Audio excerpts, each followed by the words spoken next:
Gates of Imagination presents Around the World in 80 Days by Jules Verne, read by Arthur Lane. Chapter 1, in which Phileas Fogg and Passepartout accept each other, the one as master, the other as man. Mr. Phileas Fogg lived in 1872 at No. 7, Savile Row, Burlington Gardens, the house in which Sheridan died in 1814.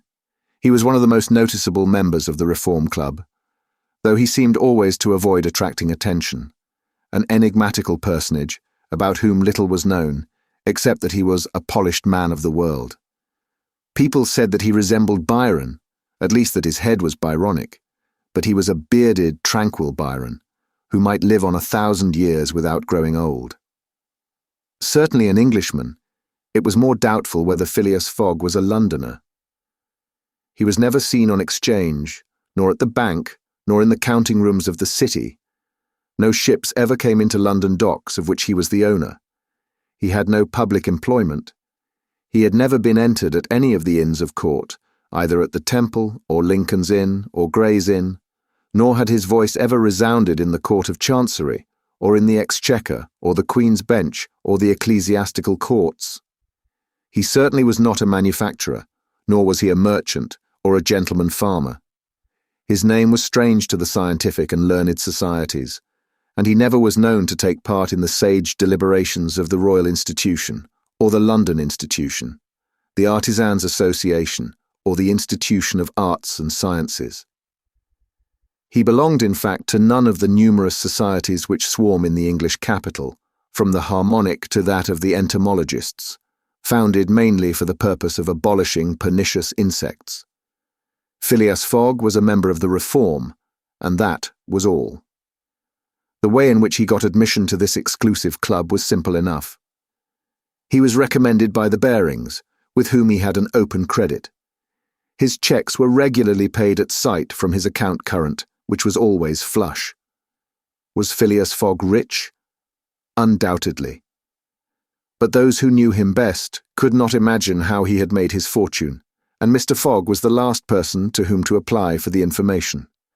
He was not lavish, nor, on the contrary, avaricious, for whenever he knew that money was needed for a noble, useful, or benevolent purpose, he supplied it quietly, and sometimes anonymously. He was, in short, the least communicative of men. He talked very little and seemed all the more mysterious for his taciturn manner. His daily habits were quite open to observation, but whatever he did was so exactly the same thing that he had always done before, that the wits of the curious were fairly puzzled. Had he travelled? It was likely, for no one seemed to know the world more familiarly. There was no spot so secluded that he did not appear to have an intimate acquaintance with it. He often corrected, with a few clear words, the 1,000 conjectures advanced by members of the club as to lost and unheard-of travellers, pointing out the true probabilities, and seeming as if gifted with a sort of second sight. So often did events justify his predictions. He must have travelled everywhere, at least in the spirit. It was at least certain that Phileas Fogg had not absented himself from London for many years. Those who were honoured by a better acquaintance with him than the rest declared that nobody could pretend to have ever seen him anywhere else. His sole pastimes were reading the papers and playing whist. He often won at this game, which, as a silent one, harmonized with his nature. But his winnings never went into his purse, being reserved as a fund for his charities.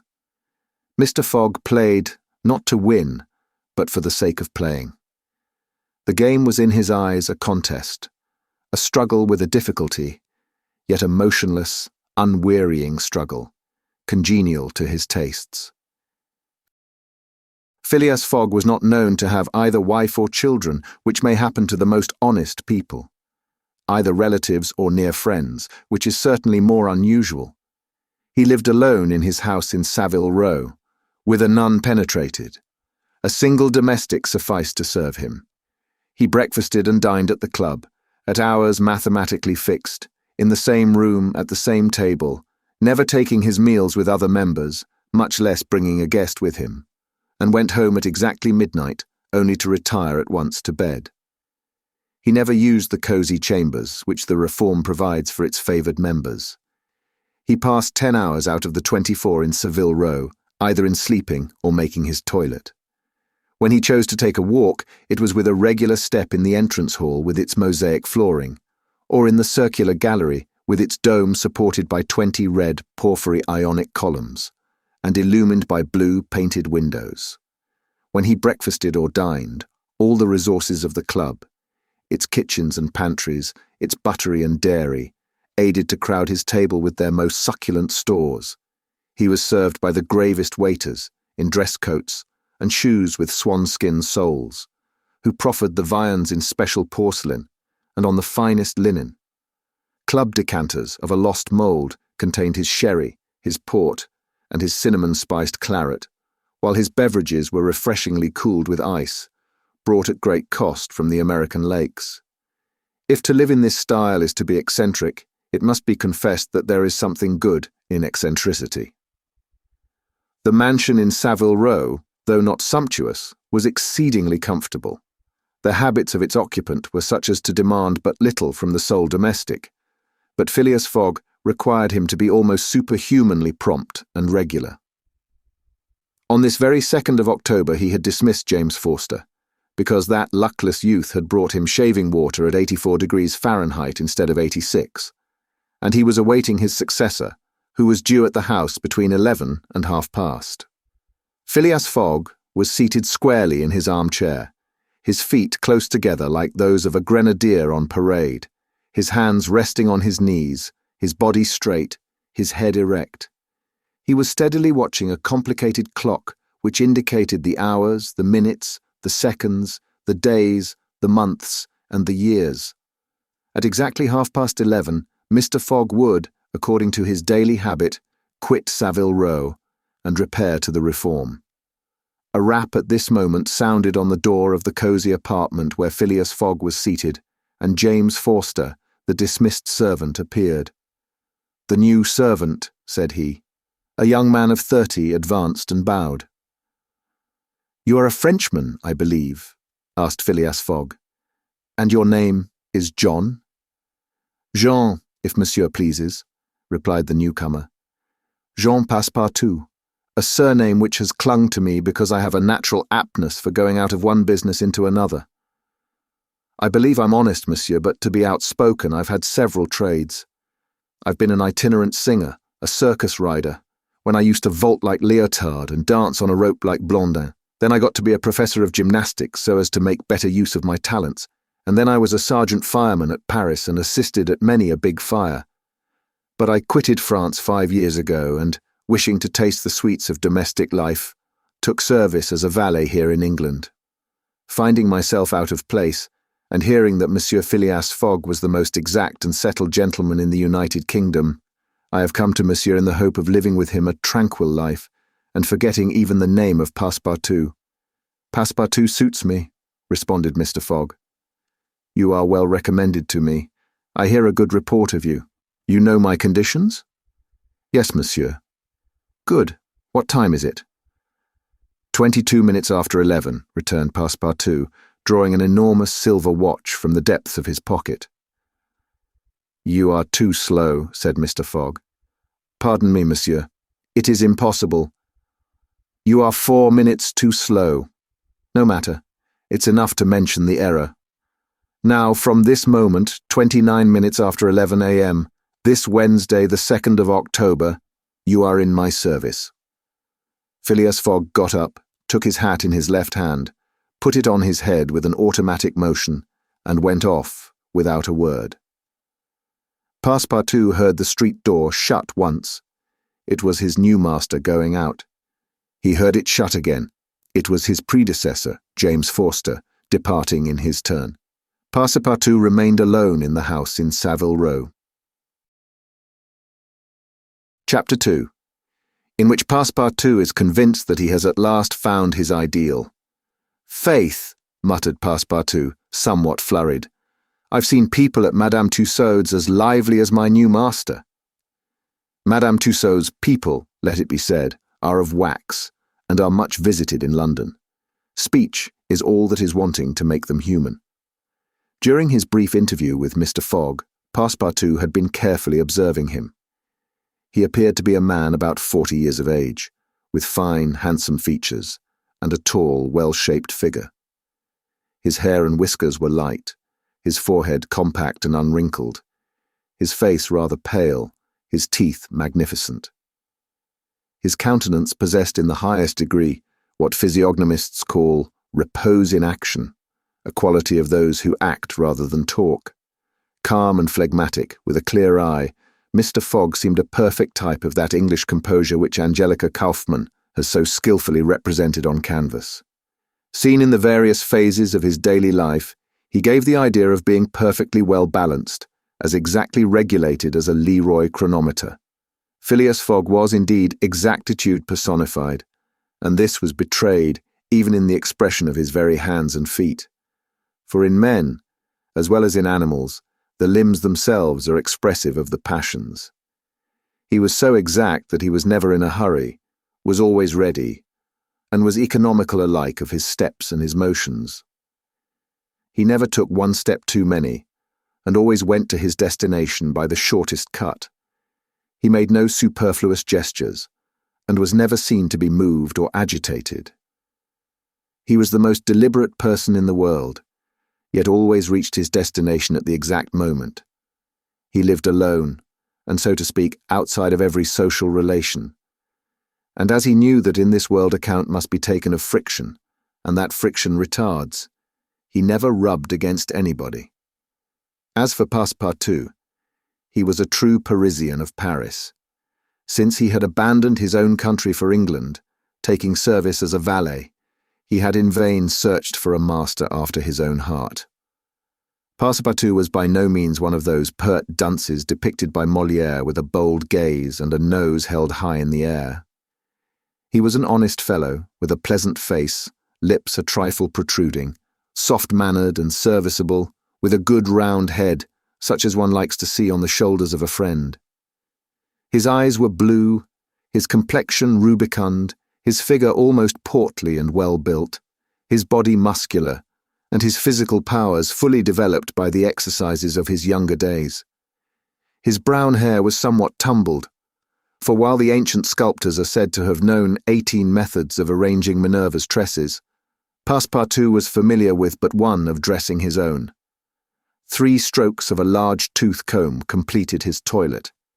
It would be rash to predict how Passepartout's lively nature would agree with Mr. Fogg. It was impossible to tell whether the new servant would turn out as absolutely methodical as his master required. Experience alone could solve the question. Passepartout had been a sort of vagrant in his early years, and now yearned for repose, but so far he had failed to find it, though he had already served in 10 English houses. But he could not take root in any of these. With chagrin, he found his masters invariably whimsical and irregular, constantly running about the country, or on the lookout for adventure. His last master, young Lord Longferry, Member of Parliament, after passing his nights in the Haymarket taverns, was too often brought home in the morning on policemen's shoulders. Passepartout, desirous of respecting the gentleman whom he served, ventured a mild remonstrance on such conduct, which being ill-received, he took his leave. Hearing that Mr. Phileas Fogg was looking for a servant, and that his life was one of unbroken regularity, that he neither travelled nor stayed from home overnight, he felt sure that this would be the place he was after. He presented himself and was accepted, as has been seen. At 11:30 then, Passepartout found himself alone in the house in Savile Row. He began its inspection without delay, scouring it from cellar to garret. So clean, well-arranged, solemn a mansion pleased him. It seemed to him like a snail's shell, lighted and warmed by gas, which sufficed for both these purposes. When Passepartout reached the 2nd story, he recognized at once the room which he was to inhabit, and he was well satisfied with it. Electric bells and speaking tubes afforded communication with the lower stories, while on the mantel stood an electric clock precisely like that in Mr. Fogg's bedchamber, both beating the same second at the same instant. "That's good. That'll do," said Passepartout to himself. He suddenly observed, hung over the clock, a card which, upon inspection, proved to be a programme of the daily routine of the house. It comprised all that was required of the servant, from 8 in the morning, exactly at which hour Phileas Fogg rose, till 11:30, when he left the house for the Reform Club. All the details of service, the tea and toast at 23 minutes past 8, the shaving water at 37 minutes past 9, and the toilet at 20 minutes before 10. Everything was regulated and foreseen. That was to be done from 11:30 a.m. till midnight, the hour at which the methodical gentleman retired. Mr. Fogg's wardrobe was amply supplied, and in the best taste. Each pair of trousers, coat, and vest bore a number, indicating the time of year and season at which they were in turn to be laid out for wearing. And the same system was applied to the master's shoes. In short, the house in Savile Row, which must have been a very temple of disorder and unrest under the illustrious but dissipated Sheridan, was coziness, comfort, and method idealized. There was no study, nor were there books, which would have been quite useless to Mr. Fogg, for at the Reform 2 libraries, one of general literature and the other of law and politics, were at his service. A moderate-sized safe stood in his bedroom, constructed so as to defy fire as well as burglars, but Passepartout found neither arms nor hunting weapons anywhere. Everything betrayed the most tranquil and peaceable habits. Having scrutinized the house from top to bottom, he rubbed his hands, a broad smile overspread his features, and he said joyfully, "This is just what I wanted. Ah, we shall get on together, Mr. Fogg and I. What a domestic and regular gentleman. A real machine. Well, I don't mind serving a machine." Chapter 3, in which a conversation takes place which seems likely to cost Phileas Fogg dear. Phileas Fogg, having shut the door of his house at 11:30, and having put his right foot before his left 575 times, and his left foot before his right 576 times, reached the Reform Club, an imposing edifice in Pall Mall, which could not have cost less than 3 millions. He repaired at once to the dining room, the 9 windows of which open upon a tasteful garden, where the trees were already gilded with an autumn colouring, and took his place at the habitual table, the cover of which had already been laid for him. His breakfast consisted of a side dish, a broiled fish with Reading sauce, a scarlet slice of roast beef garnished with mushrooms, a rhubarb and gooseberry tart, and a morsel of Cheshire cheese, the whole being washed down with several cups of tea, for which the Reform is famous. He rose at 13 minutes to 1 and directed his steps towards the large hall, a sumptuous apartment adorned with lavishly framed paintings. A flunky handed him an uncut Times, which he proceeded to cut with a skill which betrayed familiarity with this delicate operation. The perusal of this paper absorbed Phileas Fogg until 4:15, whilst the Standard, his next task, occupied him till the dinner hour. Dinner passed as breakfast had done, and Mr. Fogg reappeared in the reading room and sat down to the Pall Mall at 20 minutes before 6. Half an hour later, several members of the Reform came in and drew up to the fireplace, where a coal fire was steadily burning. They were Mr. Fogg's usual partners at whist: Andrew Stewart, an engineer, John Sullivan and Samuel Fallentin, bankers, Thomas Flanagan, a brewer, and Gauthier Ralph, one of the directors of the Bank of England, all rich and highly respectable personages, even in a club which comprises the princes of English trade and finance. "Well, Ralph," said Thomas Flanagan, "what about that robbery?" "Oh," replied Stewart, "the bank will lose the money." "On the contrary," broke in Ralph, "I hope we may put our hands on the robber. Skillful detectives have been sent to all the principal ports of America and the continent, and he'll be a clever fellow if he slips through their fingers." "But have you got the robber's description?" asked Stewart. "In the first place, he is no robber at all," returned Ralph, positively. What, a fellow who makes off with £55,000 no robber? No. Perhaps he's a manufacturer, then. The Daily Telegraph says that he is a gentleman. It was Phileas Fogg, whose head now emerged from behind his newspapers, who made this remark. He bowed to his friends and entered into the conversation. The affair which formed its subject, and which was town talk, had occurred 3 days before at the Bank of England. A package of banknotes, to the value of £55,000, had been taken from the principal cashier's table, that functionary being at the moment engaged in registering the receipt of 3 shillings and sixpence. Of course, he could not have his eyes everywhere. Let it be observed that the Bank of England reposes a touching confidence in the honesty of the public. There are neither guards nor gratings to protect its treasures. Gold, silver, banknotes are freely exposed, at the mercy of the first comer.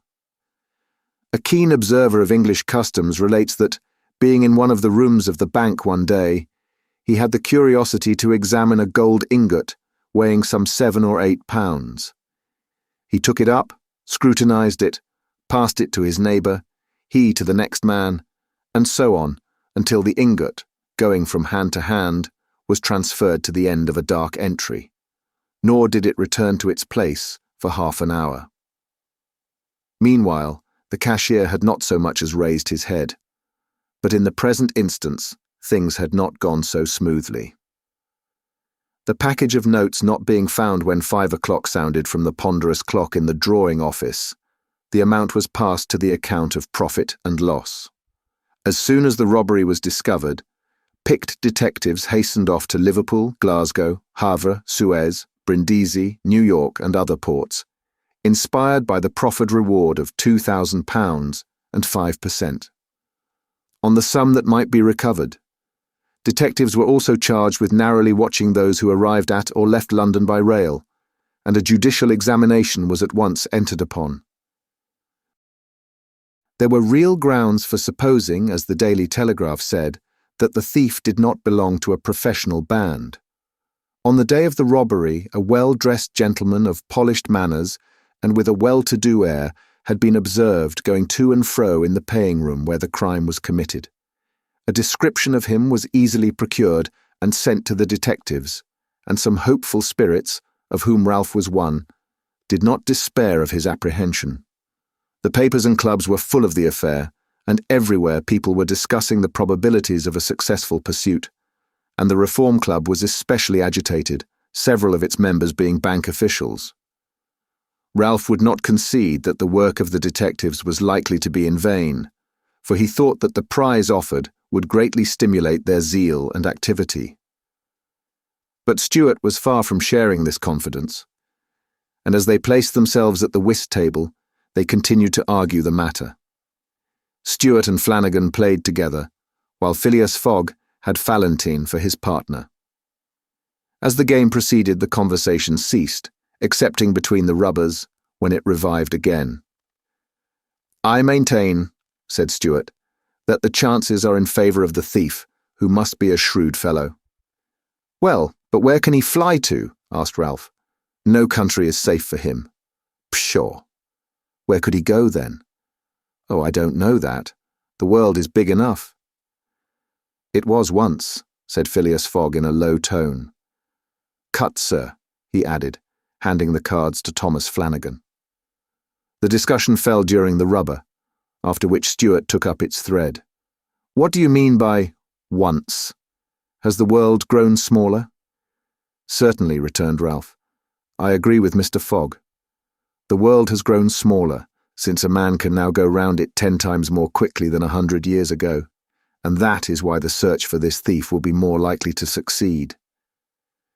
And also why the thief can get away more easily." "Be so good as to play, Mr. Stuart," said Phileas Fogg. But the incredulous Stuart was not convinced, and when the hand was finished said eagerly, "You have a strange way, Ralph, of proving that the world has grown smaller. So, because you can go round it in 3 months—" "In 80 days," interrupted Phileas Fogg. "That is true, gentlemen," added John Sullivan. "Only 80 days, now that the section between Rothal and Allahabad, on the Great Indian Peninsula Railway has been opened. Here is the estimate made by the Daily Telegraph. 7 days from London to Suez via Mont Cenis and Brindisi by rail and steamboats. 13 days from Suez to Bombay. 3 days from Bombay to Calcutta by rail. 13 days from Calcutta to Hong Kong by steamer. 6 days from Hong Kong to Yokohama in Japan by steamer. 22 days from Yokohama to San Francisco by steamer. 7 days from San Francisco to New York by rail. 9 days from New York to London by steamer and rail. In total, 80 days. "Yes, in 80 days," exclaimed Stuart, who in his excitement made a false deal. "But that doesn't take into account bad weather, contrary winds, shipwrecks, railway accidents, and so on." "All included," returned Phileas Fogg, continuing to play despite the discussion. "But suppose the Hindus or Indians pull up the rails," replied Stuart. "Suppose they stop the trains, pillage the luggage vans, and scalp the passengers." "All included," calmly retorted Fogg, adding as he threw down the cards, 2 trumps. Stuart, whose turn it was to deal, gathered them up and went on. "You are right theoretically, Mr. Fogg, but practically also, Mr. Stuart. I'd like to see you do it in 80 days. It depends on you. Shall we go? Heaven preserve me, but I would wager £4,000 that such a journey, made under these conditions, is impossible." "Quite possible, on the contrary," returned Mr. Fogg. "Well, make it then." "The journey round the world in 80 days?" "Yes. I should like nothing better." "When?" "At once, only I warn you that I shall do it at your expense." "It's absurd," cried Stuart, who was beginning to be annoyed at the persistency of his friend. "Come, let's go on with the game." "Deal over again, then," said Phileas Fogg. "There's a false deal." Stuart took up the pack with a feverish hand, then suddenly put them down again. "Well, Mr. Fogg," said he, "it shall be so. I will wager the 4,000 on it." "Calm yourself, my dear Stuart," said Valentine. "It's only a joke." "When I say I'll wager," returned Stuart, "I mean it." "All right," said Mr. Fogg, and turning to the others, he continued, "I have a deposit of 20,000 at Bearings, which I will willingly risk upon it." £20,000, cried Sullivan. £20,000, which you would lose by a single accidental delay. "The unforeseen does not exist," quietly replied Phileas Fogg. "But, Mr. Fogg, 80 days are only the estimate of the least possible time in which the journey can be made. A well-used minimum suffices for everything. But in order not to exceed it, you must jump mathematically from the trains upon the steamers, and from the steamers upon the trains again." "I will jump mathematically." "You are joking." "A true Englishman doesn't joke when he is talking about so serious a thing as a wager," replied Phileas Fogg solemnly. "I will bet £20,000 against anyone who wishes that I will make the tour of the world in 80 days or less, in 1920 hours, or 115,200 minutes. Do you accept?" "We accept," replied Messieurs Stuart, Valentine, Sullivan, Flanagan, and Ralph, after consulting each other. "Good," said Mr. Fogg. "The train leaves for Dover at 9:15. I will take it." "This very evening?" asked Stuart. "This very evening," returned Phileas Fogg. He took out and consulted a pocket almanac, and added, "As today is Wednesday, the 2nd of October, I shall be due in London in this very room of the Reform Club, on Saturday the 21st of December, at 9:15 p.m., or else the £20,000 now deposited in my name at Bearings will belong to you in fact and in right, gentlemen. Here is a cheque for the amount." A memorandum of the wager was at once drawn up and signed by the 6 parties, during which Phileas Fogg preserved a stoical composure. He certainly did not bet to win, and had only staked the £20,000, half of his fortune, because he foresaw that he might have to expend the other half to carry out this difficult, not to say unattainable, project. As for his antagonists, they seemed much agitated, not so much by the value of their stake, as because they had some scruples about betting under conditions so difficult to their friend. The clock struck 7, and the party offered to suspend the game so that Mr. Fogg might make his preparations for departure. "I am quite ready now," was his tranquil response. "Diamonds are trumps. Be so good as to play, gentlemen." Chapter 4, in which Phileas Fogg astounds Passepartout, his servant. Having won 20 guineas at whist and taken leave of his friends, Phileas Fogg, at 25 minutes past 7, left the Reform Club. Passepartout, who had conscientiously studied the programme of his duties, was more than surprised to see his master guilty of the inexactness of appearing at this unaccustomed hour, for according to rule, he was not due in Savile Row until precisely midnight. Mr. Fogg repaired to his bedroom and called out, "Passepartout." Passepartout did not reply. It could not be he who was called. It was not the right hour. "Passepartout!" repeated Mr. Fogg without raising his voice. Passepartout made his appearance. "I've called you twice," observed his master. "But it is not midnight," responded the other, showing his watch. "I know it. I don't blame you. We start for Dover and Calais in 10 minutes. A puzzled grin overspread Passepartout's round face. Clearly he had not comprehended his master. "Monsieur is going to leave home?" "Yes," returned Phileas Fogg. "We are going round the world." Passepartout opened wide his eyes, raised his eyebrows, held up his hands and seemed about to collapse, so overcome was he with stupefied astonishment. "Round the world," he murmured. "In 80 days, responded Mr. Fogg, "so we haven't a moment to lose." "But the trunks?" gasped Passepartout, unconsciously swaying his head from right to left.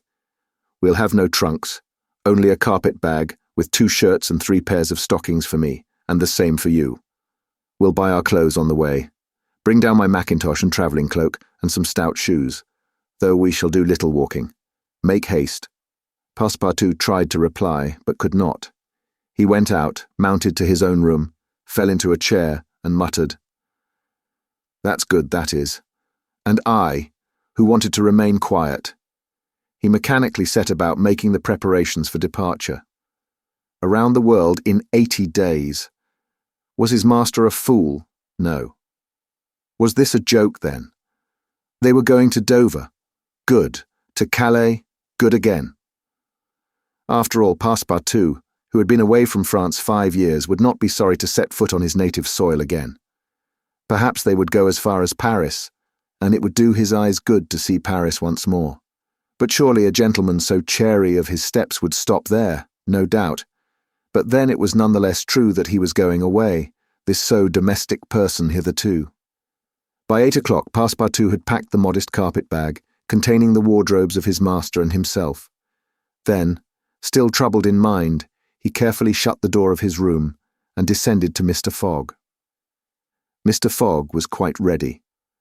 Under his arm might have been observed a red-bound copy of Bradshaw's Continental Railway Steam Transit and General Guide, with its timetables showing the arrival and departure of steamers and railways. He took the carpet bag, opened it, and slipped into it a goodly roll of Bank of England notes, which would pass wherever he might go. "You have forgotten nothing?" asked he. "Nothing, monsieur." "My mackintosh and cloak?" "Here they are." "Good. Take this carpet bag," handing it to Passepartout. "Take good care of it, for there are £20,000 in it." Passepartout nearly dropped the bag, as if the £20,000 were in gold, and weighed him down. Master and man then descended. The street door was double locked, and at the end of Savile Row they took a cab and drove rapidly to Charing Cross. The cab stopped before the railway station at 20 minutes past 8.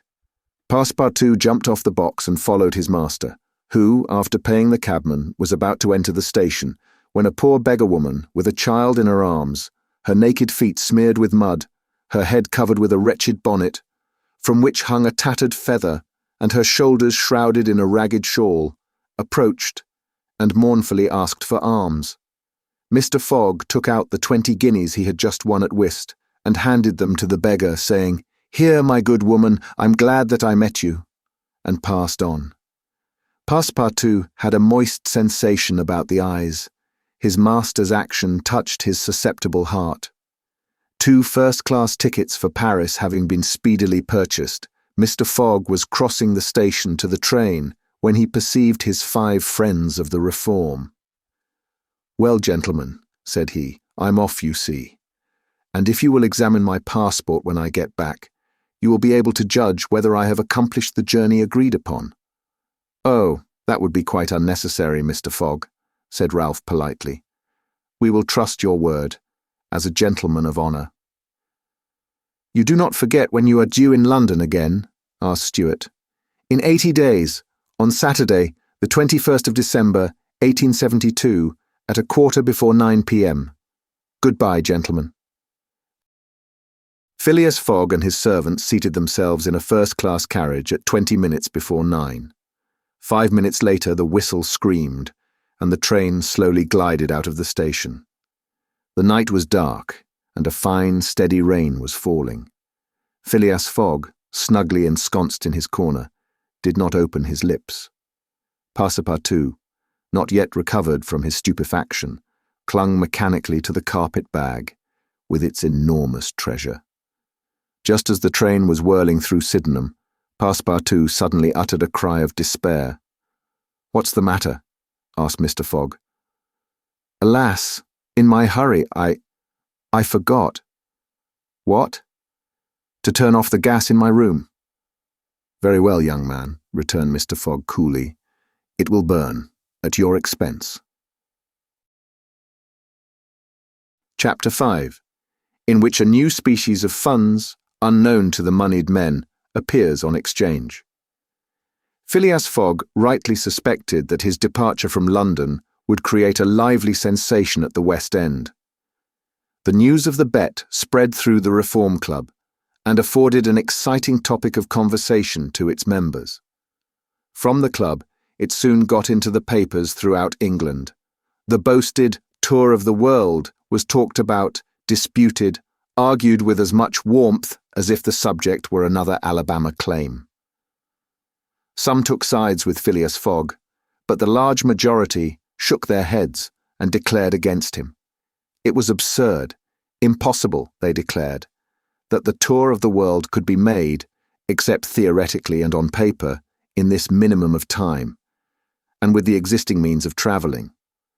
The Times, Standard, Morning Post and Daily News, and 20 other highly respectable newspapers, scouted Mr. Fogg's project as madness.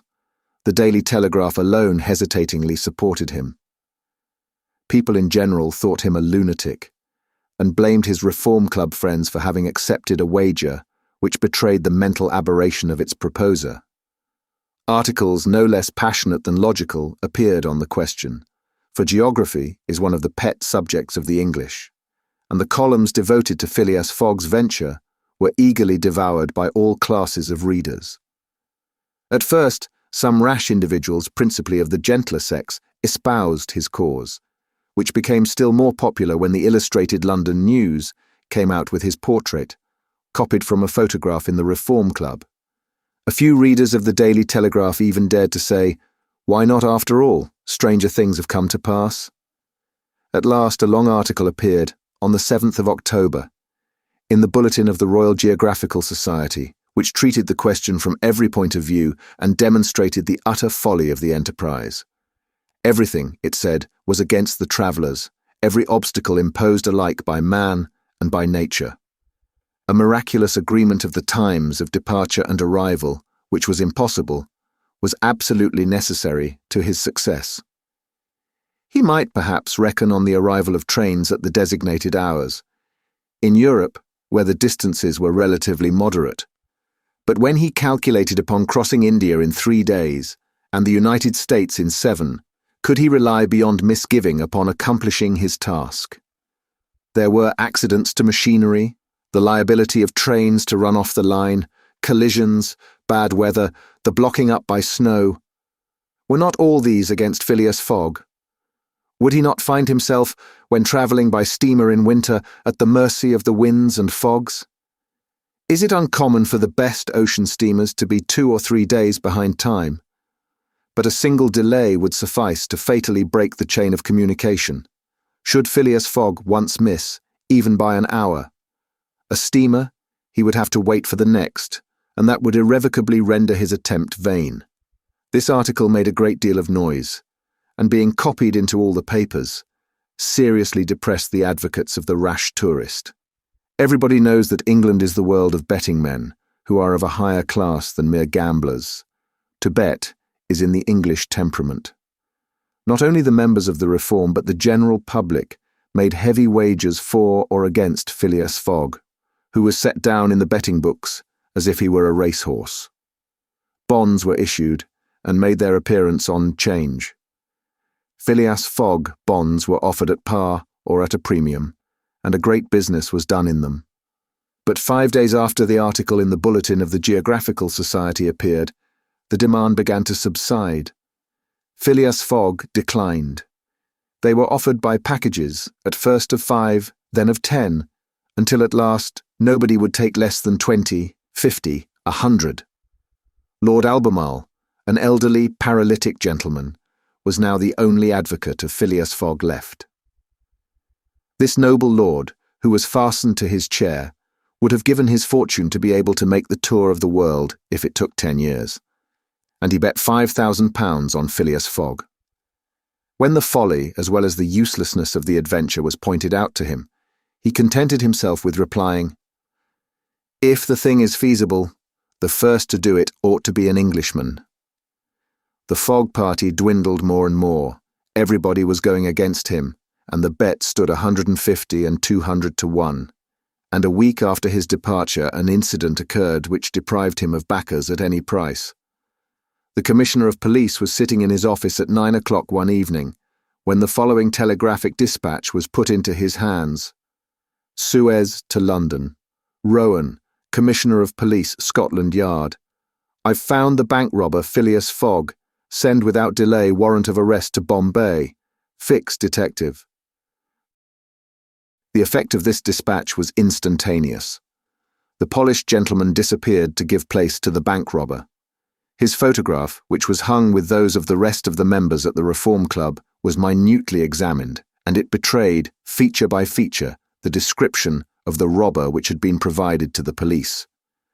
The mysterious habits of Phileas Fogg were recalled, his solitary ways, his sudden departure, and it seemed clear that, in undertaking a tour round the world on the pretext of a wager, he had had no other end in view than to elude the detectives and throw them off his track. Chapter 6, in which Fix, the detective, betrays a very natural impatience. The circumstances under which this telegraphic dispatch about Phileas Fogg was sent were as follows. The steamer Mongolia, belonging to the Peninsular and Oriental Company, built of iron, of 2,800 tons burden and 500 horsepower, was due at 11 o'clock a.m. on Wednesday the 9th of October at Suez.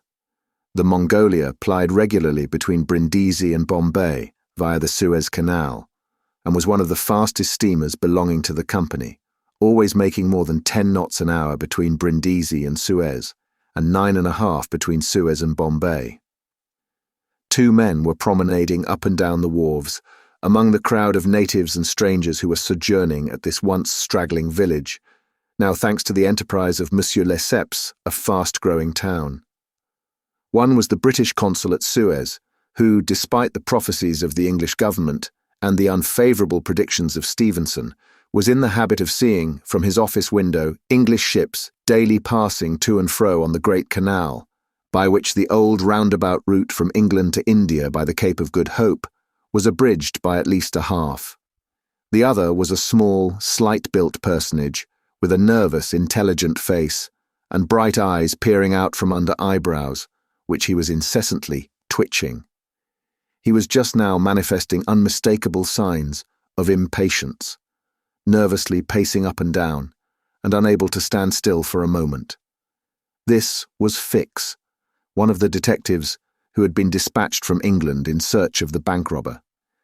It was his task to narrowly watch every passenger who arrived at Suez, and to follow up all who seemed to be suspicious characters, or bore a resemblance to the description of the criminal which he had received 2 days before from the police headquarters at London. The detective was evidently inspired by the hope of obtaining the splendid reward which would be the prize of success, and awaited with a feverish impatience, easy to understand, the arrival of the steamer Mongolia.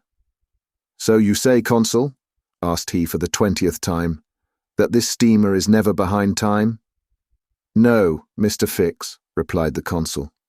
"She was bespoken yesterday at Port Said, and the rest of the way is of no account to such a craft.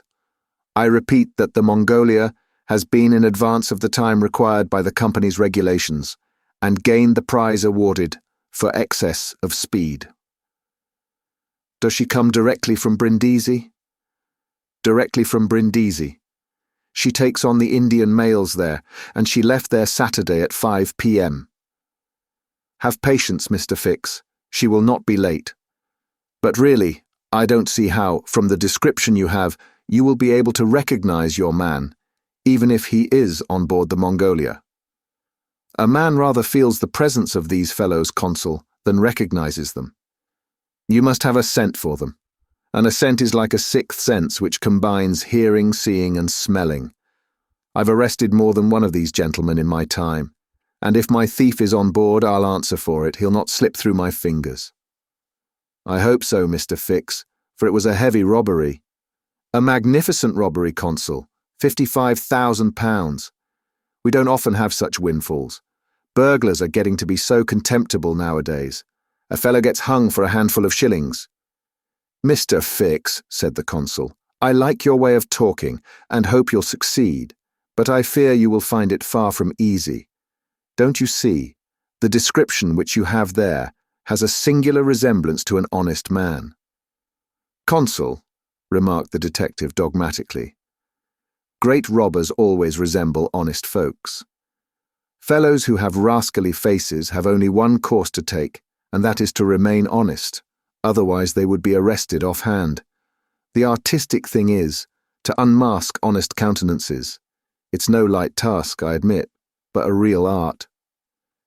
Mr. Fix evidently was not wanting in a tinge of self-conceit. Little by little the scene on the quay became more animated. Sailors of various nations, merchants, shipbrokers, porters, fellers, bustled to and fro as if the steamer were immediately expected. The weather was clear and slightly chilly. The minarets of the town loomed above the houses in the pale rays of the sun. A jetty pier, some 2,000 yards along, extended into the roadstead. A number of fishing smacks and coasting boats, some retaining the fantastic fashion of ancient galleys, were discernible on the Red Sea. As he passed among the busy crowd, Fix, according to habit, scrutinized the passers-by with a keen, rapid glance. It was now 10:30. "The steamer doesn't come," he exclaimed as the port clock struck. "She can't be far off now," returned his companion. "How long will she stop at Suez?" 4 hours, long enough to get in her coal. It is 1,310 miles from Suez to Aden, at the other end of the Red Sea, and she has to take in a fresh coal supply." "And does she go from Suez directly to Bombay, without putting in anywhere?" "Good," said Fix. "If the robber is on board, he will no doubt get off at Suez so as to reach the Dutch or French colonies in Asia by some other route. He ought to know that he would not be safe an hour in India, which is English soil." "Unless," objected the consul, "he is exceptionally shrewd. An English criminal, you know, is always better concealed in London than anywhere else." This observation furnished the detective food for thought, and meanwhile the consul went away to his office. Fix, left alone, was more impatient than ever, having a presentiment that the robber was on board the Mongolia.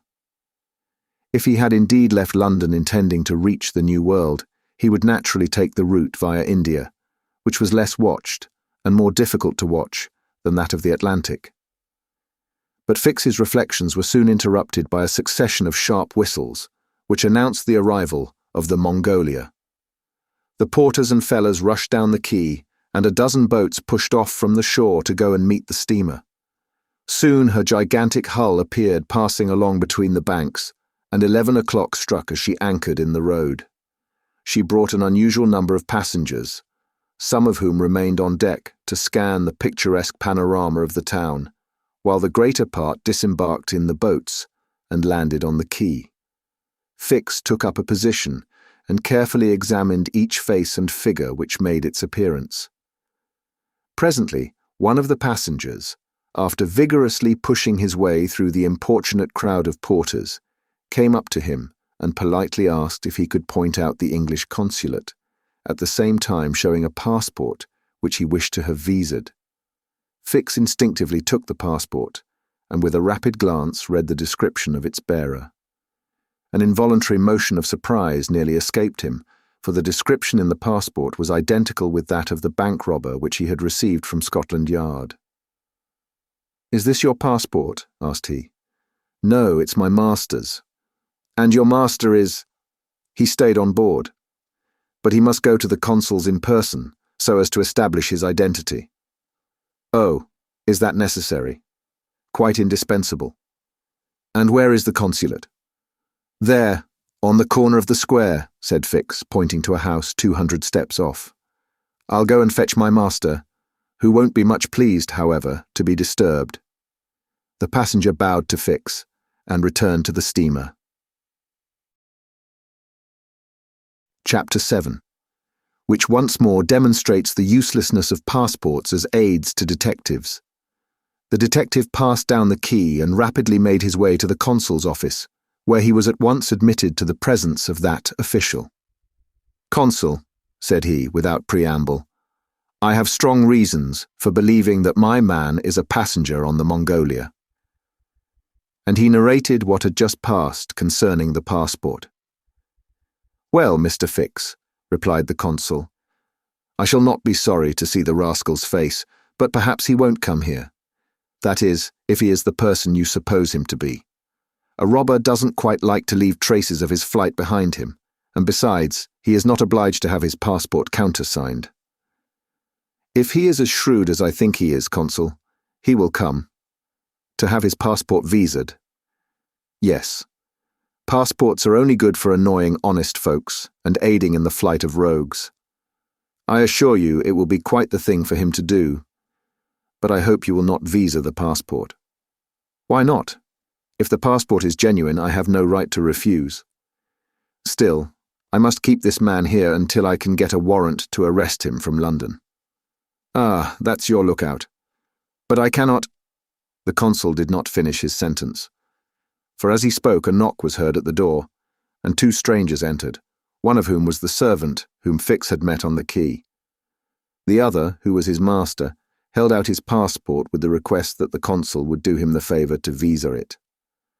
The consul took the document and carefully read it, whilst Fix observed, or rather devoured, the stranger with his eyes from a corner of the room. "You are Mr. Phileas Fogg?" said the consul, after reading the passport. "I am." "And this man is your servant?" "He is. A Frenchman named Passepartout." "You are from London?" "Yes." "And you are going—" "To Bombay." "Very good, sir. You know that a visa is useless and that no passport is required." "I know it, sir," replied Phileas Fogg, "but I wish to prove by your visa that I came by Suez." "Very well, sir." The consul proceeded to sign and date the passport, after which he added his official seal.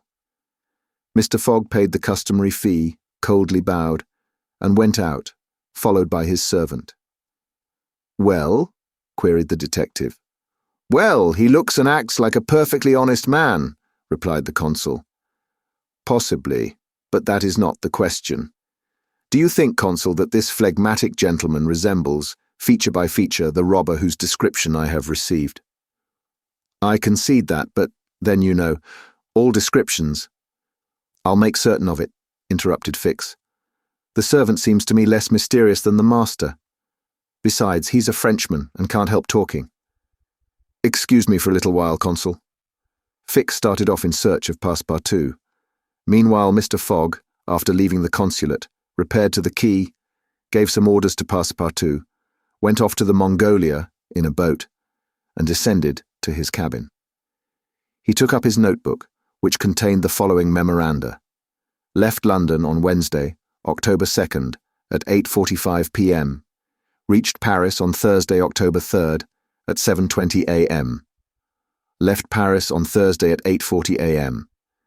Reached Turin by Mont-Cenis on Friday, October 4th, at 6:35 a.m. Left Turin on Friday at 7:20 a.m. Arrived at Brindisi on Saturday, October 5th, at 4 p.m. Sailed on the Mongolia on Saturday at 5 p.m. Reached Suez on Wednesday, October 9th, at 11 a.m. Total of hours spent, 158.5, or in days, 6 days and a half. These dates were inscribed in an itinerary divided into columns, indicating the month, the day of the month, and the day for the stipulated and actual arrivals at each principal point: Paris, Brindisi, Suez, Bombay, Calcutta, Singapore, Hong Kong, Yokohama, San Francisco, New York, and London, from the 2nd of October to the 21st of December, and giving a space for setting down the gain made or the loss suffered on arrival at each locality. This methodical record thus contained an account of everything needed, and Mr. Fogg always knew whether he was behindhand or in advance of his time. On this Friday, October 9th, he noted his arrival at Suez, and observed that he had as yet neither gained nor lost. He sat down quietly to breakfast in his cabin, never once thinking of inspecting the town, being one of those Englishmen who are wont to see foreign countries through the eyes of their domestics. Chapter 8, in which Passepartout talks rather more, perhaps, than is prudent. Fix soon rejoined Passepartout, who was lounging and looking about on the quay, as if he did not feel that he, at least, was obliged not to see anything. "Well, my friend," said the detective, coming up with him, "is your passport visaed?" "Ah, it's you, is it, monsieur?" responded Passepartout. "Thanks, yes, the passport is all right." "And you are looking about you?" "Yes, but we travel so fast that I seem to be journeying in a dream." "So this is Suez?" "Yes." "In Egypt?" "Certainly, in Egypt." "And in Africa?" "In Africa." "In Africa," repeated Passepartout.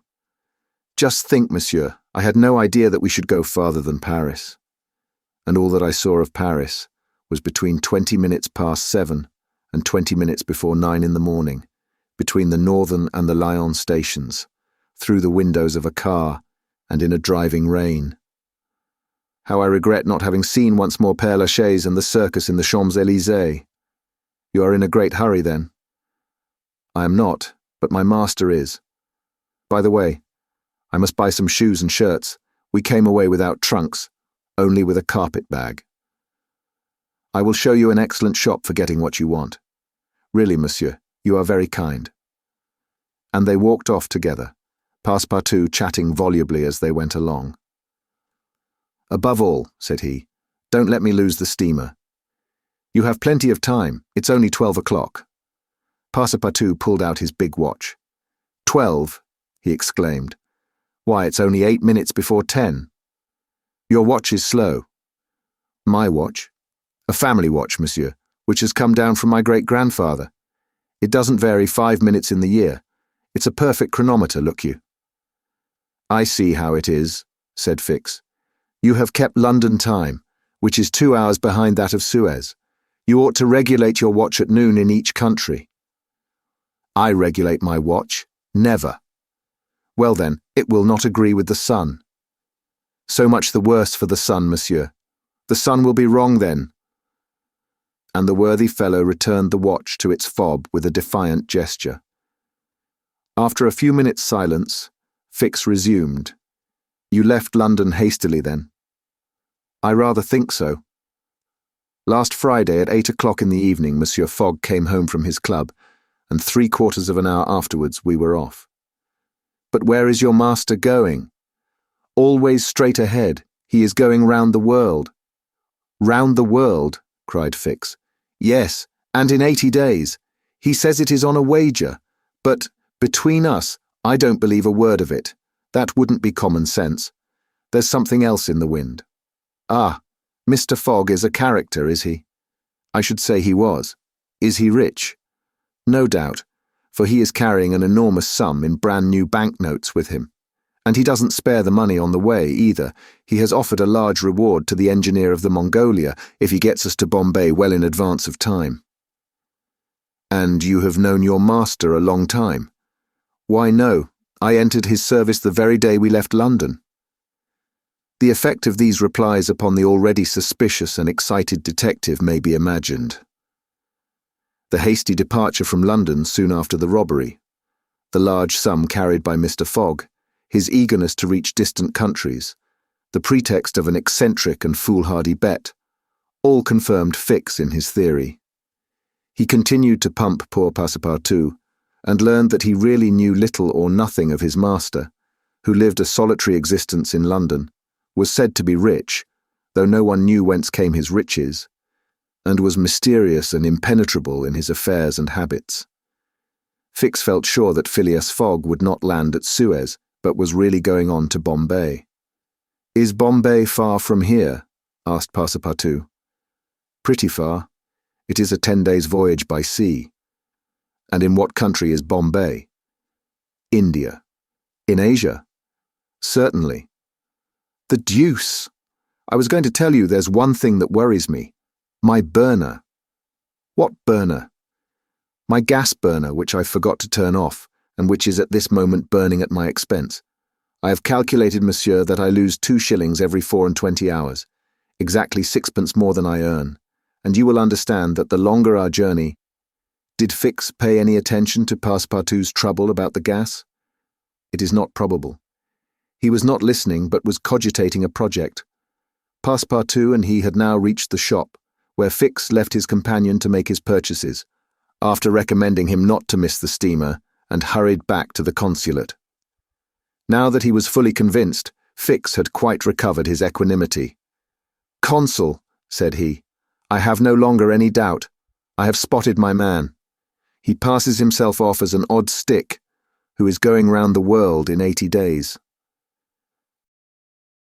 "Then he's a sharp fellow," returned the consul, "and counts on returning to London after putting the police of the 2 countries off his track."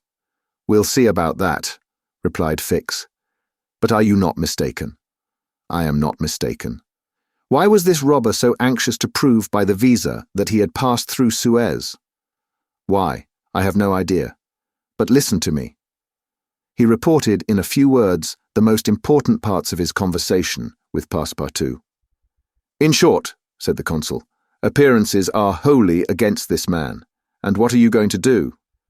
"Send a dispatch to London for a warrant of arrest to be dispatched instantly to Bombay, take passage on board the Mongolia, follow my rogue to India, and there, on English ground, arrest him politely, with my warrant in my hand, and my hand on his shoulder." Having uttered these words with a cool, careless air, the detective took leave of the consul and repaired to the telegraph office, whence he sent the dispatch which we have seen to the London police office. A quarter of an hour later, found Fix, with a small bag in his hand, proceeding on board the Mongolia, and ere many moments longer, the noble steamer rode out at full steam upon the waters of the Red Sea. Chapter 9. In which the Red Sea and the Indian Ocean prove propitious to the designs of Phileas Fogg. The distance between Suez and Aden is precisely 1,310 miles, and the regulations of the company allow the steamers 138 hours in which to traverse it. The Mongolia, thanks to the vigorous exertions of the engineer, seemed likely, so rapid was her speed, to reach her destination considerably within that time. The greater part of the passengers from Brindisi were bound for India, some for Bombay, others for Calcutta by way of Bombay, the nearest route thither, now that a railway crosses the Indian peninsula. Among the passengers was a number of officials and military officers of various grades, the latter being either attached to the regular British forces or commanding the sepoy troops, and receiving high salaries ever since the central government has assumed the powers of the East India Company, for the sub-lieutenants get £280, brigadiers £2,400, and generals of divisions £4,000. What with the military men, a number of rich young Englishmen on their travels, and the hospitable efforts of the purser, the time passed quickly on the Mongolia. The best of fare was spread upon the cabin tables at breakfast, lunch, dinner, and the 8 o'clock supper, and the ladies scrupulously changed their toilets twice a day, and the hours were whirled away when the sea was tranquil, with music, dancing, and games. But the Red Sea is full of caprice, and often boisterous, like most long and narrow gulfs. When the wind came from the African or Asian coast, the Mongolia, with her long hull, rolled fearfully. Then the ladies speedily disappeared below. The pianos were silent. Singing and dancing suddenly ceased. Yet the good ship ploughed straight on, unretarded by wind or wave, towards the straits of Bab el Mandeb. What was Phileas Fogg doing all this time? It might be thought that in his anxiety he would be constantly watching the changes of the wind, the disorderly raging of the billows, every chance, in short, which might force the Mongolia to slacken her speed and thus interrupt his journey. But if he thought of these possibilities, he did not betray the fact by any outward sign. Always the same impassible member of the Reform Club, whom no incident could surprise, as unvarying as the ship's chronometers, and seldom having the curiosity even to go upon the deck, he passed through the memorable scenes of the Red Sea with cold indifference, did not care to recognize the historic towns and villages which, along its borders, raised their picturesque outlines against the sky, and betrayed no fear of the dangers of the Arabic Gulf, which the old historians always spoke of with horror, and upon which the ancient navigators never ventured without propitiating the gods by ample sacrifices. How did this eccentric personage pass his time on the Mongolia? He made his 4 hearty meals every day, regardless of the most persistent rolling and pitching on the part of the steamer, and he played whist indefatigably, for he had found partners as enthusiastic in the game as himself. A tax collector on the way to his post at Goa, the Reverend Decimus Smith returning to his parish at Bombay, and a brigadier general of the English army, who was about to rejoin his brigade at Benares, made up the party, and, with Mr. Fogg, played whist by the hour together in absorbing silence. As for Passepartout, he too had escaped seasickness and took his meals conscientiously in the forward cabin. He rather enjoyed the voyage, for he was well fed and well lodged, took a great interest in the scenes through which they were passing, and consoled himself with the delusion that his master's whim would end at Bombay. He was pleased, on the day after leaving Suez, to find on deck the obliging person with whom he had walked and chatted on the quays. "If I am not mistaken," said he, approaching this person with his most amiable smile, "you are the gentleman who so kindly volunteered to guide me at Suez. Ah, I quite recognize you. You are the servant of the strange Englishman."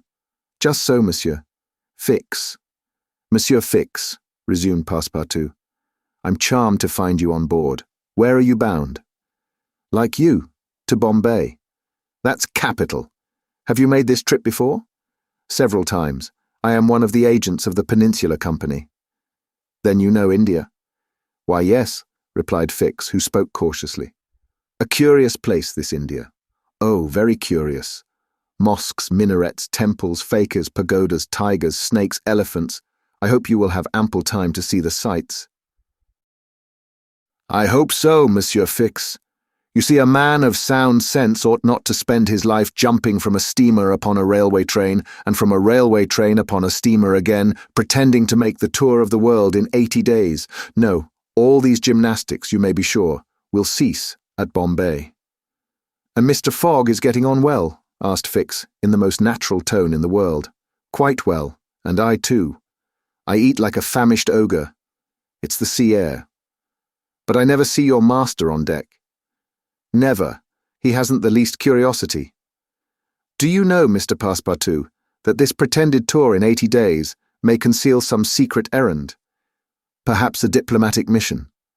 Faith, Monsieur Fix, I assure you I know nothing about it, nor would I give half a crown to find out. After this meeting, Passepartout and Fix got into the habit of chatting together, the latter making it a point to gain the worthy man's confidence. He frequently offered him a glass of whisky or pale ale in the steamer bar-room, which Passepartout never failed to accept with graceful alacrity, mentally pronouncing Fix the best of good fellows. Meanwhile, the Mongolia was pushing forward rapidly. On the 13th, Mocha, surrounded by its ruined walls whereon date trees were growing, was sighted, and on the mountains beyond were espied vast coffee fields. Passepartout was ravished to behold this celebrated place, and thought that, with its circular walls and dismantled fort, it looked like an immense coffee cup and saucer. The following night they passed through the Strait of Bab el-Mandeb, which means in Arabic the Bridge of Tears, and the next day they put in at Steamer Point, northwest of Aden Harbour, to take in coal. This matter of fueling steamers is a serious one at such distances from the coal mines. It costs the Peninsular Company some £800,000 a year. In these distant seas, coal is worth £3 or £4 sterling a ton. The Mongolia had still 1,650 miles to traverse before reaching Bombay, and was obliged to remain 4 hours at Steamer Point to coal up. But this delay, as it was foreseen, did not affect Phileas Fogg's programme. Besides, the Mongolia, instead of reaching Aden on the morning of the 15th, when she was due, arrived there on the evening of the 14th, a gain of 15 hours. Mr. Fogg and his servant went ashore at Aden to have the passport again visaed. Fix, unobserved, followed them. The visa procured, Mr. Fogg returned on board to resume his former habits, while Passepartout, according to custom, sauntered about among the mixed population of Somalis, Banyans, Parsees, Jews, Arabs, and Europeans, who comprised the 25,000 inhabitants of Aden. He gazed with wonder upon the fortifications which make this place the Gibraltar of the Indian Ocean, and the vast cisterns where the English engineers were still at work, 2,000 years after the engineers of Solomon. Very curious, said Passepartout to himself on returning to the steamer. I see that it is by no means useless to travel if a man wants to see something new.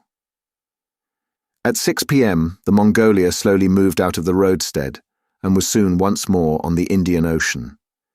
She had 168 hours in which to reach Bombay, and the sea was favourable, the wind being in the northwest, and all sails aiding the engine.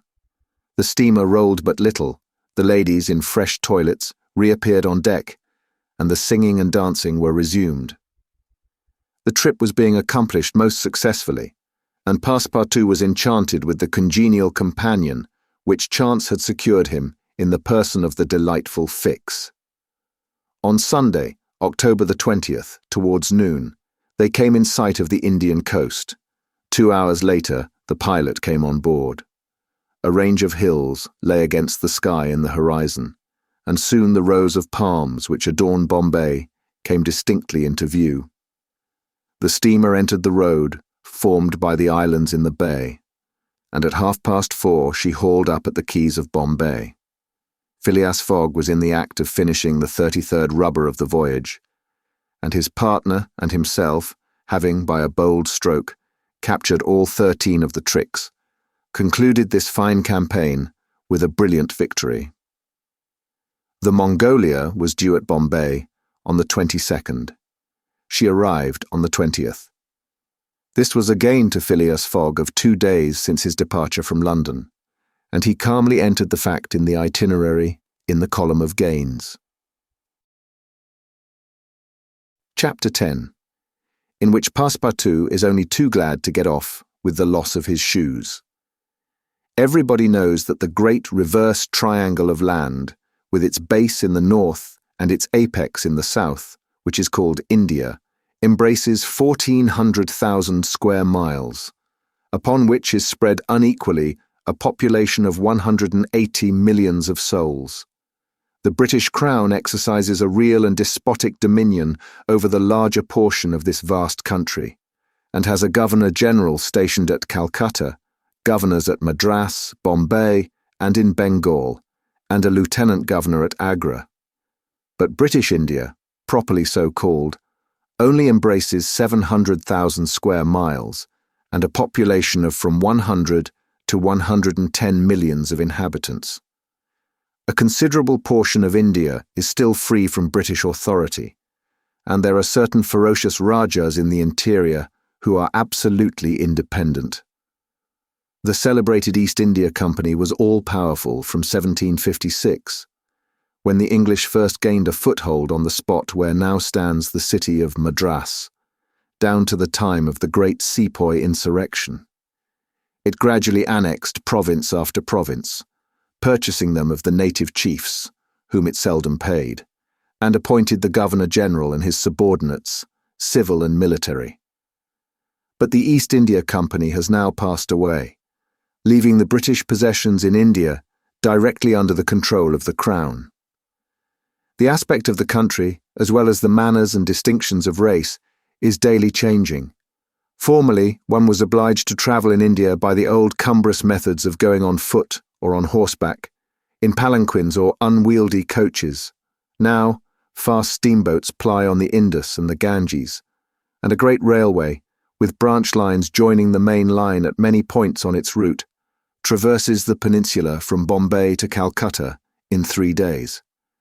This railway does not run in a direct line across India. The distance between Bombay and Calcutta, as the bird flies, is only from 1,000 to 1,100 miles, but the deflections of the road increase this distance by more than a third. The general route of the Great Indian Peninsula Railway is as follows.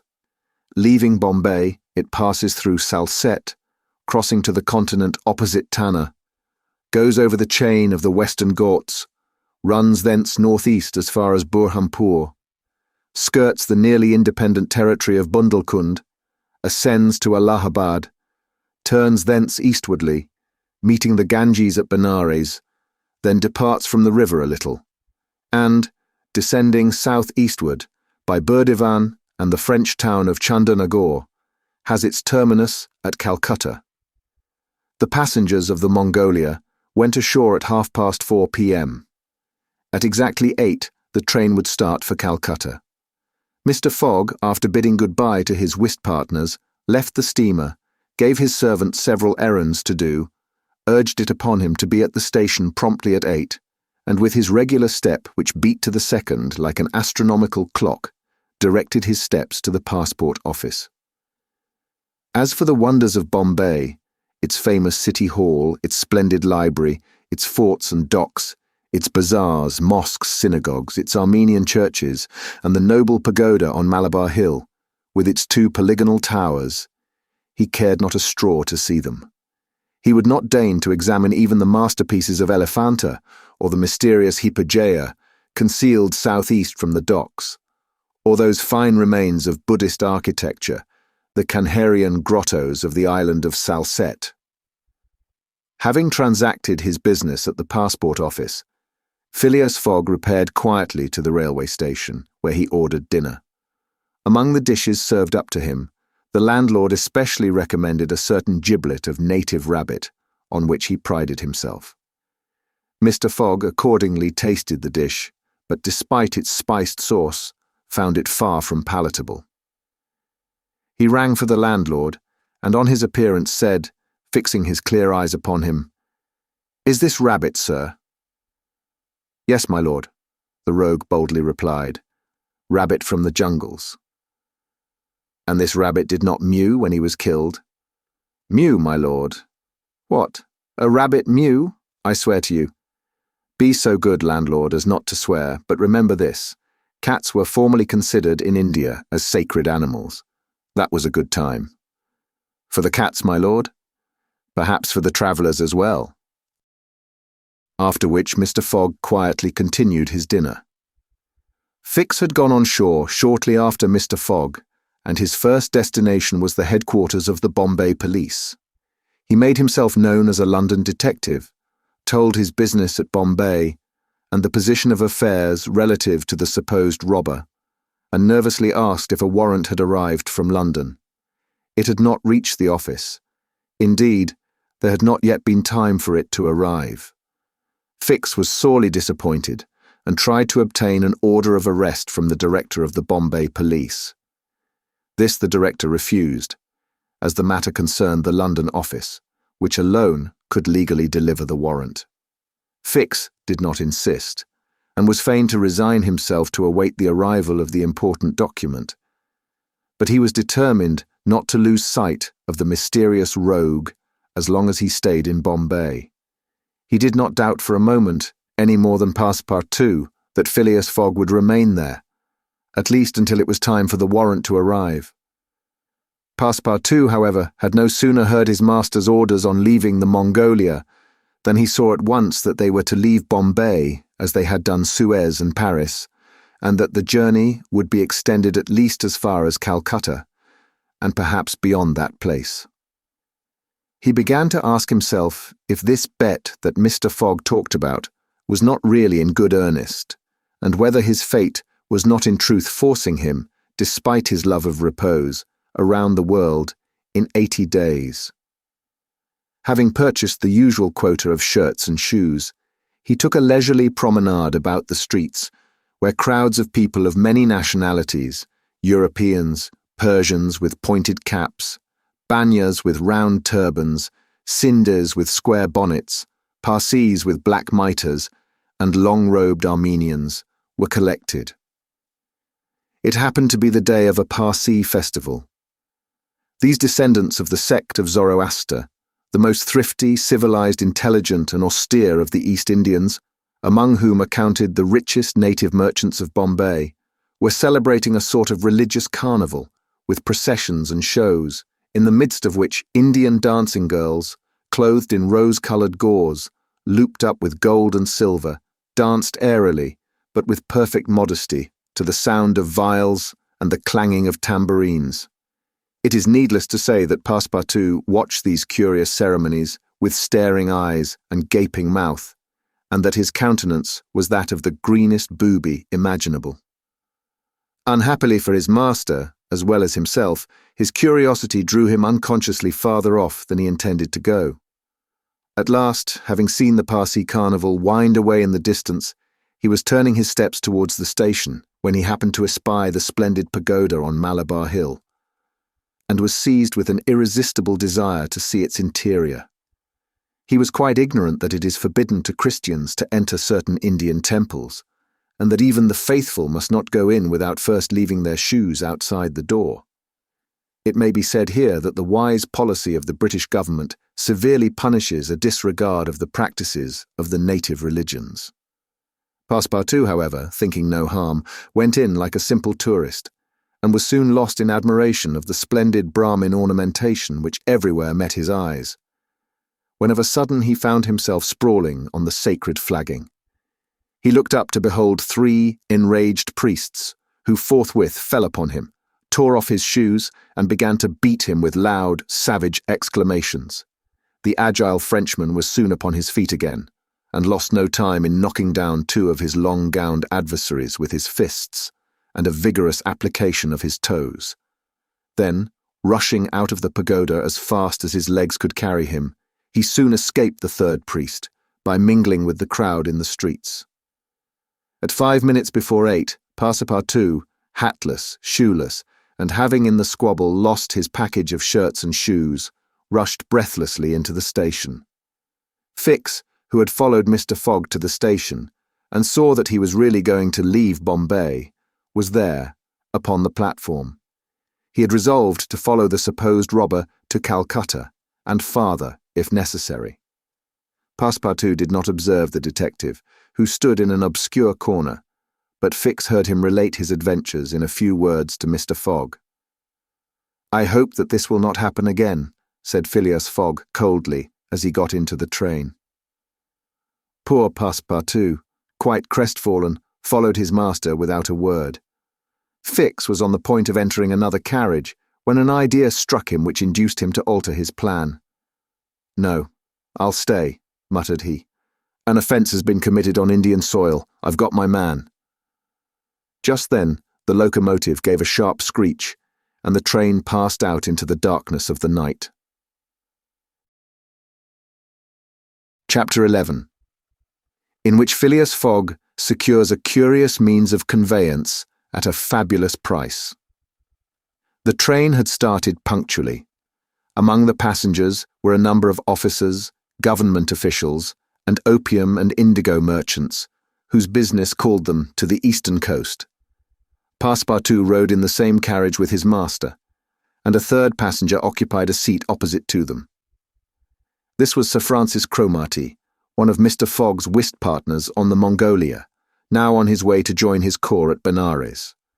Sir Francis was a tall, fair man of 50, who had greatly distinguished himself in the last Sepoy revolt. He made India his home, only paying brief visits to England at rare intervals, and was almost as familiar as a native with the customs, history and character of India and its people. But Phileas Fogg, who was not travelling, but only describing a circumference, took no pains to inquire into these subjects. He was a solid body, traversing an orbit around the terrestrial globe according to the laws of rational mechanics. He was at this moment calculating in his mind the number of hours spent since his departure from London, and, had it been in his nature to make a useless demonstration, would have rubbed his hands for satisfaction. Sir Francis Cromarty had observed the oddity of his travelling companion, although the only opportunity he had for studying him had been while he was dealing the cards and between two rubbers, and questioned himself whether a human heart really beat beneath this cold exterior, and whether Phileas Fogg had any sense of the beauties of nature. The Brigadier General was free to mentally confess that, of all the eccentric persons he had ever met, none was comparable to this product of the exact sciences. Phileas Fogg had not concealed from Sir Francis his design of going round the world, nor the circumstances under which he set out, and the General only saw in the wager a useless eccentricity and a lack of sound common sense. In the way this strange gentleman was going on, he would leave the world without having done any good to himself or anybody else. An hour after leaving Bombay, the train had passed the viaducts and the island of Salsette, and had got into the open country. At Kalyan they reached the junction of the branch line which descends towards southeastern India, by Kandala and Poona, and passing Porwal, they entered the defiles of the mountains, with their basalt bases, and their summits crowned with thick and verdant forests. Phileas Fogg and Sir Francis Cromarty exchanged a few words from time to time, and now Sir Francis, reviving the conversation, observed, "Some years ago, Mr. Fogg, you would have met with a delay at this point which would probably have lost you your wager." "How so, Sir Francis?" "Because the railway stopped at the base of these mountains, which the passengers were obliged to cross in palanquins, or on ponies to Kandala on the other side." "Such a delay would not have deranged my plans in the least," said Mr. Fogg. "I have constantly foreseen the likelihood of certain obstacles." "But, Mr. Fogg," pursued Sir Francis, "you run the risk of having some difficulty about this worthy fellow's adventure at the pagoda."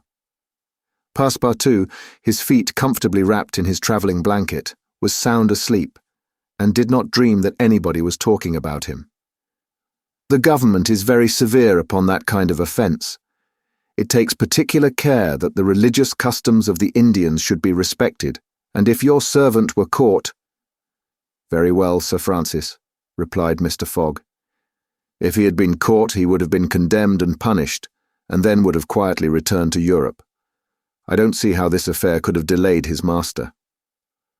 The conversation fell again.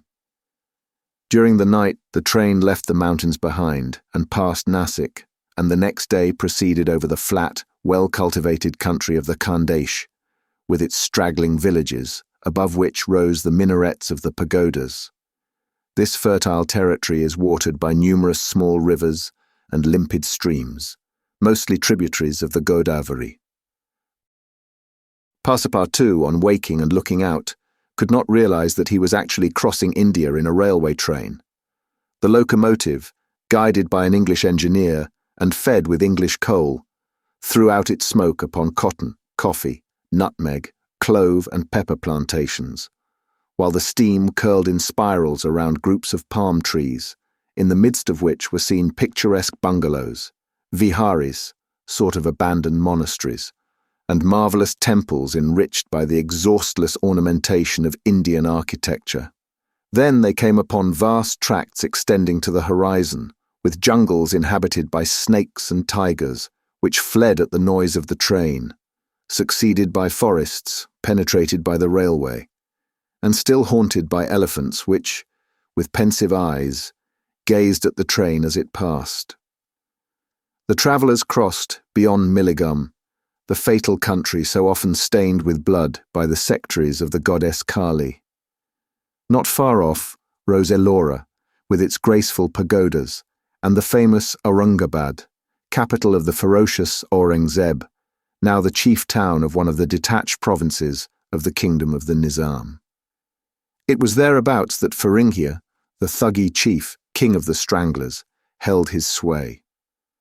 These ruffians, united by a secret bond, strangled victims of every age in honour of the goddess Death without ever shedding blood. There was a period when this part of the country could scarcely be travelled over without corpses being found in every direction. The English government has succeeded in greatly diminishing these murders, though the Thuggees still exist and pursue the exercise of their horrible rights. At 12:30 the train stopped at Burrampur, where Passepartout was able to purchase some Indian slippers, ornamented with false pearls, in which, with evident vanity, he proceeded to encase his feet. The travellers made a hasty breakfast and started off for Assurgur, after skirting for a little the banks of the small river Tapti, which empties into the Gulf of Cambrai near Surat. Passepartout was now plunged into absorbing reverie. Up to his arrival at Bombay, he had entertained hopes that their journey would end there. But now that they were plainly whirling across India at full speed, a sudden change had come over the spirit of his dreams. His old vagabond nature returned to him. The fantastic ideas of his youth once more took possession of him. He came to regard his master's project as intended in good earnest, believed in the reality of the bet, and therefore in the tour of the world, and the necessity of making it without fail within the designated period. Already he began to worry about possible delays and accidents which might happen on the way. He recognized himself as being personally interested in the wager, and trembled at the thought that he might have been the means of losing it by his unpardonable folly of the night before. Being much less cool-headed than Mr. Fogg, he was much more restless, counting and recounting the days passed over, uttering maledictions when the train stopped and accusing it of sluggishness, and mentally blaming Mr. Fogg for not having bribed the engineer. The worthy fellow was ignorant that, while it was possible by such means to hasten the rate of a steamer, it could not be done on the railway. The train entered the defiles of the Satpur Mountains, which separate the Khandesh from Bundelkund towards evening. The next day, Sir Francis Cromarty asked Passepartout what time it was, to which, on consulting his watch, he replied that it was 3 in the morning. This famous timepiece, always regulated on the Greenwich meridian, which was now some 77 degrees westward, was at least 4 hours slow. Sir Francis corrected Passepartout's time, whereupon the latter made the same remark that he had done to Fix, and upon the general insisting that the watch should be regulated in each new meridian, since he was constantly going eastward, that is in the face of the sun, and therefore the days were shorter by 4 minutes for each degree gone over, Passepartout obstinately refused to alter his watch, which he kept at London time. It was an innocent delusion which could harm no one. The train stopped at 8 o'clock in the midst of a glade some 15 miles beyond Rothal, where there were several bungalows and workmen's cabins. The conductor, passing along the carriages, shouted, "Passengers will get out here!" Phileas Fogg looked at Sir Francis Cromarty for an explanation, but the general could not tell what meant a halt in the midst of this forest of dates and acacias. Passepartout, not less surprised, rushed out and speedily returned, crying, "Monsieur, no more railway." "What do you mean?" asked Sir Francis. "I mean to say that the train isn't going on."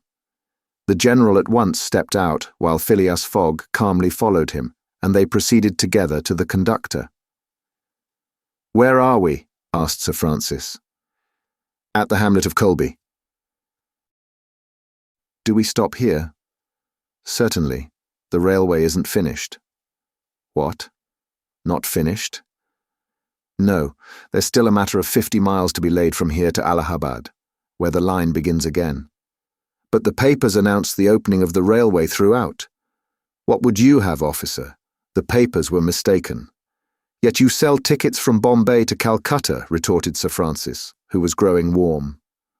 "No doubt," replied the conductor, "but the passengers know that they must provide means of transportation for themselves from Colby to Allahabad."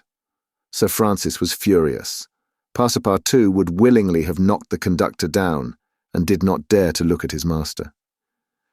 "Sir Francis," said Mr. Fogg quietly, "we will, if you please, look about for some means of conveyance to Allahabad. Mr. Fogg, this is a delay greatly to your disadvantage." "No, Sir Francis, it was foreseen." "What? You knew that the way—" "Not at all, but I knew that some obstacle or other would sooner or later arise on my route. Nothing, therefore, is lost. I have 2 days, which I have already gained, to sacrifice. A steamer leaves Calcutta for Hong Kong at noon on the 25th.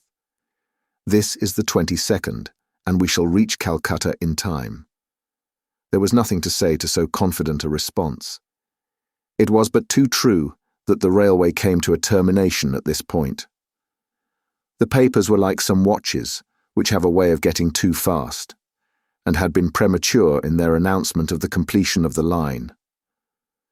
The greater part of the travellers were aware of this interruption and, leaving the train, they began to engage such vehicles as the village could provide 4-wheeled palkigaris, wagons drawn by zebus, carriages that looked like perambulating pagodas, palanquins, ponies, and what not.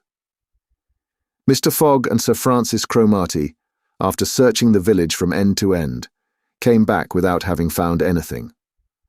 "I shall go afoot," said Phileas Fogg. Passepartout, who had now rejoined his master, made a wry grimace as he thought of his magnificent but too frail Indian shoes. Happily, he too had been looking about him, and after a moment's hesitation said, "Monsieur, I think I have found a means of conveyance." "What?" "An elephant. An elephant that belongs to an Indian who lives but 100 steps from here." "Let's go and see the elephant," replied Mr. Fogg. They soon reached a small hut, near which, enclosed within some high palings, was the animal in question. An Indian came out of the hut and, at their request, conducted them within the enclosure. The elephant, which its owner had reared, not for a beast of burden, but for warlike purposes, was half domesticated. The Indian had begun already by often irritating him and feeding him every 3 months on sugar and butter, to impart to him a ferocity not in his nature, this method being often employed by those who train the Indian elephants for battle. Happily, however, for Mr. Fogg, the animal's instruction in this direction had not gone far, and the elephant still preserved his natural gentleness. XVIII, this was the name of the beast, could doubtless travel rapidly for a long time, and, in default of any other means of conveyance, Mr. Fogg resolved to hire him. But elephants are far from cheap in India, where they are becoming scarce. The males, which alone are suitable for circus shows, are much sought, especially as but few of them are domesticated. When, therefore, Mr. Fogg proposed to the Indian to hire XVIII, he refused point blank. Mr. Fogg persisted, offering the excessive sum of £10 an hour for the loan of the beast to Allahabad. Refused. £20? Refused also. £40? Still refused. Passepartout jumped at each advance, but the Indian declined to be tempted. Yet the offer was an alluring one, for, supposing it took the elephant 15 hours to reach Allahabad, his owner would receive no less than £600 sterling. Phileas Fogg, without getting in the least flurried, then proposed to purchase the animal outright, and at first offered £1,000 for him. The Indian, perhaps thinking he was going to make a great bargain, still refused. Sir Francis Cromarty took Mr. Fogg aside and begged him to reflect before he went any further, to which that gentleman replied that he was not in the habit of acting rashly, that a bet of £20,000 was at stake, that the elephant was absolutely necessary to him, and that he would secure him if he had to pay 20 times his value. Returning to the Indian, whose small, sharp eyes, glistening with avarice, betrayed that with him it was only a question of how great a price he could obtain. Mr. Fogg offered first £1,200, then £1,500, £1,800, £2,000. Passepartout, usually so rubicund, was fairly white with suspense. At £2,000, the Indian yielded. "What a price, good heavens!" cried Passepartout, "for an elephant!" It only remained now to find a guide, which was comparatively easy. A young Parsee, with an intelligent face, offered his services, which Mr. Fogg accepted, promising so generous a reward as to materially stimulate his zeal. The elephant was led out and equipped. The Parsee, who was an accomplished elephant driver, covered his back with a sort of saddle-cloth and attached to each of his flanks some curiously uncomfortable howdahs. Phileas Fogg paid the Indian with some banknotes which he extracted from the famous carpet-bag, a proceeding that seemed to deprive poor Passepartout of his vitals. Then he offered to carry Sir Francis to Allahabad, which the brigadier gratefully accepted, as one traveller the more would not be likely to fatigue the gigantic beast. Provisions were purchased at Colby, and while Sir Francis and Mr. Fogg took the howdahs on either side, Passepartout got astride the saddle-cloth between them. The Parsee perched himself on the elephant's neck, and at 9 o'clock they set out from the village, the animal marching off through the dense forest of palms by the shortest cut. Chapter 12, in which Phileas Fogg and his companions venture across the Indian forests, and what ensued. In order to shorten the journey, the guide passed to the left of the line where the railway was still in process of being built. This line, owing to the capricious turnings of the Vindhya mountains, did not pursue a straight course. The Parsee, who was quite familiar with the roads and paths in the district, declared that they would gain 20 miles by striking directly through the forest.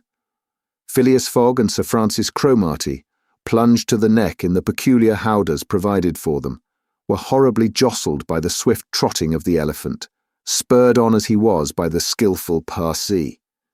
But they endured the discomfort with true British phlegm, talking little, and scarcely able to catch a glimpse of each other. As for Passepartout, who was mounted on the beast's back and received the direct force of each concussion as he trod along, he was very careful, in accordance with his master's advice, to keep his tongue from between his teeth, as it would otherwise have been bitten off short. The worthy fellow bounced from the elephant's neck to his rump, and vaulted like a clown on a springboard. Yet he laughed in the midst of his bouncing, and from time to time took a piece of sugar out of his pocket and inserted it in Chiuni's trunk, who received it without in the least slackening his regular trot. After 2 hours, the guide stopped the elephant and gave him an hour for rest, during which Chiuni, after quenching his thirst at a neighbouring spring, set to devouring the branches and shrubs round about him. Neither Sir Francis nor Mr. Fogg regretted the delay, and both descended with a feeling of relief. "Why, he's made of iron," exclaimed the general, gazing admiringly on Chiuni. "Of forged iron," replied Passepartout, as he set about preparing a hasty breakfast. At noon the Parsee gave the signal of departure. The country soon presented a very savage aspect. Copses of dates and dwarf palms succeeded the dense forests, then vast, dry plains, dotted with scanty shrubs, and sown with great blocks of syenite. All this portion of Bundelkund, which is little frequented by travellers, is inhabited by a fanatical population, hardened in the most horrible practices of the Hindu faith. The English have not been able to secure complete dominion over this territory, which is subjected to the influence of rajas, whom it is almost impossible to reach in their inaccessible mountain fastnesses. The travellers several times saw bands of ferocious Indians, who, when they perceived the elephant striding across country, made angry and threatening motions. The Parsi avoided them as much as possible. Few animals were observed on the route. Even the monkeys hurried from their path with contortions and grimaces which convulsed Passepartout with laughter. In the midst of his gaiety, however, one thought troubled the worthy servant. What would Mr. Fogg do with the elephant when he got to Allahabad? Would he carry him on with him? Impossible. The cost of transporting him would make him ruinously expensive. Would he sell him or set him free? The estimable beast certainly deserved some consideration. Should Mr. Fogg choose to make him, Passepartout, a present of XIII, he would be very much embarrassed, and these thoughts did not cease worrying him for a long time. The principal chain of the Vindhyas was crossed by 8 in the evening, and another halt was made on the northern slope, in a ruined bungalow. They had gone nearly 25 miles that day, and an equal distance still separated them from the station of Allahabad. The night was cold. The Parsi lit a fire in the bungalow with a few dry branches, and the warmth was very grateful. Provisions purchased at Colby sufficed for supper, and the travellers ate ravenously. The conversation, beginning with a few disconnected phrases, soon gave place to loud and steady snores.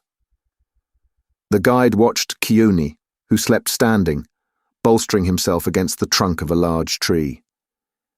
Nothing occurred during the night to disturb the slumberers, although occasional growls from panthers and chatterings of monkeys broke the silence. The more formidable beasts made no cries or hostile demonstration against the occupants of the bungalow.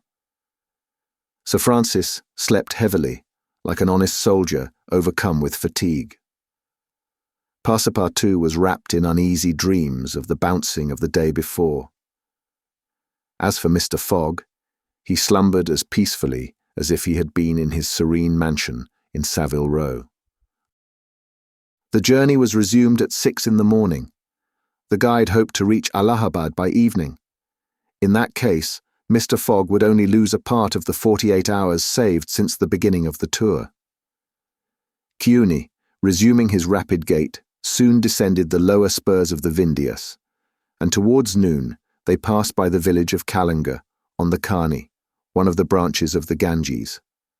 The guide avoided inhabited places, thinking it safer to keep the open country, which lies along the first depressions of the basin of the great river. Allahabad was now only 12 miles to the northeast. They stopped under a clump of bananas, the fruit of which, as healthy as bread and as succulent as cream, was amply partaken of and appreciated. At 2 o'clock the guide entered a thick forest which extended several miles. He preferred to travel under cover of the woods. They had not as yet had any unpleasant encounters, and the journey seemed on the point of being successfully accomplished, when the elephant, becoming restless, suddenly stopped. It was then 4 o'clock. "What's the matter?" asked Sir Francis, putting out his head. "I don't know, officer," replied the Parsi, listening attentively to a confused murmur which came through the thick branches. The murmur soon became more distinct. It now seemed like a distant concert of human voices accompanied by brass instruments. Passepartout was all eyes and ears. Mr. Fogg patiently waited without a word. The Parsi jumped to the ground, fastened the elephant to a tree, and plunged into the thicket. He soon returned, saying, "A procession of Brahmins is coming this way. We must prevent their seeing us, if possible." The guide unloosed the elephant and led him into a thicket, at the same time asking the travellers not to stir. He held himself ready to bestride the animal at a moment's notice, should flight become necessary. But he evidently thought that the procession of the faithful would pass without perceiving them amid the thick foliage, in which they were wholly concealed. The discordant tones of the voices and instruments drew nearer, and now droning songs mingled with the sound of the tambourines and cymbals. The head of the procession soon appeared beneath the trees 100 paces away, and the strange figures who performed the religious ceremony were easily distinguished through the branches. First came the priests, with mitres on their heads, and clothed in long lace robes. They were surrounded by men, women, and children, who sang a kind of lugubrious psalm, interrupted at regular intervals by the tambourines and cymbals, while behind them was drawn a car with large wheels, the spokes of which represented serpents entwined with each other. Upon the car, which was drawn by 4 richly caparisoned zebus, stood a hideous statue with 4 arms, the body coloured a dull red, with haggard eyes, dishevelled hair, protruding tongue, and lips tinted with beetle.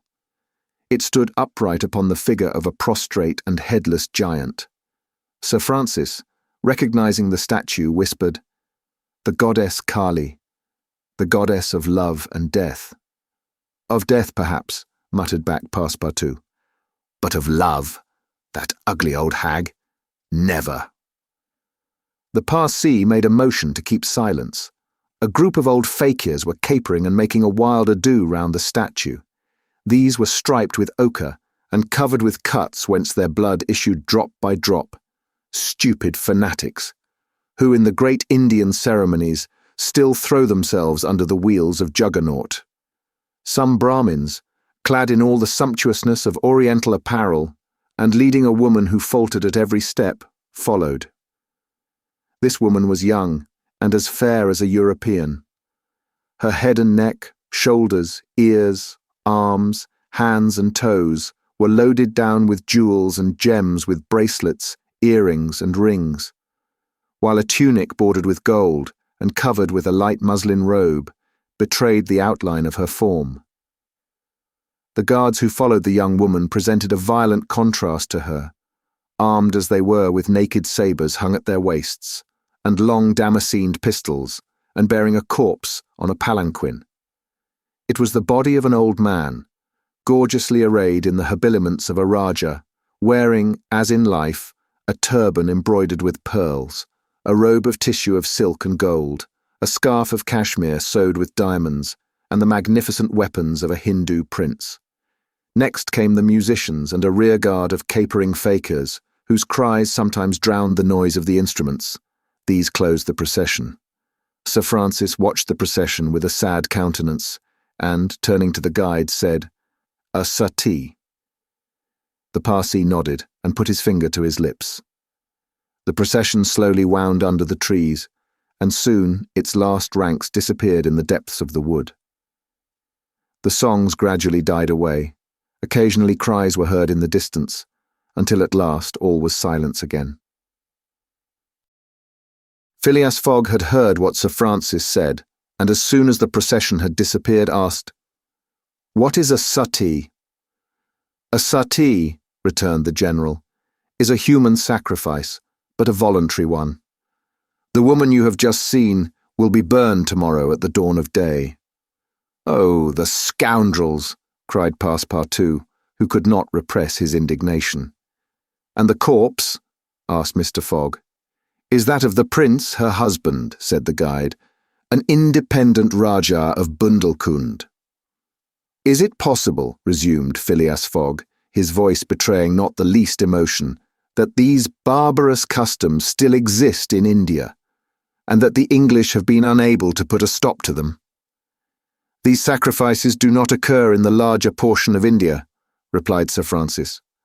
"But we have no power over these savage territories, and especially here in Bundelkund. The whole district north of the Vindhyas is the theatre of incessant murders and pillage." "The poor wretch," exclaimed Passepartout, "to be burned alive." "Yes," returned Sir Francis, "burned alive. And if she were not, you cannot conceive what treatment she would be obliged to submit to from her relatives. They would shave off her hair, feed her on a scanty allowance of rice, treat her with contempt. She would be looked upon as an unclean creature, and would die in some corner, like a scurvy dog. The prospect of so frightful an existence drives these poor creatures to the sacrifice much more than love or religious fanaticism. Sometimes, however, the sacrifice is really voluntary, and it requires the active interference of the government to prevent it. Several years ago, when I was living at Bombay, a young widow asked permission of the governor to be burned along with her husband's body, but as you may imagine, he refused. The woman left the town, took refuge with an independent Raja, and there carried out her self-devoted purpose. While Sir Francis was speaking, the guide shook his head several times and now said, "The sacrifice which will take place tomorrow at dawn is not a voluntary one." "How do you know?" "Everybody knows about this affair in Bundelkund." "But the wretched creature did not seem to be making any resistance," observed Sir Francis. "That was because they had intoxicated her with fumes of hemp and opium." "But where are they taking her?" "To the pagoda of Pillaji, 2 miles from here. She will pass the night there. And the sacrifice will take place tomorrow, at the first light of dawn." The guide now led the elephant out of the thicket and leaped upon his neck. Just at the moment that he was about to urge Keone forward with a peculiar whistle, Mr. Fogg stopped him, and turning to Sir Francis Cromarty, said, "Suppose we save this woman." "Save the woman, Mr. Fogg?" "I have yet 12 hours to spare. I can devote them to that." "Why? You are a man of heart." "Sometimes," replied Phileas Fogg quietly, "when I have the time." Chapter 13, in which Passepartout receives a new proof that fortune favours the brave. The project was a bold one, full of difficulty, perhaps impracticable. Mr. Fogg was going to risk life or at least liberty, and therefore the success of his tour. But he did not hesitate, and he found in Sir Francis Cromarty an enthusiastic ally. As for Passepartout, he was ready for anything that might be proposed. His master's idea charmed him. He perceived a heart, a soul under that icy exterior. He began to love Phileas Fogg. There remained the guide. What course would he adopt? Would he not take part with the Indians? In default of his assistance, it was necessary to be assured of his neutrality. Sir Francis frankly put the question to him.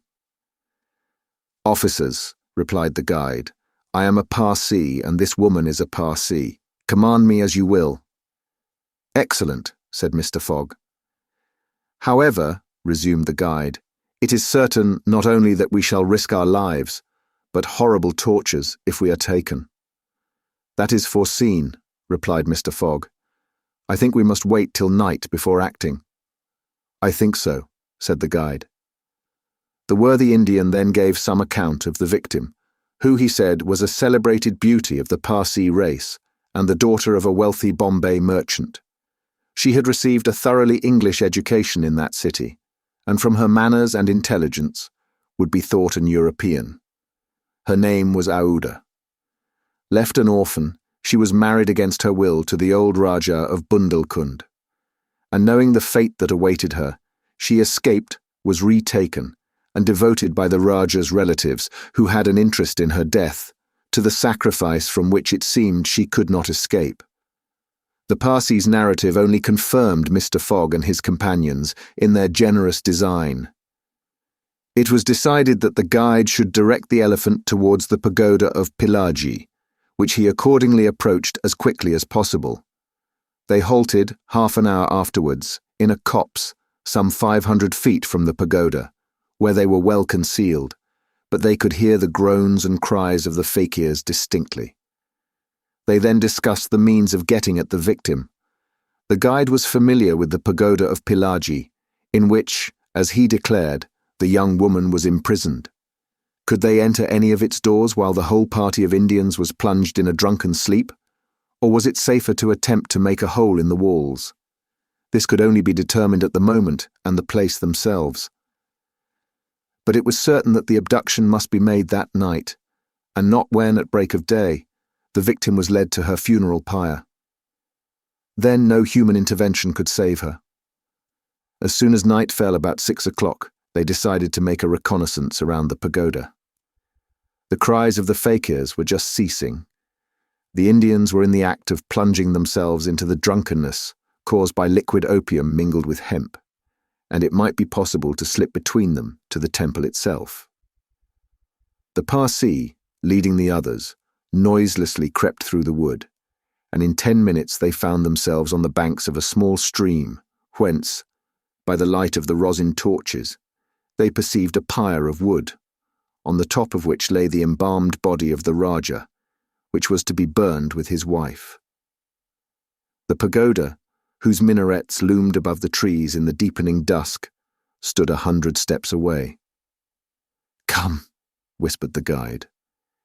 He slipped more cautiously than ever through the brush, followed by his companions. The silence around was only broken by the low murmuring of the wind among the branches. Soon the Parsee stopped on the borders of the glade, which was lit up by the torches. The ground was covered by groups of the Indians, motionless in their drunken sleep. It seemed a battlefield strewn with the dead. Men, women, and children lay together. In the background, among the trees, the pagoda of Pilaji loomed distinctly. Much to the guide's disappointment, the guards of the Rajah, lighted by torches, were watching at the doors and marching to and fro with naked sabres. Probably the priests, too, were watching within. The Parsee, now convinced that it was impossible to force an entrance to the temple, advanced no farther, but led his companions back again. Phileas Fogg and Sir Francis Cromarty also saw that nothing could be attempted in that direction. They stopped and engaged in a whispered colloquy. "It is only 8 now," said the brigadier, "and these guards may also go to sleep." "It is not impossible," returned the Parsee. They lay down at the foot of a tree and waited. The time seemed long. The guide ever and anon left them to take an observation on the edge of the wood, but the guards watched steadily by the glare of the torches, and a dim light crept through the windows of the pagoda. They waited till midnight, but no change took place among the guards, and it became apparent that their yielding to sleep could not be counted on. The other plan must be carried out. An opening in the walls of the pagoda must be made. It remained to ascertain whether the priests were watching by the side of their victim as assiduously as were the soldiers at the door. After a last consultation, the guide announced that he was ready for the attempt and advanced, followed by the others. They took a roundabout way so as to get at the pagoda on the rear. They reached the walls about 12:30 without having met anyone. Here there was no guard, nor were there either windows or doors. The night was dark. The moon on the wane scarcely left the horizon and was covered with heavy clouds. The height of the trees deepened the darkness. It was not enough to reach the walls. An opening in them must be accomplished, and to attain this purpose, the party only had their pocket knives.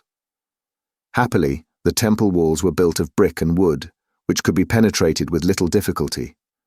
After one brick had been taken out, the rest would yield easily. They set noiselessly to work, and the Parsee on one side and Passepartout on the other began to loosen the bricks so as to make an aperture 2 feet wide. They were getting on rapidly, when suddenly a cry was heard in the interior of the temple, followed almost instantly by other cries replying from the outside. Passepartout and the guide stopped. Had they been heard? Was the alarm being given? Common prudence urged them to retire, and they did so, followed by Phileas Fogg and Sir Francis. They again hid themselves in the wood and waited till the disturbance, whatever it might be, ceased, holding themselves ready to resume their attempt without delay. But awkwardly enough, the guards now appeared at the rear of the temple, and there installed themselves in readiness to prevent a surprise. It would be difficult to describe the disappointment of the party, thus interrupted in their work. They could not now reach the victim. How, then, could they save her? Sir Francis shook his fists. Passepartout was beside himself, and the guide gnashed his teeth with rage. The tranquil Fogg waited, without betraying any emotion. "We have nothing to do but to go away," whispered Sir Francis. "Nothing but to go away," echoed the guide. "Stop," said Fogg. I am only due at Allahabad tomorrow before noon." "But what can you hope to do?" asked Sir Francis. "In a few hours it will be daylight, and the chance which now seems lost may present itself at the last moment." Sir Francis would have liked to read Phileas Fogg's eyes. What was this cool Englishman thinking of? Was he planning to make a rush for the young woman at the very moment of the sacrifice, and boldly snatch her from her executioners? This would be utter folly, and it was hard to admit that Fogg was such a fool. Sir Francis consented, however, to remain to the end of this terrible drama. The guide led them to the rear of the glade, where they were able to observe the sleeping groups. Meanwhile, Passepartout, who had perched himself on the lower branches of a tree, was resolving an idea which had at first struck him like a flash, and which was now firmly lodged in his brain. He had commenced by saying to himself, "What folly!" And then he repeated, "Why not after all? It's a chance, perhaps the only one, and with such sots." Thinking thus, he slipped, with the suppleness of a serpent, to the lowest branches, the ends of which bent almost to the ground. The hours passed, and the lighter shades now announced the approach of day, though it was not yet light. This was the moment. The slumbering multitude became animated. The tambourines sounded, songs and cries arose. The hour of the sacrifice had come. The doors of the pagoda swung open, and a bright light escaped from its interior, in the midst of which Mr. Fogg and Sir Francis espied the victim. She seemed, having shaken off the stupor of intoxication, to be striving to escape from her executioner. Sir Francis's heart throbbed, and convulsively seizing Mr. Fogg's hand, found in it an open knife. Just at this moment, the crowd began to move. The young woman had again fallen into a stupor caused by the fumes of hemp, and passed among the fakirs, who escorted her with their wild religious cries. Phileas Fogg and his companions, mingling in the rear ranks of the crowd, followed, and in 2 minutes they reached the banks of the stream, and stopped 50 paces from the pyre, upon which still lay the Rajah's corpse. In the semi-obscurity they saw the victim, quite senseless, stretched out beside her husband's body. Then a torch was brought, and the wood, heavily soaked with oil, instantly took fire. At this moment, Sir Francis and the guide seized Phileas Fogg, who, in an instant of mad generosity, was about to rush upon the pyre. But he had quickly pushed them aside, when the whole scene suddenly changed. A cry of terror arose. The whole multitude prostrated themselves, terror-stricken, on the ground. The old Rajah was not dead then, since he rose of a sudden, like a spectre, took up his wife in his arms, and descended from the pyre in the midst of the clouds of smoke, which only heightened his ghostly appearance. Fakirs and soldiers and priests, seized with instant terror, lay there, with their faces on the ground, not daring to lift their eyes and behold such a prodigy. The inanimate victim was borne along by the vigorous arms which supported her, and which she did not seem in the least to burden.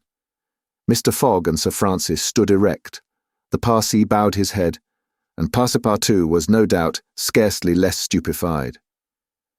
The resuscitated Rajah approached Sir Francis and Mr. Fogg, and in an abrupt tone said, "Let us be off." It was Passepartout himself who had slipped upon the pyre in the midst of the smoke and, profiting by the still overhanging darkness, had delivered the young woman from death. It was Passepartout who, playing his part with a happy audacity, had passed through the crowd amid the general terror. A moment after, all 4 of the party had disappeared in the woods, and the elephant was bearing them away at a rapid pace. But the cries and noise and a ball which whizzed through Phileas Fogg's hat apprised them that the trick had been discovered. The old Rajah's body, indeed, now appeared upon the burning pyre, and the priests, recovered from their terror, perceived that an abduction had taken place. They hastened into the forest, followed by the soldiers, who fired a volley after the fugitives. but the latter rapidly increased the distance between them, and ere long found themselves beyond the reach of the bullets and arrows. Chapter 14, in which Phileas Fogg descends the whole length of the beautiful valley of the Ganges, without ever thinking of seeing it.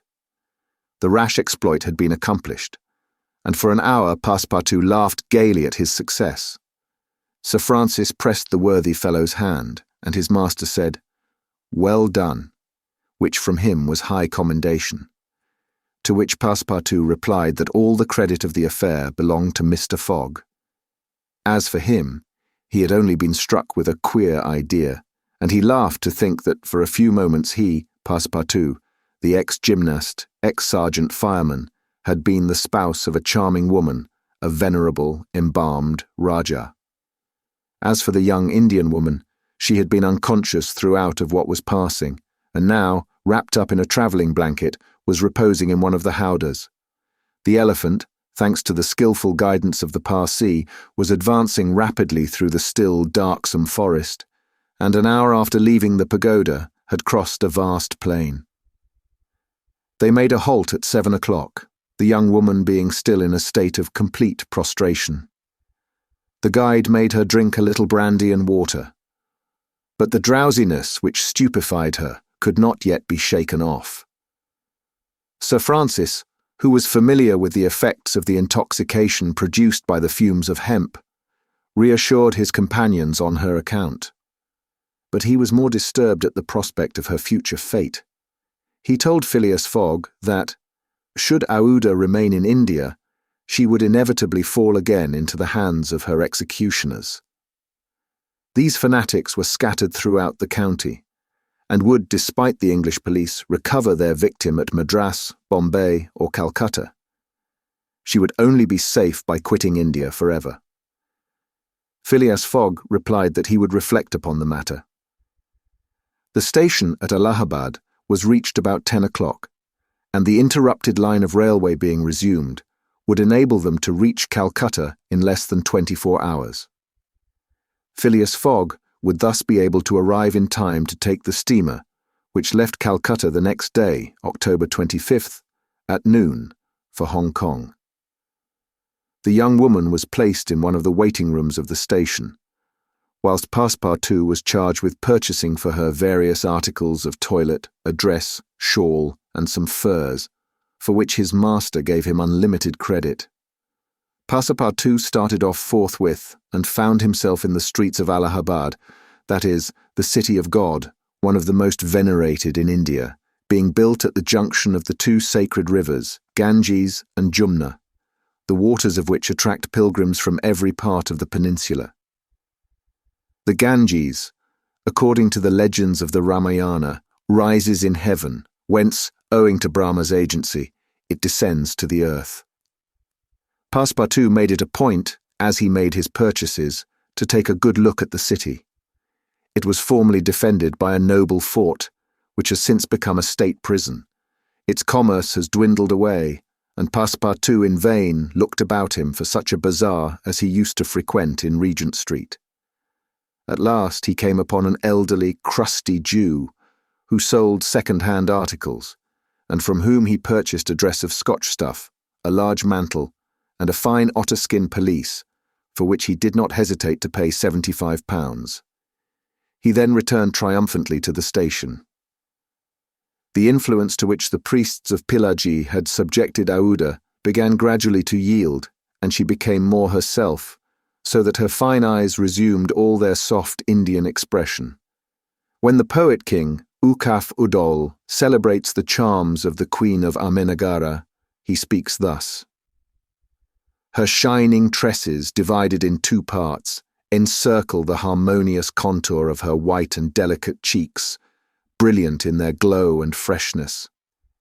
Her ebony brows have the form and charm of the bow of Karma, the god of love, and beneath her long silken lashes the purest reflections and a celestial light swim, as in the sacred lakes of Himalaya, in the black pupils of her great clear eyes.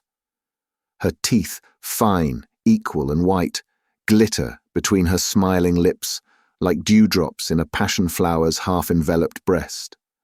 Her delicately formed ears, her vermilion hands, her little feet, curved and tender as the lotus bud, glitter with the brilliancy of the loveliest pearls of Ceylon, the most dazzling diamonds of Golconda.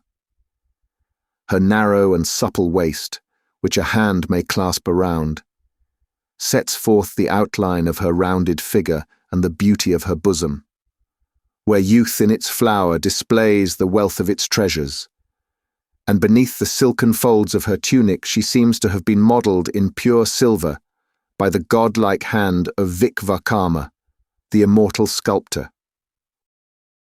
It is enough to say, without applying this poetical rhapsody to Aouda, that she was a charming woman in all the European acceptation of the phrase. She spoke English with great purity, and the guide had not exaggerated in saying that the young Parsee had been transformed by her bringing up. The train was about to start from Allahabad, and Mr. Fogg proceeded to pay the guide the price agreed upon for his service, and not a farthing more, which astonished Passepartout, who remembered all that his master owed to the guide's devotion. He had, indeed, risked his life in the adventure at Pelagie, and, if he should be caught afterwards by the Indians, he would with difficulty escape their vengeance. XIII also must be disposed of. What should be done with the elephant, which had been so dearly purchased? Phileas Fogg had already determined this question. "Parsee," said he to the guide, "you have been serviceable and devoted. I have paid for your service, but not for your devotion. Would you like to have this elephant? He is yours."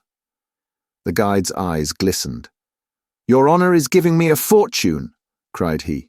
"Take him, guide," returned Mr. Fogg, "and I shall still be your debtor." "Good," exclaimed Passepartout. "Take him, friend. XIII is a brave and faithful beast." And going up to the elephant, he gave him several lumps of sugar, saying, "Here, XIII, here, here." The elephant grunted out his satisfaction, and clasping Passepartout around the waist with his trunk, lifted him as high as his head. Passepartout, not in the least alarmed, caressed the animal, which replaced him gently on the ground. Soon after, Phileas Fogg, Sir Francis Cromarty, and Passepartout, installed in a carriage with Aouda, who had the best seat, were whirling at full speed towards Benares.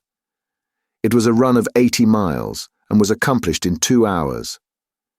During the journey, the young woman fully recovered her senses. What was her astonishment to find herself in this carriage, on the railway, dressed in European habiliments, and with travellers who were quite strangers to her. Her companions first set about fully reviving her with a little liquor, and then Sir Francis narrated to her what had passed, dwelling upon the courage with which Phileas Fogg had not hesitated to risk his life to save her, and recounting the happy sequel of the venture, the result of Passepartout's rash idea.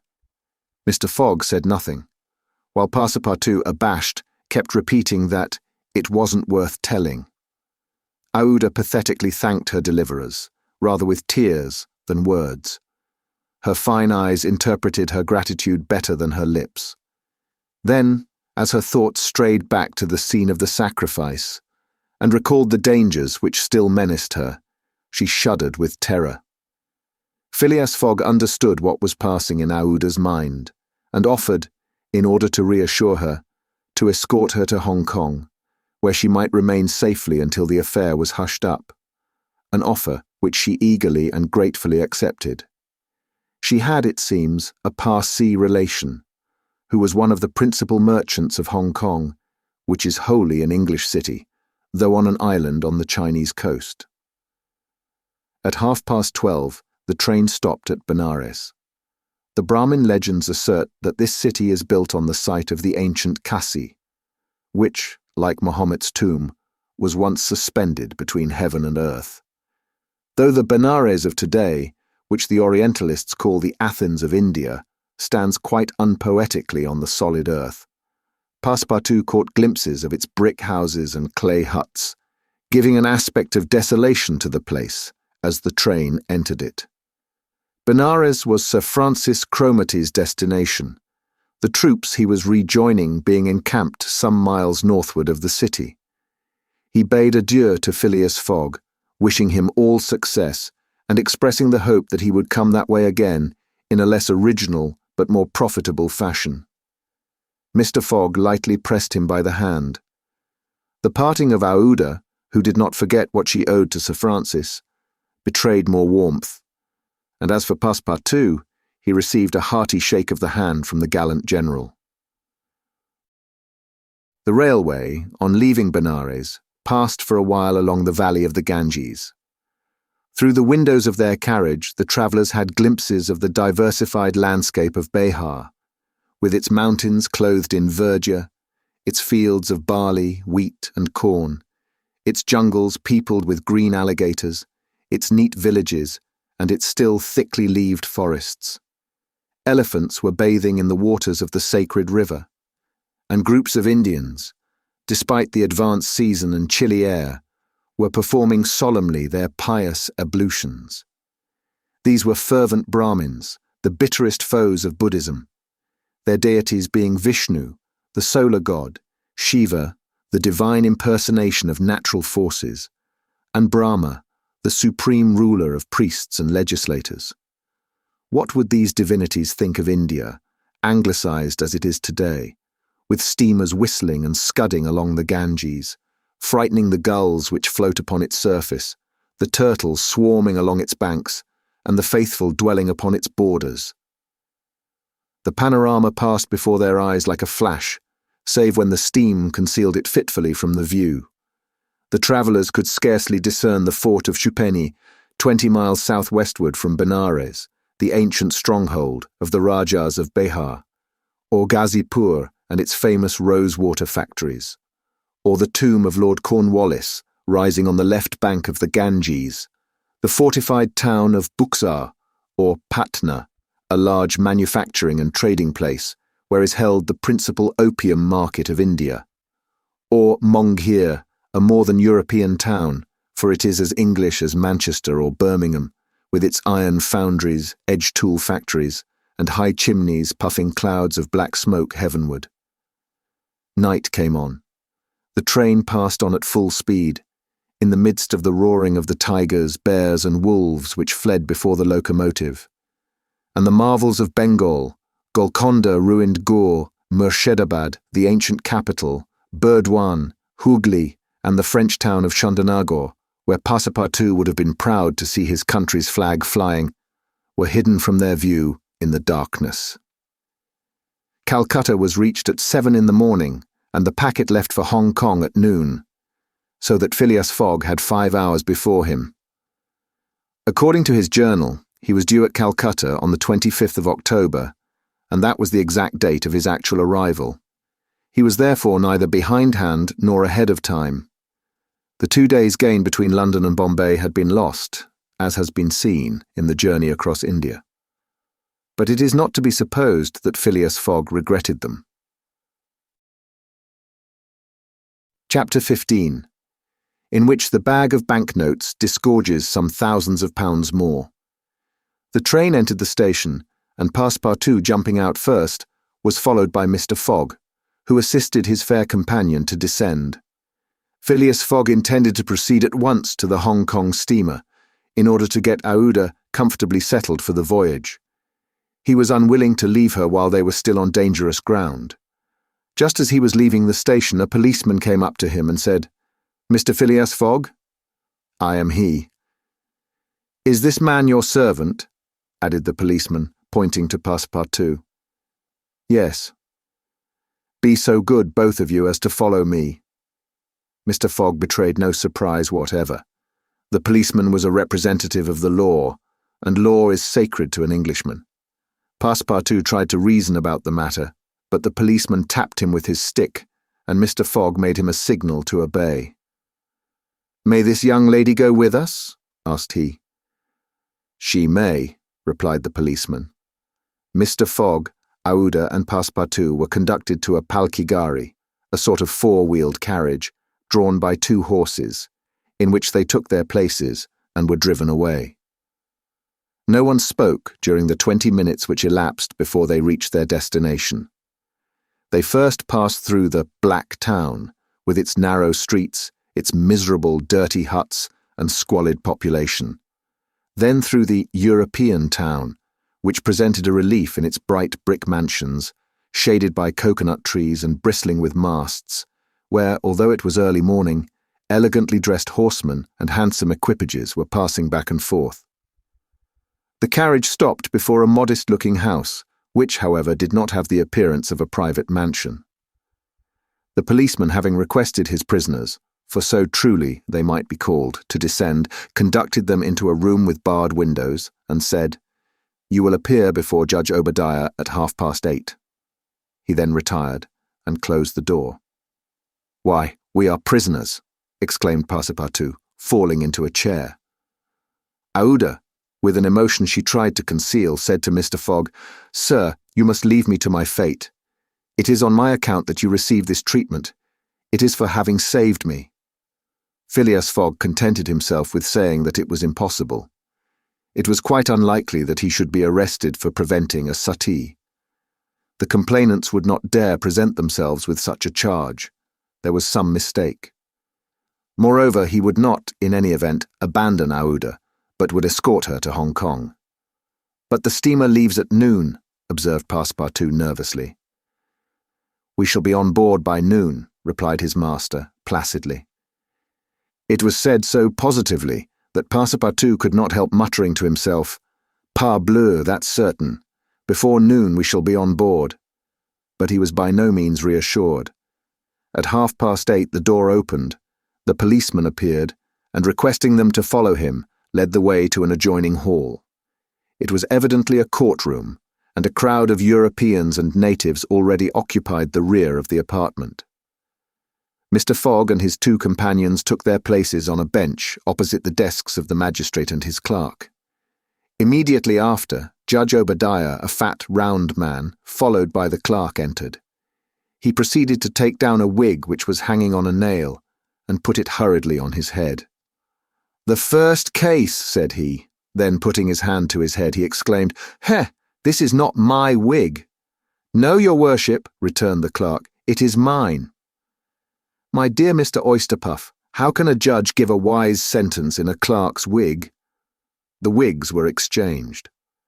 Passepartout was getting nervous, for the hands on the face of the big clock over the judge seemed to go around with terrible rapidity. "The first case," repeated Judge Obadiah. "Phileas Fogg?" demanded Oysterpuff. "I am here," replied Mr. Fogg. "Passepartout?"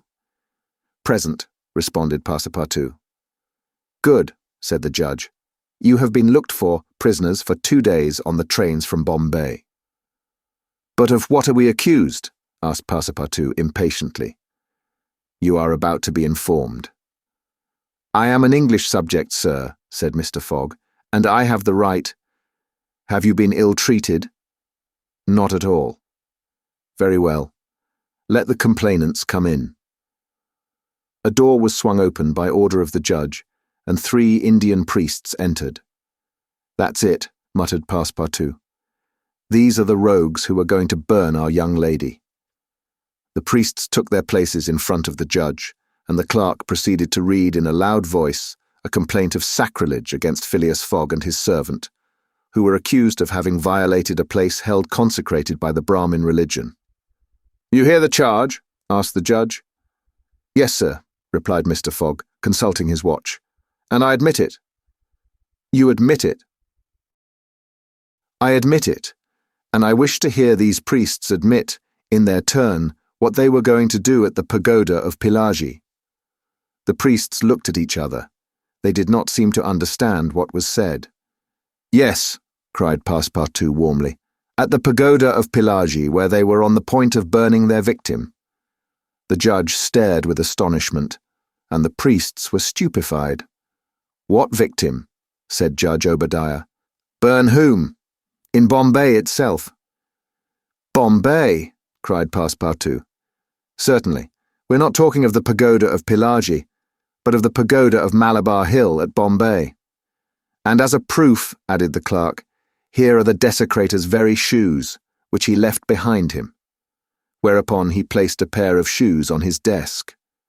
"My shoes!" cried Passepartout, in his surprise permitting this imprudent exclamation to escape him. The confusion of master and man, who had quite forgotten the affair at Bombay, for which they were now detained at Calcutta, may be imagined. Fix the detective had foreseen the advantage which Passepartout's escapade gave him, and delaying his departure for 12 hours, had consulted the priests of Malabar Hill. Knowing that the English authorities dealt very severely with this kind of misdemeanour, he promised them a goodly sum in damages, and sent them forward to Calcutta by the next train. Owing to the delay caused by the rescue of the young widow, Fix and the priests reached the Indian capital before Mr. Fogg and his servant, the magistrates having been already warned by a dispatch to arrest them should they arrive. Fix's disappointment when he learned that Phileas Fogg had not made his appearance in Calcutta may be imagined. He made up his mind that the robber had stopped somewhere on the route and taken refuge in the southern provinces. For 24 hours, Fix watched the station with feverish anxiety. At last he was rewarded by seeing Mr. Fogg and Passepartout arrive, accompanied by a young woman whose presence he was wholly at a loss to explain. He hastened for a policeman, and this was how the party came to be arrested and brought before Judge Obadiah. Had Passepartout been a little less preoccupied, he would have espied the detective ensconced in a corner of the courtroom, watching the proceedings with an interest easily understood. For the warrant had failed to reach him at Calcutta, as it had done at Bombay and Suez. Judge Obadiah had unfortunately caught Passepartout's rash exclamation, which the poor fellow would have given the world to recall. "The facts are admitted?" asked the judge. "Admitted," replied Mr. Fogg, coldly. "Inasmuch," resumed the judge, "as the English law protects equally and sternly the religions of the Indian people, and as the man Passepartout has admitted that he violated the sacred pagoda of Malabar Hill, at Bombay, on the 20th of October, I condemn the said Passepartout to imprisonment for 15 days and a fine of £300.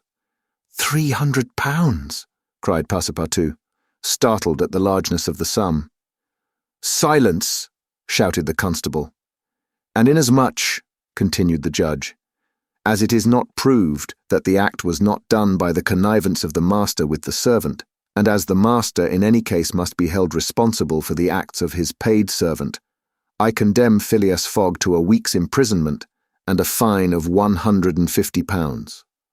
Fix rubbed his hands softly with satisfaction. If Phileas Fogg could be detained in Calcutta a week, it would be more than time for the warrant to arrive. Passepartout was stupefied. This sentence ruined his master. A wager of £20,000 lost, because he, like a precious fool, had gone into that abominable pagoda. Phileas Fogg, as self-composed as if the judgment did not in the least concern him, did not even lift his eyebrows while it was being pronounced. Just as the clerk was calling the next case, he rose and said, "I offer bail." "You have that right," returned the judge. Fix's blood ran cold, but he resumed his composure when he heard the judge announce that the bail required for each prisoner would be £1,000. "I will pay it at once," said Mr. Fogg, taking a roll of bank bills from the carpet bag, which Passepartout had by him, and placing them on the clerk's desk. "This sum will be restored to you upon your release from prison," said the judge. "Meanwhile, you are liberated on bail." "Come," said Phileas Fogg to his servant. "But let them at least give me back my shoes," cried Passepartout angrily. "Ah, these are pretty dear shoes," he muttered as they were handed to him. "More than £1,000 apiece. Besides, they pinch my feet." Mr. Fogg, offering his arm to Aouda, then departed, followed by the crestfallen Passepartout. Fix still nourished hopes that the robber would not, after all, leave the £2,000 behind him, but would decide to serve out his week in jail, and issued forth on Mr. Fogg's traces. That gentleman took a carriage, and the party was soon landed on one of the quays. The Rangoon was moored half a mile off in the harbour, its signal of departure hoisted at the masthead. 11 o'clock was striking. Mr. Fogg was an hour in advance of time. Fix saw them leave the carriage and push off in a boat for the steamer, and stamped his feet with disappointment. "The rascal is off after all," he exclaimed. £2,000 sacrificed. He's as prodigal as a thief. I'll follow him to the end of the world if necessary, but at the rate he is going on, the stolen money will soon be exhausted." The detective was not far wrong in making this conjecture. Since leaving London, what with travelling expenses, bribes, the purchase of the elephant, bails and fines, Mr. Fogg had already spent more than £5,000 on the way, and the percentage of the sum recovered from the bank robber promised to the detectives was rapidly diminishing. Chapter 16, in which Fix does not seem to understand in the least what is said to him. The Rangoon, one of the Peninsular and Oriental Company's boats plying in the Chinese and Japanese seas, was a screw steamer, built of iron, weighing about 1,770 tons, and with engines of 400 horsepower. She was as fast, but not as well fitted up, as the Mongolia, and Aouda was not as comfortably provided for on board of her as Phileas Fogg could have wished. However, the trip from Calcutta to Hong Kong only comprised some 3,500 miles, occupying from 10 to 12 days, and the young woman was not difficult to please. During the first days of the journey, Aouda became better acquainted with her protector, and constantly gave evidence of her deep gratitude for what he had done. The phlegmatic gentleman listened to her, apparently at least, with coldness, neither his voice nor his manner betraying the slightest emotion. But he seemed to be always on the watch that nothing should be wanting to Aouda's comfort. He visited her regularly each day at certain hours, not so much to talk himself as to sit and hear her talk. He treated her with the strictest politeness, but with the precision of an automaton, the movements of which had been arranged for this purpose. Aouda did not quite know what to make of him, though Passepartout had given her some hints of his master's eccentricity, and made her smile by telling her of the wager which was sending him round the world. After all, she owed Phileas Fogg her life, and she always regarded him through the exalting medium of her gratitude. Aouda confirmed the Parsi guide's narrative of her touching history. She did, indeed, belong to the highest of the native races of India. Many of the Parsi merchants have made great fortunes there by dealing in cotton, and one of them, Sir Jametsi Jejeebhoy, was made a baronet by the English government. Aouda was a relative of this great man, and it was his cousin, Jiji, whom she hoped to join at Hong Kong. Whether she would find a protector in him, she could not tell, but Mr. Fogg essayed to calm her anxieties and to assure her that everything would be mathematically, he used the very word, arranged. Aouda fastened her great eyes, clear as the sacred lakes of the Himalaya, upon him. But the intractable Fogg, as reserved as ever, did not seem at all inclined to throw himself into this lake. The first few days of the voyage passed prosperously, amid favourable weather and propitious winds, and they soon came in sight of the great Andaman, the principal of the islands in the Bay of Bengal, with its picturesque saddle peak, 2,400 feet high, looming above the waters. The steamer passed along near the shores, but the savage Papuans, who are in the lowest scale of humanity, but are not, as has been asserted, cannibals, did not make their appearance. The panorama of the islands, as they steamed by them, was superb. Vast forests of palms, arrax, bamboo, teakwood, of the gigantic mimosa, and tree-like ferns covered the foreground, while behind, the graceful outlines of the mountains were traced against the sky, and along the coasts, swarmed by thousands, the precious swallows whose nests furnish a luxurious dish to the tables of the celestial empire. The varied landscape afforded by the Andaman Islands was soon past, however, and the Rangoon rapidly approached the Straits of Malacca, which gave access to the China Seas. What was Detective Fix, so unluckily drawn on from country to country, doing all this while? He had managed to embark on the Rangoon at Calcutta without being seen by Passepartout, after leaving orders that, if the warrant should arrive, it should be forwarded to him at Hong Kong, and he hoped to conceal his presence to the end of the voyage. It would have been difficult to explain why he was on board without awakening Passepartout's suspicions, who thought him still at Bombay. But necessity impelled him, nevertheless, to renew his acquaintance with the worthy servant, as will be seen. All the detective's hopes and wishes were now centred on Hong Kong, for the steamer's stay at Singapore would be too brief to enable him to take any steps there.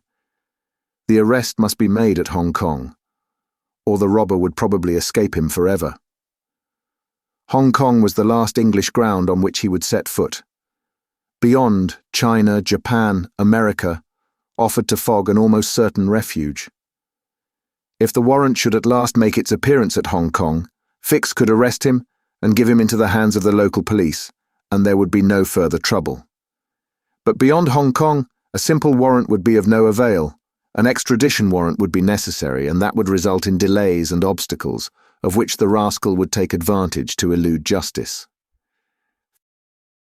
Fix thought over these probabilities during the long hours which he spent in his cabin, and kept repeating to himself, "Now either the warrant will be at Hong Kong, in which case I shall arrest my man, or it will not be there, and this time it is absolutely necessary that I should delay his departure.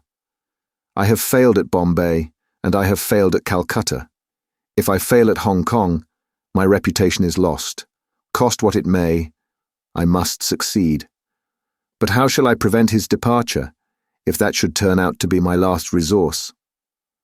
Fix made up his mind that if worst came to worst, he would make a confidant of Passepartout and tell him what kind of a fellow his master really was. That Passepartout was not Fogg's accomplice, he was very certain. The servant, enlightened by his disclosure, and afraid of being himself implicated in the crime, would doubtless become an ally of the detective. But this method was a dangerous one, only to be employed when everything else had failed. A word from Passepartout to his master would ruin all. The detective was therefore in a sore strait. But suddenly a new idea struck him. The presence of Aouda on the Rangoon, in company with Phileas Fogg, gave him new material for reflection. Who was this woman? What combination of events had made her Fogg's travelling companion? They had evidently met somewhere between Bombay and Calcutta. But where? Had they met accidentally, or had Fogg gone into the interior purposely in quest of this charming damsel? Fix was fairly puzzled. He asked himself whether there had not been a wicked elopement, and this idea so impressed itself upon his mind that he determined to make use of the supposed intrigue. Whether the young woman were married or not, he would be able to create such difficulties for Mr. Fogg at Hong Kong that he could not escape by paying any amount of money. But could he even wait till they reached Hong Kong? Fogg had an abominable way of jumping from one boat to another, and before anything could be effected, might get full underway again for Yokohama. Fix decided that he must warn the English authorities and signal the Rangoon before her arrival. This was easy to do, since the steamer stopped at Singapore, whence there is a telegraphic wire to Hong Kong. He finally resolved, moreover, before acting more positively, to question Passepartout. It would not be difficult to make him talk, and as there was no time to lose, Fix prepared to make himself known. It was now the 30th of October, and on the following day, the Rangoon was due at Singapore. Fix emerged from his cabin and went on deck. Passepartout was promenading up and down in the forward part of the steamer. The detective rushed forward with every appearance of extreme surprise and exclaimed, "You here, on the Rangoon?" "What, Monsieur Fix, are you on board?" returned the really astonished Passepartout, recognizing his crony of the Mongolia. "Why, I left you at Bombay, and here you are, on the way to Hong Kong. Are you going round the world too?" No, replied Fix. "I shall stop at Hong Kong, at least for some days." Said Passepartout, who seemed for an instant perplexed. "But how is it I've not seen you on board since we left Calcutta?" "Oh, a trifle of seasickness. I've been staying in my berth. The Gulf of Bengal does not agree with me as well as the Indian Ocean." "And how is Mr. Fogg?" As well and as punctual as ever, not a day behind time. But, Monsieur Fix, you don't know that we have a young lady with us." "A young lady," replied the detective, not seeming to comprehend what was said. Passepartout thereupon recounted Aouda's history, the affair at the Bombay Pagoda, the purchase of the elephant for £2,000, the rescue, the arrest, and sentence of the Calcutta court, and the restoration of Mr. Fogg and himself to liberty on bail. Fix, who was familiar with the last events, seemed to be equally ignorant of all that Passepartout related, and the later was charmed to find so interested a listener. "But does your master propose to carry this young woman to Europe?" "Not at all. We are simply going to place her under the protection of one of her relatives, a rich merchant at Hong Kong." "Nothing to be done there," said Fix to himself, concealing his disappointment. "A glass of gin, Mr. Passepartout?" "Willingly, Monsieur Fix. We must at least have a friendly glass on board the Rangoon." Chapter 17. Showing what happened on the voyage from Singapore to Hong Kong. The detective and Passepartout met often on deck after this interview, though Fix was reserved, and did not attempt to induce his companion to divulge any more facts concerning Mr. Fogg. He caught a glimpse of that mysterious gentleman once or twice, but Mr. Fogg usually confined himself to the cabin, where he kept Aouda company, or according to his inveterate habit, took a hand at whist. Passepartout began very seriously to conjecture what strange chance kept Fix still on the route that his master was pursuing. It was really worth considering why this certainly very amiable and complacent person, whom he had first met at Suez, had then encountered on board the Mongolia, who disembarked at Bombay, which he announced as his destination, and now turned up so unexpectedly on the Rangoon, was following Mr. Fogg's tracks, step by step. What was Fix's object? Passepartout was ready to wager his Indian shoes, which he religiously preserved, that Fix would also leave Hong Kong at the same time with them, and probably on the same steamer. Passepartout might have cudgelled his brain for a century without hitting upon the real object which the detective had in view. He never could have imagined that Phileas Fogg was being tracked as a robber around the globe. But as it is in human nature to attempt the solution of every mystery, Passepartout suddenly discovered an explanation of Fix's movements, which was in truth far from unreasonable. Fix, he thought, could only be an agent of Mr. Fogg's friends at the Reform Club, sent to follow him up, and to ascertain that he really went round the world as had been agreed upon. "It's clear," repeated the worthy servant to himself, proud of his shrewdness. "He's a spy sent to keep us in view. That isn't quite the thing either, to be spying Mr. Fogg, who is so honourable a man. Ah, gentlemen of the Reform, this shall cost you dear." Passepartout, enchanted with his discovery, resolved to say nothing to his master, lest he should be justly offended at this mistrust on the part of his adversaries. But he determined to chaff Fix, when he had the chance, with mysterious allusions, which, however, need not betray his real suspicions.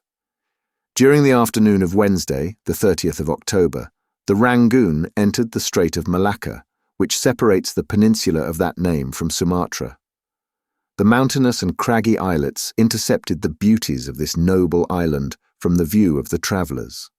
The Rangoon weighed anchor at Singapore the next day at 4 a.m. to receive coal, having gained half a day on the prescribed time of her arrival. Phileas Fogg noted this gain in his journal, and then, accompanied by Aouda, who betrayed a desire for a walk on shore, disembarked. Fix, who suspected Mr. Fogg's every movement, followed them cautiously, without being himself perceived, while Passepartout, laughing in his sleeve at Fix's manoeuvres, went about his usual errands.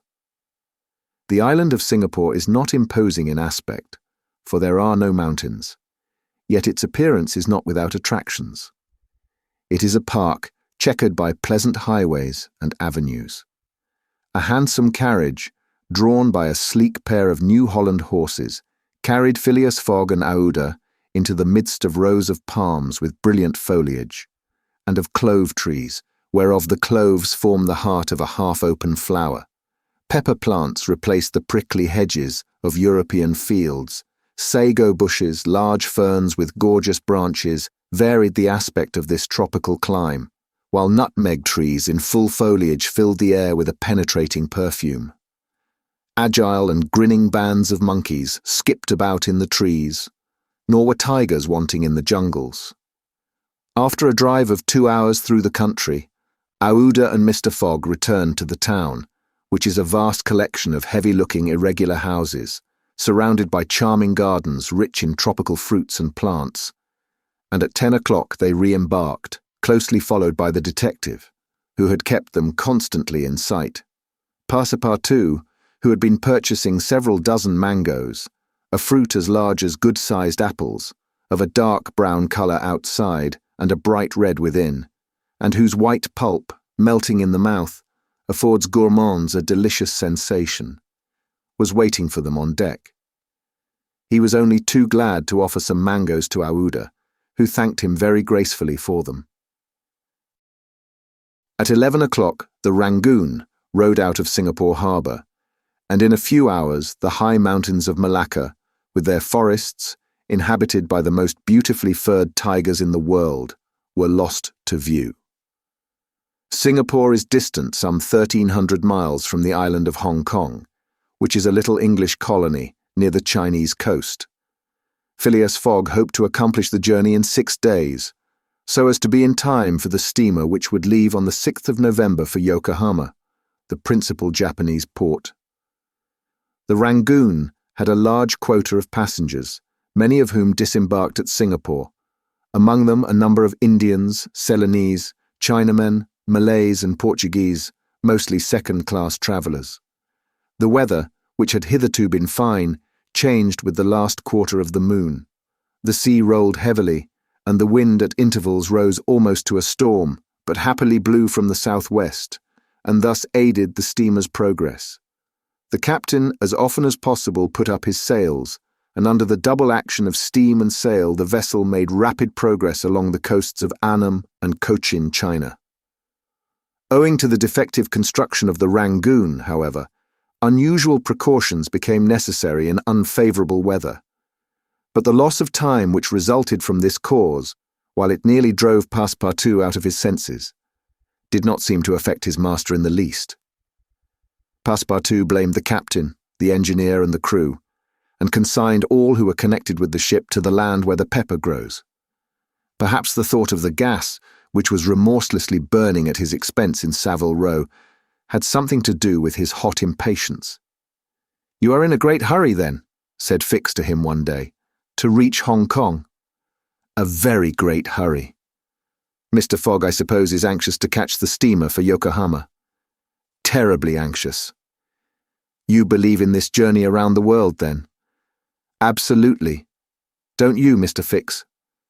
"I don't believe a word of it."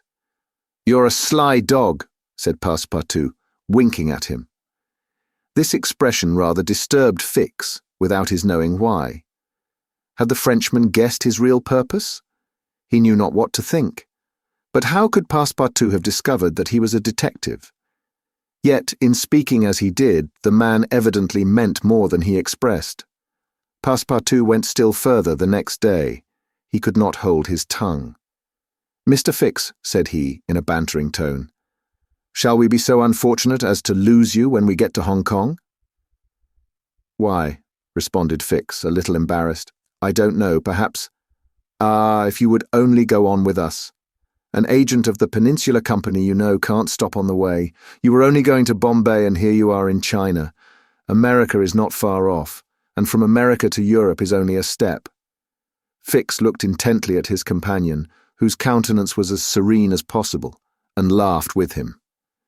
But Passepartout persisted in chaffing him by asking him if he made much by his present occupation.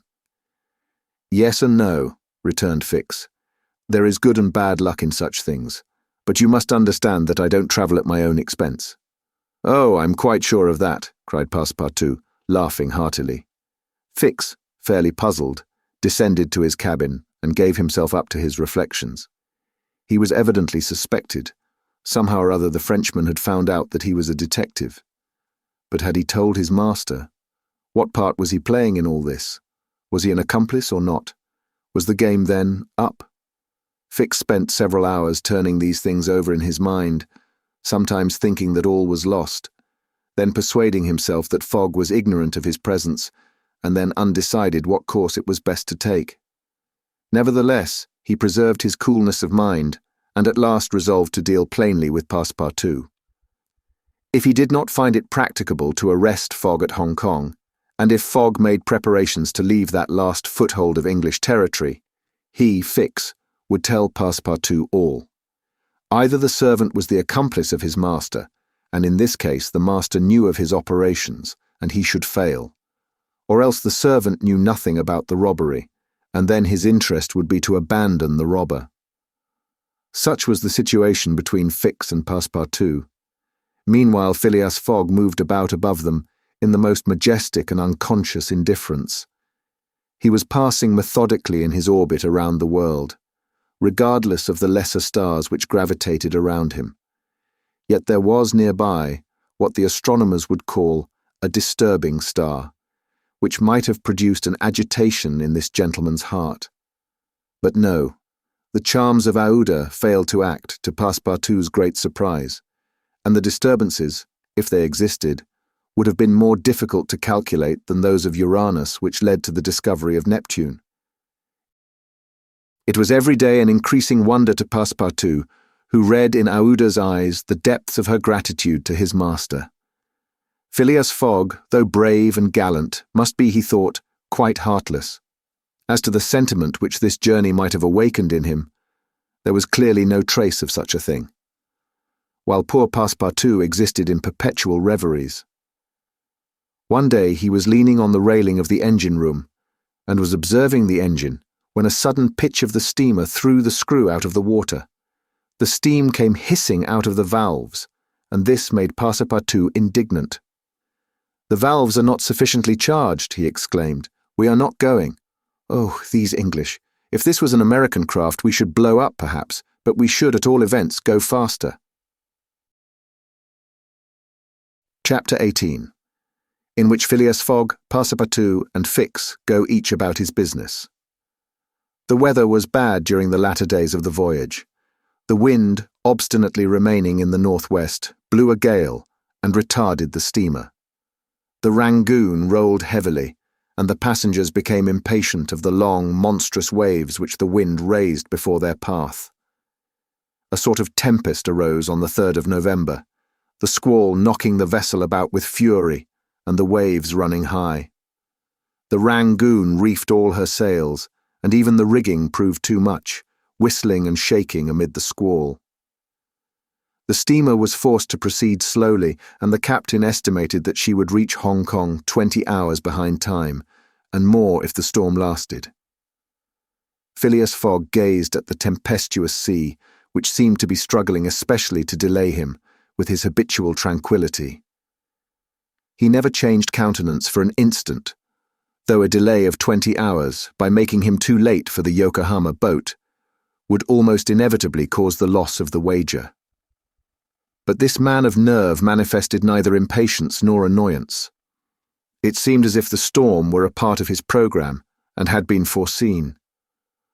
Aouda was amazed to find him as calm as he had been from the first time she saw him. Fix did not look at the state of things in the same light. The storm greatly pleased him. His satisfaction would have been complete had the Rangoon been forced to retreat before the violence of wind and waves. Each delay filled him with hope, for it became more and more probable that Fogg would be obliged to remain some days at Hong Kong, and now the heavens themselves became his allies with the gusts and squalls. It mattered not that they made him seasick. He made no account of this inconvenience, and whilst his body was writhing under their effects, his spirit bounded with hopeful exultation. Passepartout was enraged beyond expression by the unpropitious weather. Everything had gone so well till now. Earth and sea had seemed to be at his master's service. Steamers and railways obeyed him. Wind and steam united to speed his journey. Had the hour of adversity come? Passepartout was as much excited as if the £20,000 were to come from his own pocket, The storm exasperated him, the gale made him furious, and he longed to lash the obstinate sea into obedience. Poor fellow! Fix carefully concealed from him his own satisfaction, for had he betrayed it, Passepartout could scarcely have restrained himself from personal violence. Passepartout remained on deck as long as the tempest lasted, being unable to remain quiet below, and taking it into his head to aid the progress of the ship by lending a hand with the crew. He overwhelmed the captain, officers, and sailors, who could not help laughing at his impatience, with all sorts of questions. He wanted to know exactly how long the storm was going to last. Whereupon he was referred to the barometer, which seemed to have no intention of rising. Passepartout shook it, but with no perceptible effect, for neither shaking nor maledictions could prevail upon it to change its mind. On the 4th, however, the sea became more calm, and the storm lessened its violence. The wind veered southward, and was once more favourable. Passepartout cleared up with the weather. Some of the sails were unfurled, and the Rangoon resumed its most rapid speed. The time lost could not, however, be regained. Land was not signalled until 5 o'clock on the morning of the 6th. The steamer was due on the 5th. Phileas Fogg was 24 hours behindhand, and the Yokohama steamer would, of course, be missed. The pilot went on board at 6 and took his place on the bridge to guide the Rangoon through the channels to the port of Hong Kong. Passepartout longed to ask him if the steamer had left for Yokohama, but he dared not, for he wished to preserve the spark of hope which still remained till the last moment. He had confided his anxiety to Fix, who, the sly rascal, tried to console him by saying that Mr. Fogg would be in time if he took the next boat. But this only put Passepartout in a passion. Mr. Fogg, bolder than his servant, did not hesitate to approach the pilot and tranquilly ask him if he knew when a steamer would leave Hong Kong for Yokohama. "At high tide tomorrow morning," answered the pilot. "Ah," said Mr. Fogg, without betraying any astonishment. Passepartout, who heard what passed, would willingly have embraced the pilot, while Fix would have been glad to twist his neck. "What is the steamer's name?" asked Mr. Fogg. "The Carnatic." "Ought she not to have gone yesterday?" "Yes, sir, but they had to repair one of her boilers, and so her departure was postponed till tomorrow." "Thank you," returned Mr. Fogg, descending mathematically to the saloon. Passepartout clasped the pilot's hand and shook it heartily in his delight, exclaiming, "Pilot, you are the best of good fellows."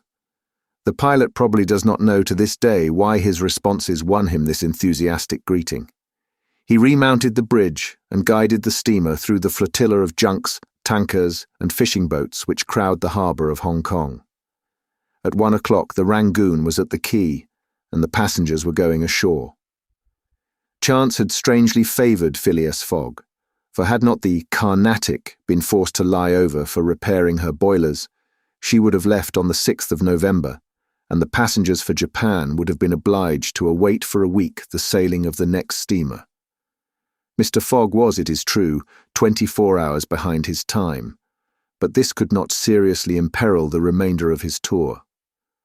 The steamer which crossed the Pacific from Yokohama to San Francisco made a direct connection with that from Hong Kong, and it could not sail until the latter reached Yokohama, and if Mr. Fogg was 24 hours late on reaching Yokohama, this time would no doubt be easily regained in the voyage of 22 days across the Pacific. He found himself then, about 24 hours behindhand, 35 days after leaving London. The Carnatic was announced to leave Hong Kong at 5 the next morning. Mr. Fogg had 16 hours in which to attend to his business there, which was to deposit Aouda safely with her wealthy relative. On landing, he conducted her to a palanquin, in which they repaired to the club hotel. A room was engaged for the young woman, and Mr. Fogg, after seeing that she wanted for nothing, set out in search of her cousin Gigi.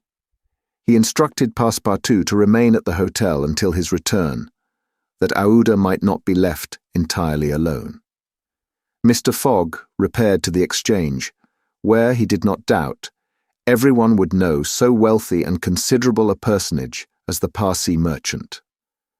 Meeting a broker, he made the inquiry, to learn that Gigi had left China 2 years before and, retiring from business with an immense fortune, had taken up his residence in Europe, in Holland, the broker thought, with the merchants of which country he had principally traded. Phileas Fogg returned to the hotel, begged a moment's conversation with Aouda, and without more ado, apprised her that Gigi was no longer at Hong Kong, but probably in Holland. Aouda at first said nothing. She passed her hand across her forehead and reflected a few moments. Then, in her sweet, soft voice, she said, "What ought I to do, Mr. Fogg?" "It is very simple," responded the gentleman. "Go on to Europe." "But I cannot intrude." "You do not intrude, nor do you in the least embarrass my project. Passepartout." "Monsieur, go to the Carnatic and engage 3 cabins." Passepartout, delighted that the young woman, who was very gracious to him, was going to continue the journey with them, went off at a brisk gait to obey his master's order. Chapter 19, in which Passepartout takes a too great interest in his master and what comes of it. Hong Kong is an island which came into the possession of the English by the Treaty of Nankin after the War of 1842, and the colonizing genius of the English has created upon it an important city and an excellent port. The island is situated at the mouth of the Canton River and is separated by about 60 miles from the Portuguese town of Macau on the opposite coast. Hong Kong has beaten Macau in the struggle for the Chinese trade, and now the greater part of the transportation of Chinese goods finds its depot at the former place. Docks, hospitals, wharves, a Gothic cathedral, a government house, macadamized streets, give to Hong Kong the appearance of a town in Kent or Surrey, transferred by some strange magic to the antipodes. Passepartout wandered, with his hands in his pockets, towards the Victoria Port, gazing as he went at the curious palanquins and other modes of conveyance, and the groups of Chinese, Japanese, and Europeans who passed to and fro in the streets. Hong Kong seemed to him not unlike Bombay, Calcutta, and Singapore, since, like them, it betrayed everywhere the evidence of English supremacy. At the Victoria Port he found a confused mass of ships of all nations, English, French, American, and Dutch, men of war and trading vessels, Japanese and Chinese junks, sempers, tankers, and flower boats, which formed so many floating parterres. Passepartout noticed in the crowd a number of the natives who seemed very old and were dressed in yellow. On going into a barber's to get shaved, he learned that these ancient men were all at least 80 years old, at which age they are permitted to wear yellow, which is the imperial colour. Passepartout, without exactly knowing why, thought this very funny. On reaching the quay, where they were to embark on the Carnatic, he was not astonished to find Fix walking up and down. The detective seemed very much disturbed and disappointed. "This is bad," muttered Passepartout, "for the gentleman of the Reform Club." He accosted Fix with a merry smile, as if he had not perceived that gentleman's chagrin. The detective had, indeed, good reasons to inveigh against the bad luck which pursued him. The warrant had not come. It was certainly on the way, but as certainly it could not now reach Hong Kong for several days, and this being the last English territory on Mr. Fogg's route, the robber would escape, unless he could manage to detain him. "Well, Monsieur Fix," said Passepartout, "have you decided to go with us so far as America?" "Yes," returned Fix, through his set teeth. "Good," exclaimed Passepartout, laughing heartily. "I knew you could not persuade yourself to separate from us. Come and engage your berth." They entered the steamer office and secured cabins for 4 persons. The clerk, as he gave them the tickets, informed them that, the repairs on the Carnatic having been completed, the steamer would leave that very evening, and not next morning, as had been announced. "That will suit my master all the better," said Passepartout. "I will go and let him know." Fix now decided to make a bold move. He resolved to tell Passepartout all. It seemed to be the only possible means of keeping Phileas Fogg several days longer at Hong Kong. He accordingly invited his companion into a tavern which caught his eye on the quay.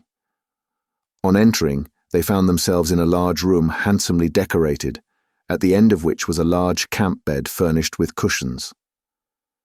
Several persons lay upon this bed in a deep sleep. At the small tables which were arranged about the room, some 30 customers were drinking English beer, porter, gin and brandy, smoking, the while, long red clay pipes stuffed with little balls of opium, mingled with essence of rose. From time to time, one of the smokers, overcome with the narcotic, would slip under the table, whereupon the waiters, taking him by the head and feet, carried and laid him upon the bed. The bed already supported 20 of these stupefied sots. Fix and Passepartout saw that they were in a smoking house, haunted by those wretched, cadaverous, idiotic creatures to whom the English merchants sell every year the miserable drug called opium, to the amount of £1,400,000, thousands devoted to one of the most despicable vices which afflict humanity. The Chinese government has in vain attempted to deal with the evil by stringent laws. It passed gradually from the rich, to whom it was at first exclusively reserved, to the lower classes, and then its ravages could not be arrested. Opium is smoked everywhere at all times by men and women, in the Celestial Empire, and once accustomed to it, the victims cannot dispense with it except by suffering horrible bodily contortions and agonies. A great smoker can smoke as many as 8 pipes a day, but he dies in 5 years. It was in one of these dens that Fix and Passepartout, in search of a friendly glass, found themselves. Passepartout had no money, but willingly accepted Fix's invitation in the hope of returning the obligation at some future time. They ordered 2 bottles of port, to which the Frenchman did ample justice, whilst Fix observed him with close attention. They chatted about the journey, and Passepartout was especially merry at the idea that Fix was going to continue it with them. When the bottles were empty, however, he rose to go and tell his master of the change in the time of the sailing of the Carnatic. Fix caught him by the arm and said, "Wait a moment." "What for, Mr. Fix?" "I want to have a serious talk with you." "A serious talk?" cried Passepartout, drinking up the little wine that was left in the bottom of his glass. "Well, we'll talk about it tomorrow. I haven't time now." "Stay. What I have to say concerns your master." Passepartout, at this, looked attentively at his companion. Fix's face seemed to have a singular expression. He resumed his seat. "What is it that you have to say?" Fix placed his hand upon Passepartout's arm, and lowering his voice said, "You have guessed who I am?" "Parbleu," said Passepartout, smiling. "Then I'm going to tell you everything, now that I know everything, my friend." "Ah, that's very good, but go on, go on. First, though, let me tell you that those gentlemen have put themselves to a useless expense." "Useless," said Fix. "You speak confidently. It's clear that you don't know how large the sum is." "Of course I do," returned Passepartout. £20,000. "55,000, answered Fix, pressing his companion's hand. "What?" cried the Frenchman. "Has Monsieur Fogg dared £55,000? Well, there's all the more reason for not losing an instant," he continued, getting up hastily. Fix pushed Passepartout back in his chair and resumed. £55,000, and if I succeed, I get £2,000. If you'll help me, I'll let you have 500 of them." "Help you?" cried Passepartout, whose eyes were standing wide open. "Yes. Help me keep Mr. Fogg here for 2 or 3 days." "Why, what are you saying? Those gentlemen are not satisfied with following my master and suspecting his honour, but they must try to put obstacles in his way. I blush for them." "What do you mean?" "I mean that it is a piece of shameful trickery. They might as well waylay Mr. Fogg and put his money in their pockets." "That's just what we count on doing." "It's a conspiracy, then," cried Passepartout, who became more and more excited as the liquor mounted in his head, for he drank without perceiving it. A real conspiracy, and gentlemen too. Bah! Fix began to be puzzled. Members of the Reform Club, continued Passepartout. You must know, Monsieur Fix, that my master is an honest man, and that when he makes a wager, he tries to win it fairly. But who do you think I am? Asked Fix, looking at him intently. Parbleu, an agent of the members of the Reform Club, sent out here to interrupt my master's journey. But though I found you out some time ago, I've taken good care to say nothing about it to Mr. Fogg. He knows nothing, then? Nothing, replied Passepartout, again emptying his glass. The detective passed his hand across his forehead, hesitating before he spoke again. What should he do? Passepartout's mistake seemed sincere, but it made his design more difficult. It was evident that the servant was not the master's accomplice, as Fix had been inclined to suspect. Well, said the detective to himself, as he is not an accomplice, he will help me. He had no time to lose. Fogg must be detained at Hong Kong, so he resolved to make a clean breast of it. Listen to me, said Fix abruptly. I am not, as you think, an agent of the members of the Reform Club. Bah! Retorted Passepartout with an air of raillery. I am a police detective sent out here by the London office. You, a detective? I will prove it. Here is my commission.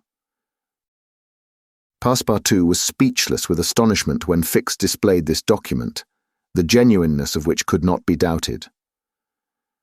Mr. Fogg's wager, resumed Fix, is only a pretext, of which you and the gentlemen of the Reform are dupes. He had a motive for securing your innocent complicity. But why? Listen. On the 28th of last September, a robbery of £55,000 was committed at the Bank of England by a person whose description was fortunately secured. Here is his description. It answers exactly to that of Mr. Phileas Fogg. What nonsense, cried Passepartout, striking the table with his fist. My master is the most honourable of men. How can you tell? You know scarcely anything about him. You went into his service the day he came away, and he came away on a foolish pretext, without trunks, and carrying a large amount in banknotes. And yet, you are bold enough to assert that he is an honest man. Yes, yes, repeated the poor fellow mechanically. Would you like to be arrested as his accomplice? Passepartout, overcome by what he had heard, held his head between his hands and did not dare to look at the detective. Phileas Fogg, the saviour of Aouda, that brave and generous man, a robber. And yet how many presumptions there were against him. Passepartout essayed to reject the suspicions which forced themselves upon his mind. He did not wish to believe that his master was guilty. Well, what do you want of me? Said he at last, with an effort. See here, replied Fix. I have tracked Mr. Fogg to this place, but as yet I have failed to receive the warrant of arrest for which I sent to London. You must help me to keep him here in Hong Kong. I? But I will share with you the £2,000 reward offered by the Bank of England. Never, replied Passepartout, who tried to rise but fell back, exhausted in mind and body. Mr. Fix, he stammered, even should what you say be true, if my master is really the robber you are seeking for, which I deny I have am in his service, I have seen his generosity and goodness, and I will never betray him, not for all the gold in the world. I come from a village where they don't eat that kind of bread. You refuse? I refuse. Consider that I've said nothing, said Fix, and let us drink. Yes, let us drink. Passepartout felt himself yielding more and more to the effects of the liquor. Fix, seeing that he must, at all hazards, be separated from his master, wished to entirely overcome him. Some pipes full of opium lay upon the table. Fix slipped one into Passepartout's hand. He took it, put it between his lips, lit it, drew several puffs, and his head, becoming heavy under the influence of the narcotic, fell upon the table. "At last," said Fix, seeing Passepartout unconscious. "Mr. Fogg will not be informed of the Carnatic's departure, and if he is, he will have to go without this cursed Frenchman." And after paying his bill, Fix left the tavern. Chapter 20, in which Fix comes face to face with Phileas Fogg.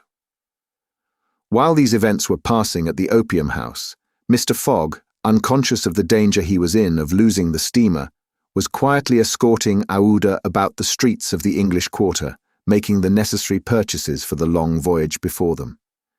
It was all very well for an Englishman like Mr. Fogg to make the tour of the world with a carpet-bag. A lady could not be expected to travel comfortably under such conditions.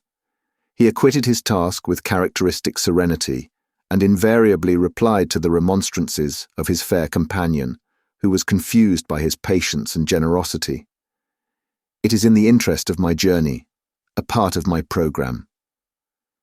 The purchases made, they returned to the hotel, where they dined at a sumptuously served table d'hôte, after which Aouda, shaking hands with her protector after the English fashion, retired to her room for rest.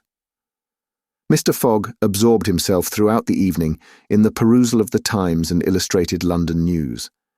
Had he been capable of being astonished at anything, it would have been not to see his servant return at bedtime. But knowing that the steamer was not to leave for Yokohama until the next morning, he did not disturb himself about the matter. When Passepartout did not appear the next morning to answer his master's bell, Mr. Fogg, not betraying the least vexation, contented himself with taking his carpet-bag, calling Aouda, and sending for a palanquin. It was then 8 o'clock. At 9:30, it being then high tide, the Carnatic would leave the harbour. Mr. Fogg and Aouda got into the palanquin, their luggage being brought after on a wheelbarrow, and half an hour later stepped upon the quay whence they were to embark. Mr. Fogg then learned that the Carnatic had sailed the evening before. He had expected to find not only the steamer, but his domestic, and was forced to give up both. But no sign of disappointment appeared on his face, and he merely remarked to Aouda, "It is an accident, madam, nothing more." At this moment a man who had been observing him attentively approached. It was Fix, who, bowing, addressed Mr. Fogg. "Were you not, like me, sir, a passenger by the Rangoon, which arrived yesterday?"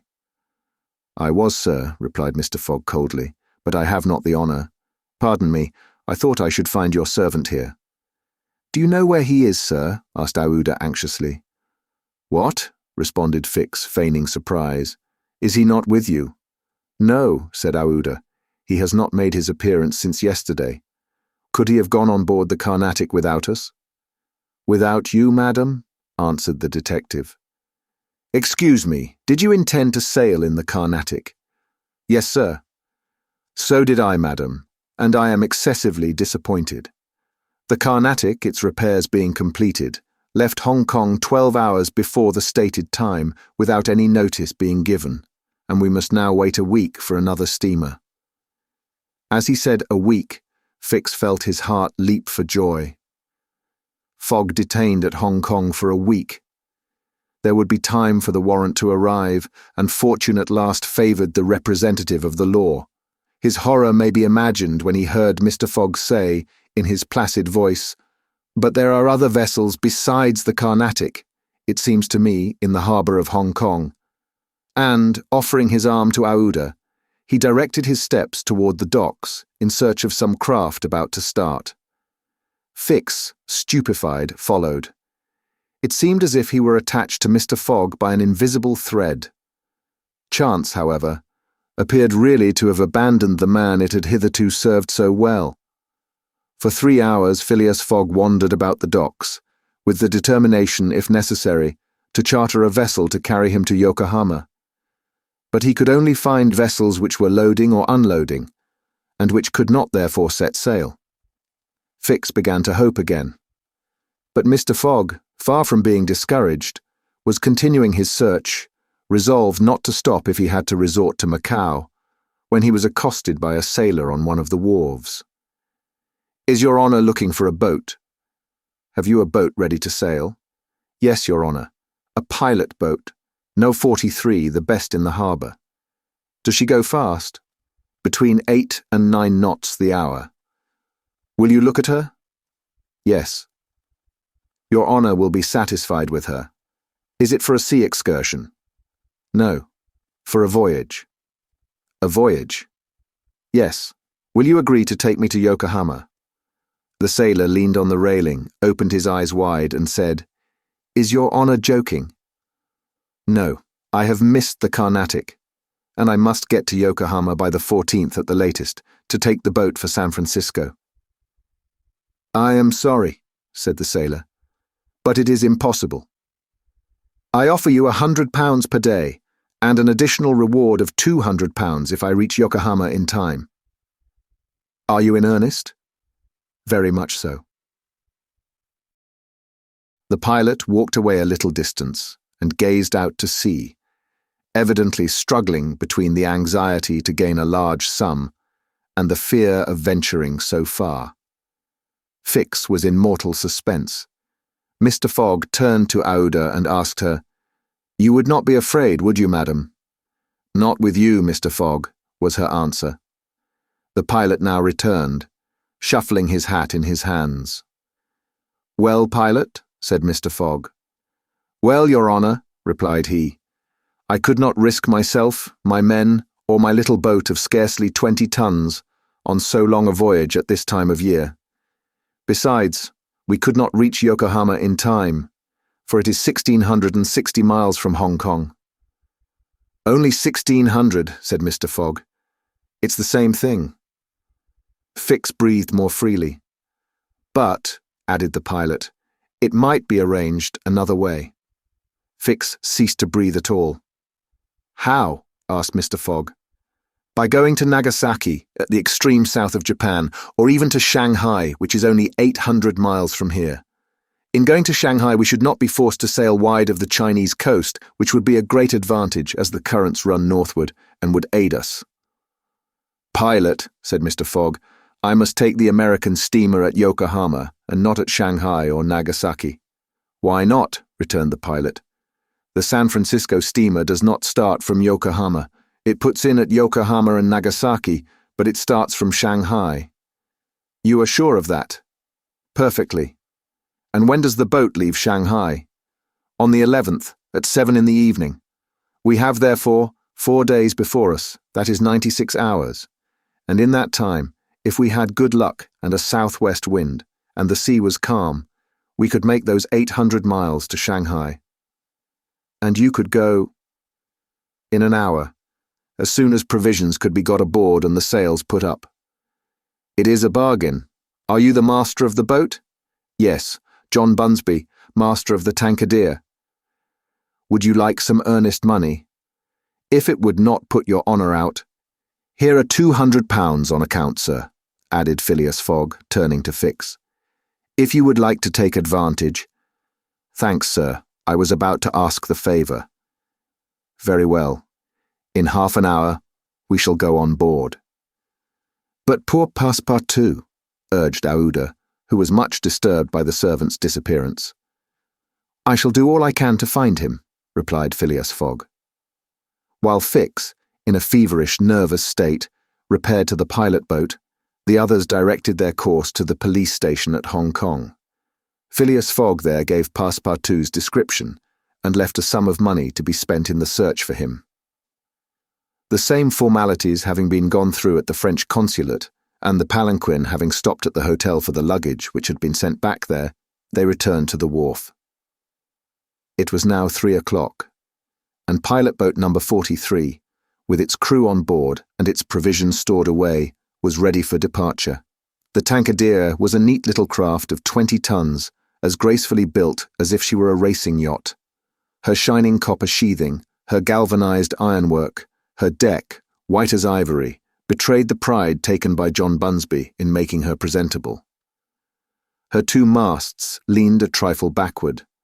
She carried brigantine, foresail, storm jib, and standing jib, and was well rigged for running before the wind, and she seemed capable of brisk speed, which indeed she had already proved by gaining several prizes in pilot boat races. The crew of the Tankadere was composed of John Bunsby, the master, and 4 hardy mariners who were familiar with the Chinese seas. John Bunsby himself, a man of 45 or thereabouts, vigorous, sunburnt, with a sprightly expression of the eye, and energetic and self-reliant countenance, would have inspired confidence in the most timid. Phileas Fogg and Aouda went on board, where they found Fix already installed. Below deck was a square cabin, of which the walls bulged out in the form of cots, above a circular divan. In the centre was a table provided with a swinging lamp. The accommodation was confined, but neat. "I am sorry to have nothing better to offer you," said Mr. Fogg to Fix, who bowed without responding. The detective had a feeling akin to humiliation in profiting by the kindness of Mr. Fogg. "It's certain," thought he, "though rascal as he is a polite one." The sails and the English flag were hoisted at 10 minutes past 3. Mr. Fogg and Aouda, who were seated on deck, cast a last glance at the quay in the hope of espying Passepartout. Fix was not without his fears, lest chance should direct the steps of the unfortunate servant, whom he had so badly treated, in this direction, in which case an explanation the reverse of satisfactory to the detective must have ensued. But the Frenchman did not appear, and without doubt was still lying under the stupefying influence of the opium. John Bunsby, master, at length gave the order to start, and the Tankadere, taking the wind under her brigantine, foresail and standing jib, bounded briskly forward over the waves. Chapter 21, in which the master of the Tankadere runs great risk of losing a reward of £200. This voyage of 800 miles was a perilous venture on a craft of 20 tons, and at that season of the year. The Chinese seas are usually boisterous, subject to terrible gales of wind, and especially during the equinoxes, and it was now early November. It would clearly have been to the master's advantage to carry his passengers to Yokohama, since he was paid a certain sum per day, but he would have been rash to attempt such a voyage, and it was imprudent even to attempt to reach Shanghai. But John Bunsby believed in the Tankadere, which rode on the waves like a seagull, and perhaps he was not wrong. Late in the day they passed through the capricious channels of Hong Kong, and the Tankadere, impelled by favourable winds, conducted herself admirably. "I do not need, pilot," said Phileas Fogg, when they got into the open sea, "to advise you to use all possible speed. Trust me, Your Honour, we are carrying all the sail the wind will let us. The poles would add nothing, and are only used when we are going into port. It's your trade, not mine, pilot, and I confide in you." Phileas Fogg, with body erect and legs wide apart, standing like a sailor, gazed without staggering at the swelling waters. The young woman, who was seated aft, was profoundly affected as she looked out upon the ocean, darkening now with the twilight, on which she had ventured in so frail a vessel. Above her head rustled the white sails, which seemed like great white wings. The boat, carried forward by the wind, seemed to be flying in the air. Night came. The moon was entering her first quarter, and her insufficient light would soon die out in the mist on the horizon. Clouds were rising from the east, and already overcast a part of the heavens. The pilot had hung out his lights, which was very necessary in these seas crowded with vessels bound landward, for collisions are not uncommon occurrences, and at the speed she was going, the least shock would shatter the gallant little craft. Fix, seated in the bow, gave himself up to meditation. He kept apart from his fellow travellers, knowing Mr. Fogg's taciturn tastes. Besides, he did not quite like to talk to the man whose favours he had accepted. He was thinking, too, of the future. It seemed certain that Fogg would not stop at Yokohama, but would at once take the boat for San Francisco, and the vast extent of America would ensure him impunity and safety. Fogg's plan appeared to him the simplest in the world. Instead of sailing directly from England to the United States like a common villain, he had traversed 3/4 of the globe so as to gain the American continent more surely, and there, after throwing the police off his track, he would quietly enjoy himself with the fortune stolen from the bank. But, once in the United States, what should he, Fix, do? Should he abandon this man? No, 100 times no. Until he had secured his extradition, he would not lose sight of him for an hour. It was his duty, and he would fulfill it to the end. At all events, there was one thing to be thankful for. Passepartout was not with his master, and it was above all important, after the confidences Fix had imparted to him, that the servant should never have speech with his master. Phileas Fogg was also thinking of Passepartout, who had so strangely disappeared. Looking at the matter from every point of view, it did not seem to him impossible that, by some mistake, the man might have embarked on the Carnatic at the last moment, and this was also Aouda's opinion, who regretted very much the loss of the worthy fellow to whom she owed so much. They might then find him at Yokohama, for if the Carnatic was carrying him thither, it would be easy to ascertain if he had been on board. A brisk breeze arose about 10 o'clock, but though it might have been prudent to take in a reef, the pilot, after carefully examining the heavens, let the craft remain rigged as before. The Tankadere bore sail admirably, as she drew a great deal of water, and everything was prepared for high speed in case of a gale. Mr. Fogg and Aouda descended into the cabin at midnight, having been already preceded by Fix, who had lain down on one of the cots. The pilot and crew remained on deck all night. At sunrise the next day, which was the 8th of November, the boat had made more than 100 miles. The log indicated a mean speed of between 8 and 9 miles. The Tankadere still carried all sail, and was accomplishing her greatest capacity of speed. If the wind held as it was, the chances would be in her favour. During the day, she kept along the coast, where the currents were favourable. The coast, irregular in profile, and visible sometimes across the clearings, was at most 5 miles distant. The sea was less boisterous, since the wind came off land, a fortunate circumstance for the boat, which would suffer, owing to its small tonnage, by a heavy surge on the sea. The breeze subsided a little towards noon and set in from the southwest. The pilot put up his poles but took them down again within 2 hours, as the wind freshened up anew. Mr. Fogg and Aouda, happily unaffected by the roughness of the sea, ate with a good appetite, Fix being invited to share their repast, which he accepted with secret chagrin. To travel at this man's expense, and live upon his provisions, was not palatable to him. Still, he was obliged to eat, and so he ate. When the meal was over, he took Mr. Fogg apart, and said, "Sir." This "sir" scorched his lips, and he had to control himself to avoid collaring this gentleman. "Sir, you have been very kind to give me a passage on this boat. But, though my means will not admit of my expending them as freely as you, I must ask to pay my share." "Let us not speak of that, sir," replied Mr. Fogg. "But if I insist—" "No, sir," repeated Mr. Fogg, in a tone which did not admit of a reply. "This enters into my general expenses." Fix, as he bowed, had a stifled feeling, and going forward, where he ensconced himself, did not open his mouth for the rest of the day.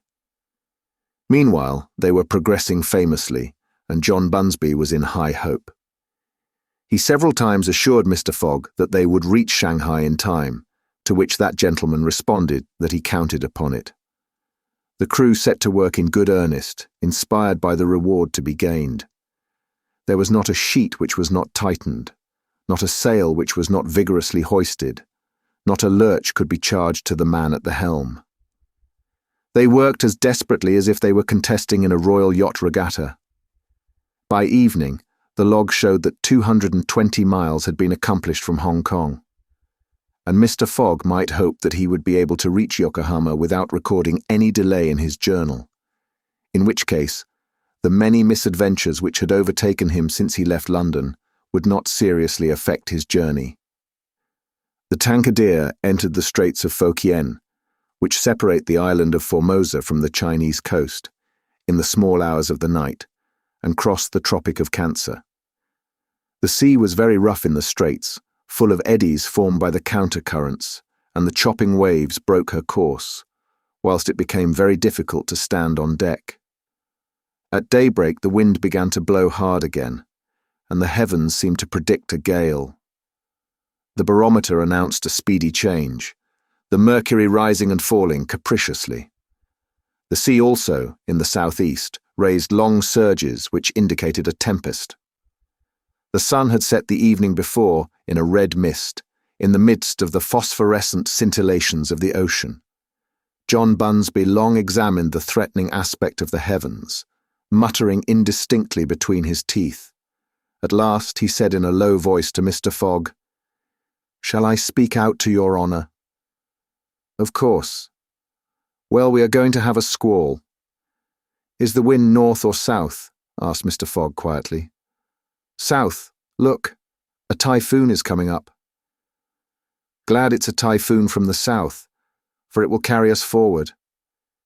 "Oh, if you take it that way," said John Bunsby, "I've nothing more to say." John Bunsby's suspicions were confirmed. At a less advanced season of the year, the typhoon, according to a famous meteorologist, would have passed away like a luminous cascade of electric flame. But in the winter equinox, it was to be feared that it would burst upon them with great violence. The pilot took his precautions in advance. He reefed all sail, the pole masts were dispensed with, all hands went forward to the bows. A single triangular sail of strong canvas was hoisted as a storm jib, so as to hold the wind from behind. Then they waited. John Bunsby had requested his passengers to go below. But this imprisonment in so narrow a space, with little air and the boat bouncing in the gale, was far from pleasant.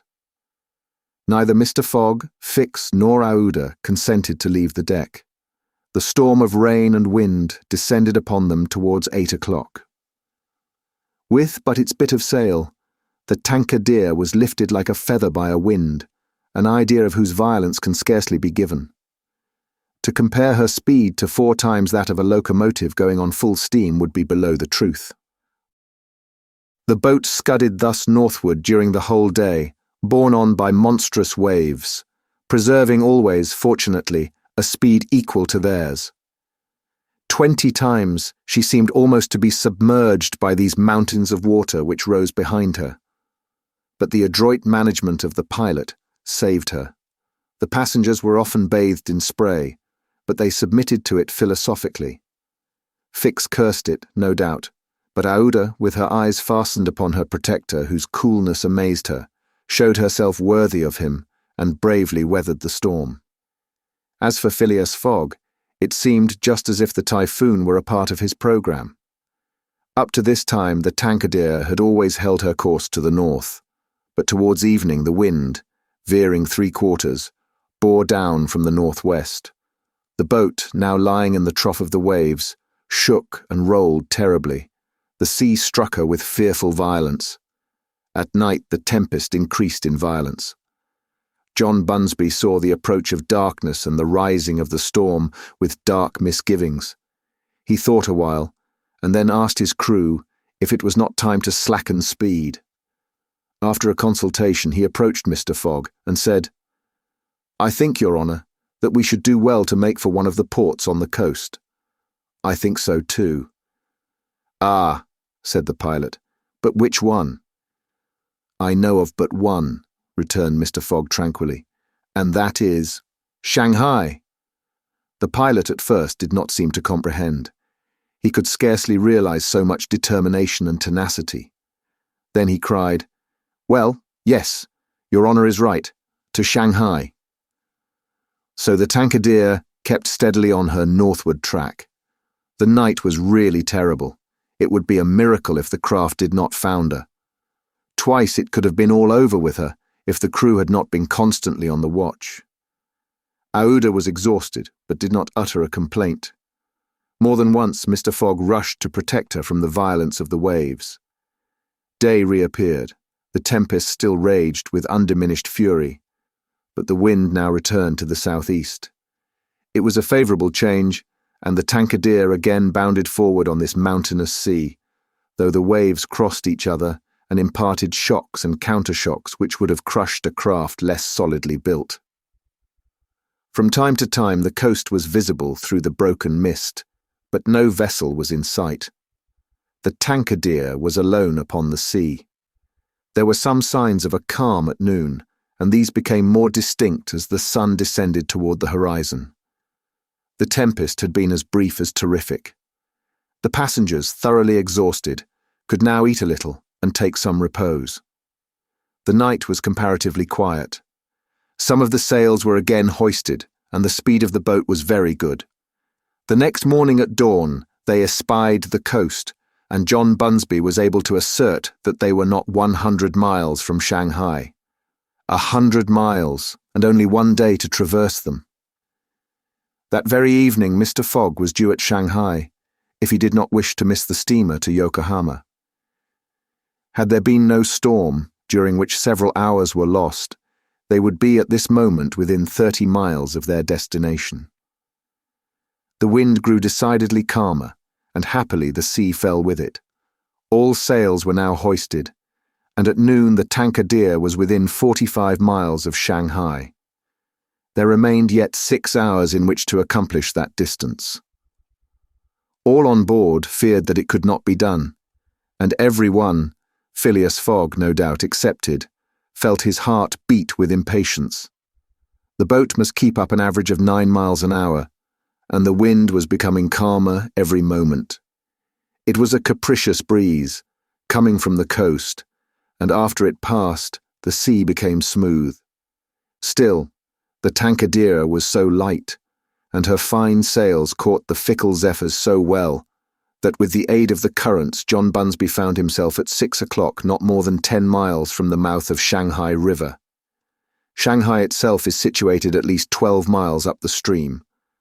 At 7, they were still 3 miles from Shanghai. The pilot swore an angry oath. The reward of £200 was evidently on the point of escaping him. He looked at Mr. Fogg. Mr. Fogg was perfectly tranquil, and yet his whole fortune was at this moment at stake. At this moment also, a long black funnel, crowned with wreaths of smoke, appeared on the edge of the waters. It was the American steamer, leaving for Yokohama at the appointed time. "Confound her!" cried John Bunsby, pushing back the rudder with a desperate jerk. "Signal her," said Phileas Fogg quietly. A small brass cannon stood on the forward deck of the Tankadere for making signals in the fogs.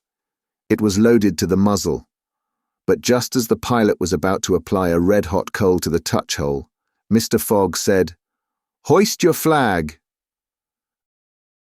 The flag was run up at half-mast, and this being the signal of distress, it was hoped that the American steamer, perceiving it, would change her course a little so as to succour the pilot boat. "Fire!" said Mr. Fogg, and the booming of the little cannon resounded in the air. Chapter 22, in which Passepartout finds out that, even at the antipodes, it is convenient to have some money in one's pocket. The Carnatic, setting sail from Hong Kong at 6:30 on the 7th of November, directed her course at full steam towards Japan. She carried a large cargo and a well-filled cabin of passengers. 2 staterooms in the rear were, however, unoccupied, those which had been engaged by Phileas Fogg. The next day, a passenger with a half-stupefied eye, staggering gait, and disordered hair was seen to emerge from the second cabin and to totter to a seat on deck. It was Passepartout, and what had happened to him was as follows. Shortly after Fix left the opium den, 2 waiters had lifted the unconscious Passepartout and had carried him to the bed reserved for the smokers. 3 hours later, pursued even in his dreams by a fixed idea, the poor fellow awoke and struggled against the stupefying influence of the narcotic. The thought of a duty unfulfilled shook off his torpor, and he hurried from the abode of drunkenness. Staggering and holding himself up by keeping against the walls, falling down and creeping up again, and irresistibly impelled by a kind of instinct, he kept crying out, "The Carnatic! The Carnatic!" The steamer lay puffing alongside the quay on the point of starting. Passepartout had but few steps to go, and rushing upon the plank, he crossed it and fell unconscious on the deck, just as the Carnatic was moving off. Several sailors, who were evidently accustomed to this sort of scene, carried the poor Frenchman down into the second cabin, and Passepartout did not wake until they were 150 miles away from China. Thus he found himself the next morning on the deck of the Carnatic, and eagerly inhaling the exhilarating sea breeze. The pure air sobered him. He began to collect his sense, which he found a difficult task, but at last he recalled the events of the evening before, Fix's revelation, and the opium house. "It is evident," said he to himself, "that I have been abominably drunk. What will Mr. Fogg say? At least I have not missed the steamer, which is the most important thing." Then, as Fix occurred to him, "As for that rascal, I hope we are well rid of him, and that he has not dared, as he proposed, to follow us on board the Carnatic. A detective on the track of Mr. Fogg, accused of robbing the Bank of England. Pshaw! Mr. Fogg is no more a robber than I am a murderer. Should he divulge Fix's real errand to his master? Would it do to tell the part the detective was playing? Would it not be better to wait until Mr. Fogg reached London again, and then impart to him that an agent of the Metropolitan Police had been following him round the world, and have a good laugh over it? No doubt. At least it was worth considering. The first thing to do was to find Mr. Fogg and apologize for his singular behavior. Passepartout got up and proceeded, as well as he could with the rolling of the steamer, to the afterdeck. He saw no one who resembled either his master or Aouda. "Good," muttered he. "Aouda has not got up yet, and Mr. Fogg has probably found some partners at whist." He descended to the saloon. Mr. Fogg was not there. Passepartout had only, however, to ask the purser the number of his master's stateroom. The purser replied that he did not know any passenger by the name of Fogg. "I beg your pardon," said Passepartout persistently. "He is a tall gentleman, quiet and not very talkative, and has with him a young lady." "There is no young lady on board," interrupted the purser. "Here is a list of the passengers. You may see for yourself." Passepartout scanned the list, but his master's name was not upon it. All at once an idea struck him. "Ah, am I on the Carnatic?" "Yes." "On the way to Yokohama?" "Certainly." Passepartout had for an instant feared that he was on the wrong boat, but though he was really on the Carnatic, his master was not there. He fell thunderstruck on a seat. He saw it all now. He remembered that the time of sailing had been changed, that he should have informed his master of that fact, and that he had not done so. It was his fault, then, that Mr. Fogg and Aouda had missed the steamer. Yes, but it was still more the fault of the traitor who, in order to separate him from his master and detain the latter at Hong Kong, had inveigled him into getting drunk. He now saw the detective's trick, and at this moment Mr. Fogg was certainly ruined. His bet was lost, and he himself perhaps arrested and imprisoned. At this thought Passepartout tore his hair. Ah, if Fix ever came within his reach, what a settling of accounts there would be. After his first depression, Passepartout became calmer and began to study his situation. It was certainly not an enviable one. He found himself on the way to Japan, and what should he do when he got there? His pocket was empty. He had not a solitary shilling, not so much as a penny. His passage had fortunately been paid for in advance, and he had 5 or 6 days in which to decide upon his future course. He fell to at meals with an appetite, and ate for Mr. Fogg, Aouda, and himself. He helped himself as generously as if Japan were a desert where nothing to eat was to be looked for. At dawn on the 13th, the Carnatic entered the port of Yokohama. This is an important port of call in the Pacific, where all the mail steamers, and those carrying travellers between North America, China, Japan, and the Oriental Islands put in.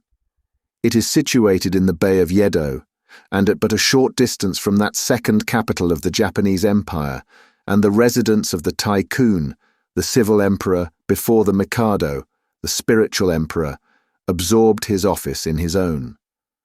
The Carnatic anchored at the quay near the custom house, in the midst of a crowd of ships bearing the flags of all nations. Passepartout went timidly ashore on this so curious territory of the Sons of the Sun. He had nothing better to do than, taking chance for his guide, to wander aimlessly through the streets of Yokohama. He found himself at first in a thoroughly European quarter, the houses having low fronts, and being adorned with verandas, beneath which he caught glimpses of neat peristyles. This quarter occupied, with its streets, squares, docks and warehouses, all the space between the promontory of the treaty and the river. Here, as at Hong Kong and Calcutta, were mixed crowds of all races, Americans and English, Chinamen and Dutchmen, mostly merchants ready to buy or sell anything. The Frenchman felt himself as much alone among them as if he had dropped down in the midst of Hottentots. He had at least one resource, to call on the French and English consuls at Yokohama for assistance.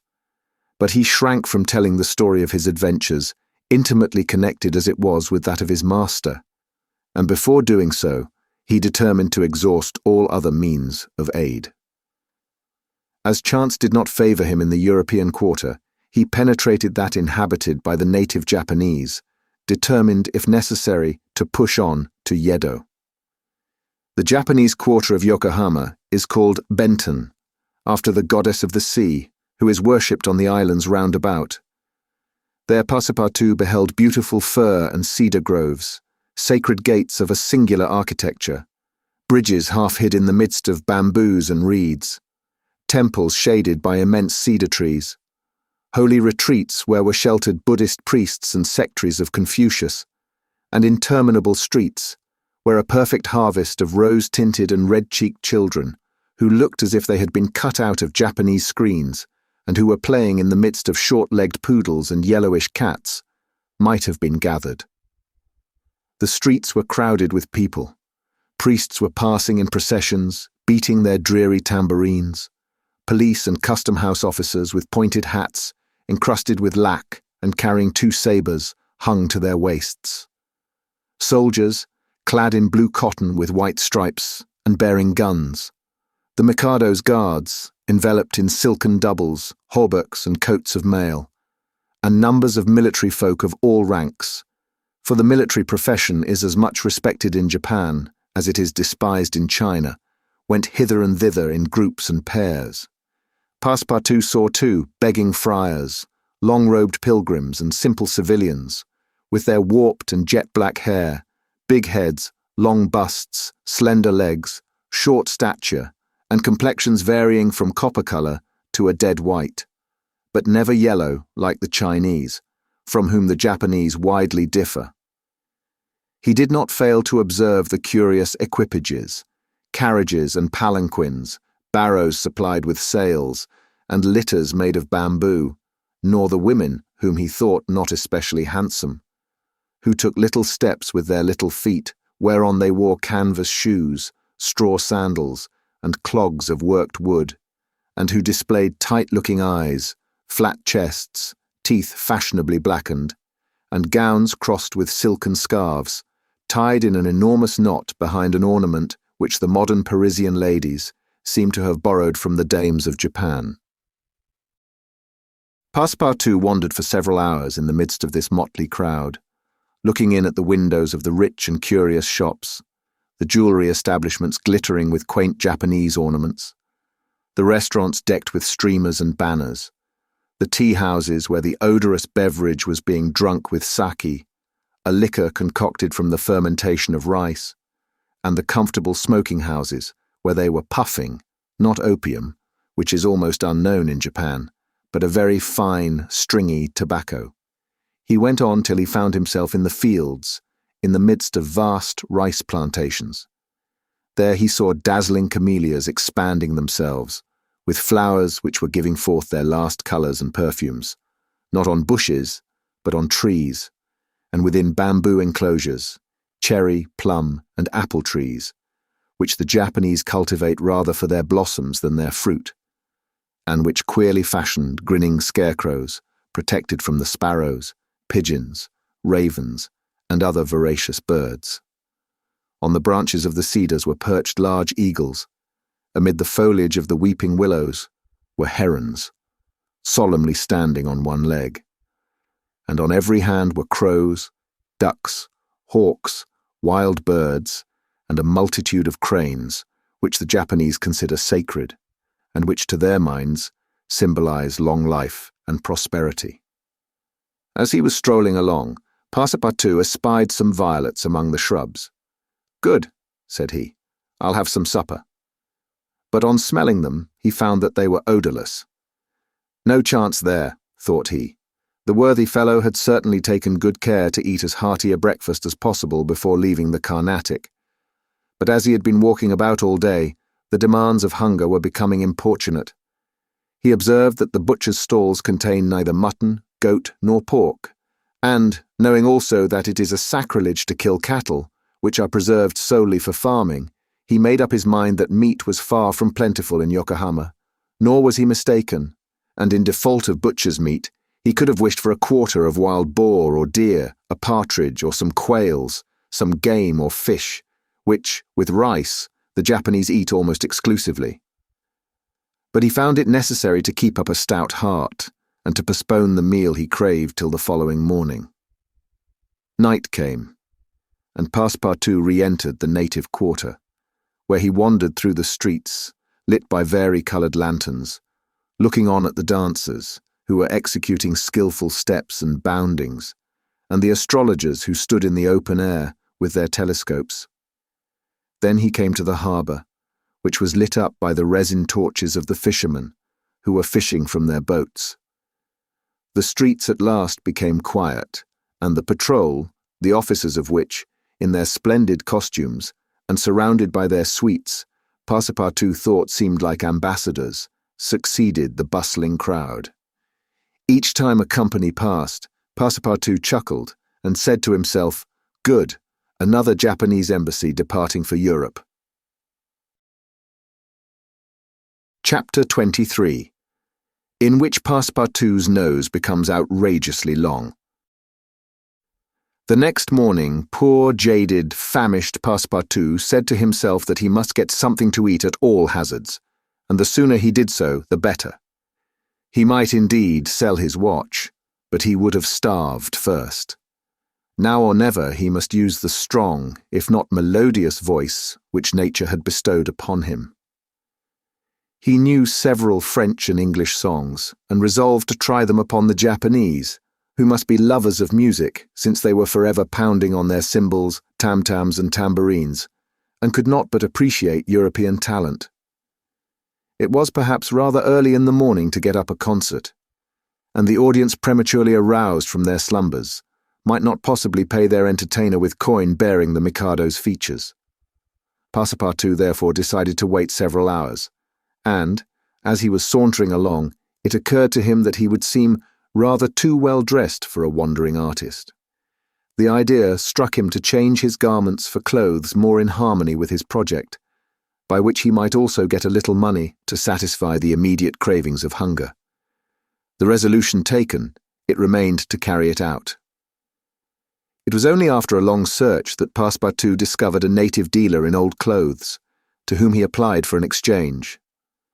The man liked the European costume, and ere long Passepartout issued from his shop accoutred in an old Japanese coat and a sort of one-sided turban, faded with long use. A few small pieces of silver, moreover, jingled in his pocket. "Good," thought he. "I will imagine I'm at the carnival." His first care, after being thus Japanesed, was to enter a tea-house of modest appearance, and upon half a bird and a little rice, to breakfast like a man for whom dinner was as yet a problem to be solved. "Now," thought he when he had eaten heartily, "I mustn't lose my head. I can't sell this costume again for one still more Japanese. I must consider how to leave this country of the sun, of which I shall not retain the most delightful of memories, as quickly as possible." It occurred to him to visit the steamers which were about to leave for America. He would offer himself as a cook or servant in payment of his passage and meals.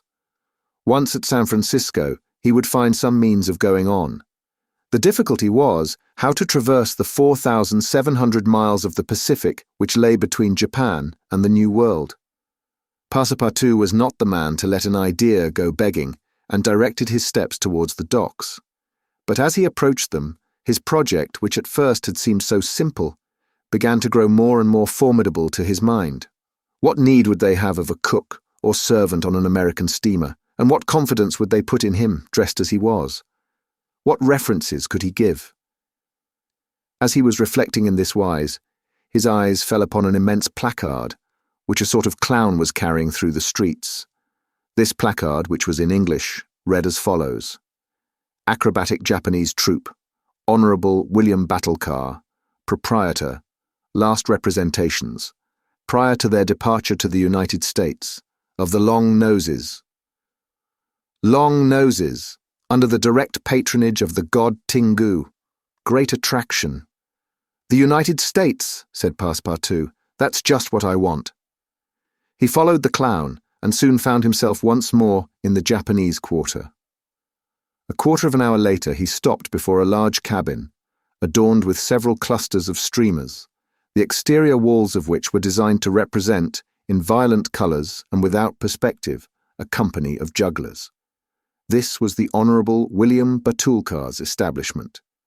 That gentleman was a sort of Barnum, the director of a troupe of mountebanks, jugglers, clowns, acrobats, equilibrists, and gymnasts, who, according to the placard, was giving his last performances before leaving the Empire of the Sun for the States of the Union. Passepartout entered and asked for Mr. Batulcar, who straightway appeared in person. "What do you want?" said he to Passepartout, whom he at first took for a native. "Would you like a servant, sir?" asked Passepartout. "A servant?" cried Mr. Batulcar, caressing the thick grey beard which hung from his chin. "I already have two who are obedient and faithful, have never left me, and serve me for their nourishment, and here they are," added he, holding out his two robust arms, furrowed with veins as large as the strings of a bass viol. "So I can be of no use to you?" "None." "The devil! I should so like to cross the Pacific with you." "Ah," said the Honourable Mr. Batulcar, "you are no more a Japanese than I am a monkey. Who are you dressed up in that way?" "A man dresses as he can." "That's true. You are a Frenchman, aren't you?" "Yes, a Parisian of Paris." "Then you ought to know how to make grimaces." "Why?" replied Passepartout, a little vexed that his nationality should cause this question. "We Frenchmen know how to make grimaces, it is true, but not any better than the Americans do." "True. Well, if I can't take you as a servant, I can as a clown. You see, my friend, in France they exhibit foreign clowns, and in foreign parts, French clowns." "Ah. You are pretty strong, eh?" "Especially after a good meal." "And you can sing?" "Yes," returned Passepartout, who had formerly been wont to sing in the streets. "But can you sing standing on your head, with a top spinning on your left foot, and a sabre balanced on your right?" "Humph, I think so," replied Passepartout, recalling the exercises of his younger days. "Well, that's enough," said the Honourable William Batulcar. The engagement was concluded there and then. Passepartout had at last found something to do. He was engaged to act in the celebrated Japanese troupe. It was not a very dignified position, but within a week he would be on his way to San Francisco. The performance, so noisily announced by the Honourable Mr. Batulcar, was to commence at 3 o'clock, and soon the deafening instruments of a Japanese orchestra resounded at the door. Passepartout, though he had not been able to study or rehearse a part, was designated to lend the aid of his sturdy shoulders in the great exhibition of the human pyramid executed by the long noses of the god Tingu. This great attraction was to close the performance. Before 3 o'clock, the large shed was invaded by the spectators, comprising Europeans and natives, Chinese and Japanese, men, women and children, who precipitated themselves upon the narrow benches and into the boxes opposite the stage. The musicians took up a position inside and were vigorously performing on their gongs, tam-tams, flutes, bones, tambourines, and immense drums. The performance was much like all acrobatic displays, but it must be confessed that the Japanese are the first equilibrists in the world. One, with a fan and some bits of paper, performed the graceful trick of the butterflies and the flowers. Another traced in the air, with the odorous smoke of his pipe, a series of blue words which composed a compliment to the audience, while a third juggled with some lighted candles, which he extinguished successively as they passed his lips, and relit again without interrupting for an instant his juggling. Another reproduced the most singular combinations with a spinning top. In his hands the revolving tops seemed to be animated with a life of their own in their interminable whirling. They ran over pipe stems, the edges of sabres, wires and even hairs stretched across the stage. They turned around on the edges of large glasses, crossed bamboo ladders, dispersed into all the corners, and produced strange musical effects by the combination of their various pitches of tone. The jugglers tossed them in the air, threw them like shuttlecocks with wooden battledores, and yet they kept on spinning. They put them into their pockets, and took them out still whirling as before. It is useless to describe the astonishing performances of the acrobats and gymnasts. The turning on ladders, poles, balls, barrels, and sea was executed with wonderful precision. But the principal attraction was the exhibition of the long noses, a show to which Europe is as yet a stranger. The long noses form a peculiar company under the direct patronage of the god Tingu. Attired after the fashion of the Middle Ages, they bore upon their shoulders a splendid pair of wings, but what especially distinguished them was the long noses which were fastened to their faces, and the uses which they made of them. These noses were made of bamboo, and were 5, 6, and even 10 feet long, some straight, others curved, some ribboned, and some having imitation warts upon them. It was upon these appendages, fixed tightly on their real noses, that they performed their gymnastic exercises. A dozen of these sectaries of Tingu lay flat upon their backs, while others, dressed to represent lightning rods, came and frolicked on their noses, jumping from one to another and performing the most skillful leapings and somersaults. As a last scene, a human pyramid had been announced, in which 50 long noses were to represent the car of Juggernaut. But instead of forming a pyramid by mounting each other's shoulders, the artists were to group themselves on top of the noses. It happened that the performer, who had hitherto formed the base of the car, had quitted the troupe, and as, to fill this part, only strength and adroitness were necessary, Passepartout had been chosen to take his place. The poor fellow really felt sad when, melancholy reminiscence of his youth, he donned his costume, adorned with vari-coloured wings, and fastened to his natural feature a false nose 6 feet long. But he cheered up when he thought that this nose was winning him something to eat. He went upon the stage and took his place beside the rest, who were to compose the base of the car of Juggernaut. They all stretched themselves on the floor, their noses pointing to the ceiling. A second group of artists disposed themselves on these long appendages, then a third above these, then a fourth, until a human monument reaching to the very cornices of the theatre soon arose on top of the noses. This elicited loud applause, in the midst of which the orchestra was just striking up a deafening air, when the pyramid tottered, the balance was lost, one of the lower noses vanished from the pyramid, and the human monument was shattered like a castle built of cards. It was Passepartout's fault. Abandoning his position, clearing the footlights without the aid of his wings, and clambering up to the right-hand gallery, he fell at the feet of one of the spectators, crying, "Ah, my master, my master!" "You here?" "Myself." "Very well, then let us go to the steamer, young man." Mr. Fogg, Aouda, and Passepartout passed through the lobby of the theatre to the outside, where they encountered the Honourable Mr. Battle-Carr, furious with rage. He demanded damages for the breakage of the pyramid, and Phileas Fogg appeased him by giving him a handful of banknotes. At 6:30, the very hour of departure, Mr. Fogg and Aouda, followed by Passepartout, who in his hurry had retained his wings and nose 6 feet long, stepped upon the American steamer.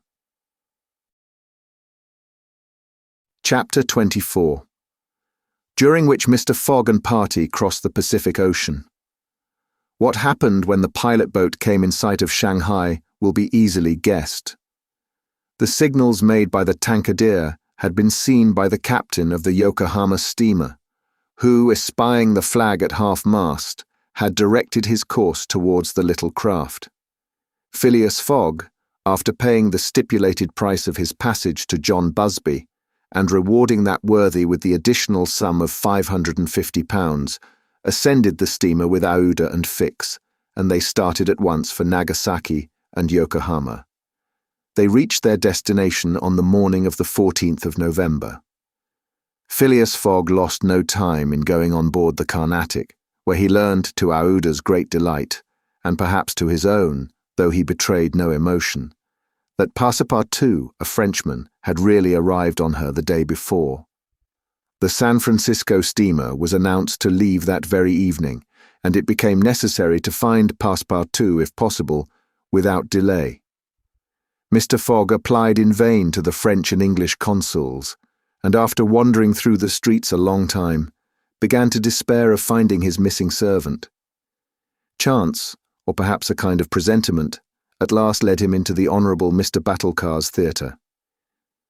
He certainly would not have recognized Passepartout in the eccentric mountebank's costume, but the latter, lying on his back, perceived his master in the gallery.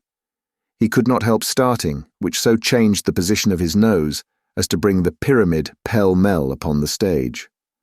All this Passepartout learned from Aouda, who recounted to him what had taken place on the voyage from Hong Kong to Shanghai on the Tankadere, in company with one Mr. Fix. Passepartout did not change countenance on hearing this name. He thought that the time had not yet arrived to divulge to his master what had taken place between the detective and himself, and, in the account he gave of his absence, he simply excused himself for having been overtaken by drunkenness, in smoking opium at a tavern in Hong Kong. Mr. Fogg heard this narrative coldly, without a word, and then furnished his man with funds necessary to obtain clothing more in harmony with his position. Within an hour the Frenchman had cut off his nose and parted with his wings, and retained nothing about him which recalled the sectary of the god Tingu. The steamer which was about to depart from Yokohama to San Francisco belonged to the Pacific Mail Steamship Company, and was named the General Grant. She was a large paddle-wheel steamer of 2,500 tons, well-equipped and very fast. The massive walking beam rose and fell above the deck. At one end a piston rod worked up and down, and at the other was a connecting rod which, in changing the rectilinear motion to a circular one, was directly connected with the shaft of the paddles. The General Grant was rigged with 3 masts, giving a large capacity for sails, and thus materially aiding the steam power. By making 12 miles an hour, she would cross the ocean in 21 days. Phileas Fogg was therefore justified in hoping that he would reach San Francisco by the 2nd of December, New York by the 11th, and London on the 20th, thus gaining several hours on the fatal date of the 21st of December. There was a full complement of passengers on board, among them English, many Americans, a large number of coolies on their way to California, and several East Indian officers who were spending their vacation in making the tour of the world. Nothing of moment happened on the voyage. The steamer, sustained on its large paddles, rolled but little, and the Pacific almost justified its name. Mr. Fogg was as calm and taciturn as ever. His young companion felt herself more and more attached to him by other ties than gratitude. His silent but generous nature impressed her more than she thought, and it was almost unconsciously that she yielded to emotions which did not seem to have the least effect upon her protector.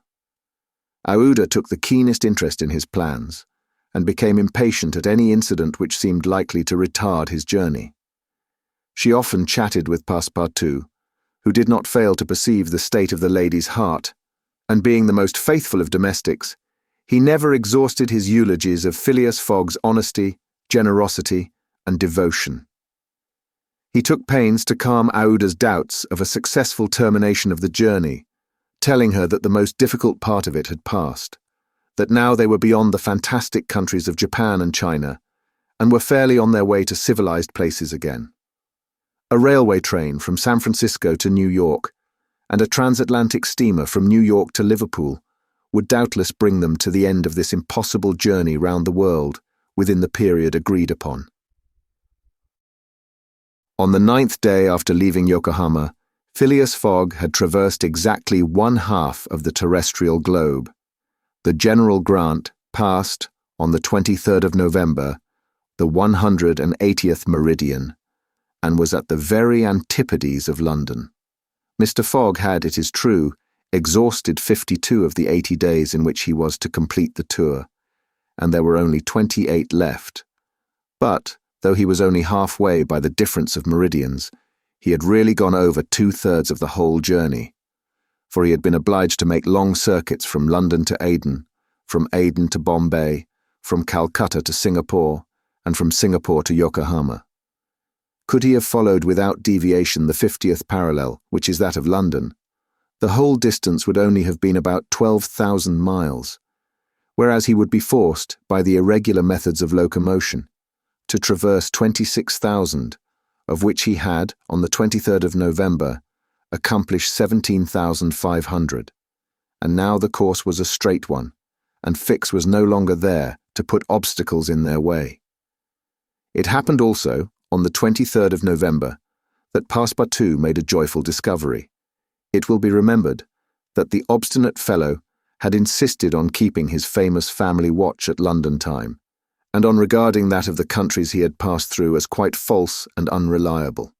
Now, on this day, though he had not changed the hands, he found that his watch exactly agreed with the ship's chronometers. His triumph was hilarious. He would have liked to know what Fix would say if he were aboard. "The rogue told me a lot of stories," repeated Passepartout, "about the meridians, the sun and the moon. Moon indeed. Moonshine more likely. If one listened to that sort of people, a pretty sort of time one would keep. I was sure that the sun would some day regulate itself by my watch." Passepartout was ignorant that, if the face of his watch had been divided into 24 hours, like the Italian clocks, he would have no reason for exultation, for the hands of his watch would then, instead of as now indicating 9 o'clock in the morning, indicate 9 o'clock in the evening, that is, the 21st hour after midnight, precisely the difference between London time and that of the 180th meridian. But if Fix had been able to explain this purely physical effect, Passepartout would not have admitted, even if he had comprehended it. Moreover, if the detective had been on board at that moment, Passepartout would have joined issue with him on a quite different subject, and in an entirely different manner. Where was Fix at that moment? He was actually on board the General Grant. On reaching Yokohama, the detective, leaving Mr. Fogg, whom he expected to meet again during the day, had repaired at once to the English consulate, where he at last found the warrant of arrest. It had followed him from Bombay, and had come by the Carnatic, on which steamer he himself was supposed to be. Fix's disappointment may be imagined when he reflected that the warrant was now useless. Mr. Fogg had left English ground, and it was now necessary to procure his extradition. "Well," thought Fix after a moment of anger, "my warrant is not good here, but it will be in England. The rogue evidently intends to return to his own country, thinking he has thrown the police off his track. Good. I will follow him across the Atlantic. As for the money, heaven grant there may be some left. But the fellow has already spent in travelling. Rewards, trials, bail, elephants, and all sorts of charges, more than £5,000. Yet after all, the bank is rich." His course decided on, he went on board the General Grant, and was there when Mr. Fogg and Aouda arrived. To his utter amazement, he recognized Passepartout, despite his theatrical disguise. He quickly concealed himself in his cabin to avoid an awkward explanation, and hoped, thanks to the number of passengers, to remain unperceived by Mr. Fogg's servant. On that very day, however, he met Passepartout face to face on the forward deck. The latter, without a word, made a rush for him, grasped him by the throat, and much to the amusement of a group of Americans, who immediately began to bet on him, administered to the detective a perfect volley of blows, which proved the great superiority of French over English pugilistic skill. When Passepartout had finished, he found himself relieved and comforted. Fix got up in a somewhat rumpled condition, and looking at his adversary, coldly said, "Have you done?" "For this time, yes." "Then let me have a word with you." "But I?" "In your master's interests." Passepartout seemed to be vanquished by Fix's coolness, for he quietly followed him, and they sat down aside from the rest of the passengers. "You have given me a thrashing," said Fix. "Good, I expected it. Now listen to me. Up to this time I have been Mr. Fogg's adversary. I am now in his game." "Aha!" cried Passepartout. "You are convinced he is an honest man?" "No," replied Fix coldly. "I think him a rascal." "Shh! Don't budge, and let me speak.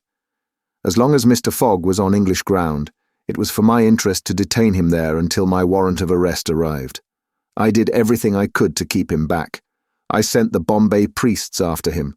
I got you intoxicated at Hong Kong. I separated you from him, and I made him miss the Yokohama steamer."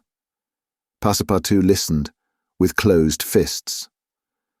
"Now," resumed Fix, "Mr. Fogg seems to be going back to England. Well, I will follow him there. But hereafter I will do as much to keep obstacles out of his way as I have done up to this time to put them in his path. I've changed my game, you see, and simply because it was for my interest to change it. Your interest is the same as mine, for it is only in England that you will ascertain whether you are in the service of a criminal or an honest man." Passepartout listened very attentively to Fix, and was convinced that he spoke with entire good faith. "Are we friends?" asked the detective. "Friends? No," replied Passepartout, "but allies, perhaps. At the least sign of treason, however, I'll twist your neck for you." "Agreed," said the detective quietly. 11 days later, on the 3rd of December, the General Grant entered the Bay of the Golden Gate and reached San Francisco. Mr. Fogg had neither gained nor lost a single day. Chapter 25, in which a slight glimpse is had of San Francisco. It was 7 in the morning when Mr. Fogg, Aouda, and Passepartout set foot upon the American continent, if this name can be given to the floating quay upon which they disembarked. These quays, rising and falling with the tide, thus facilitate the loading and unloading of vessels. Alongside them were clippers of all sizes, steamers of all nationalities, and the steamboats, with several decks rising one above the other, which ply on the Sacramento and its tributaries. There were also heaped up the products of a commerce which extends to Mexico, Chile, Peru, Brazil, Europe, Asia, and all the Pacific islands. Passepartout, in his joy on reaching at last the American continent, thought he would manifest it by executing a perilous vault in fine style, but tumbling upon some worm-eaten planks, he fell through them.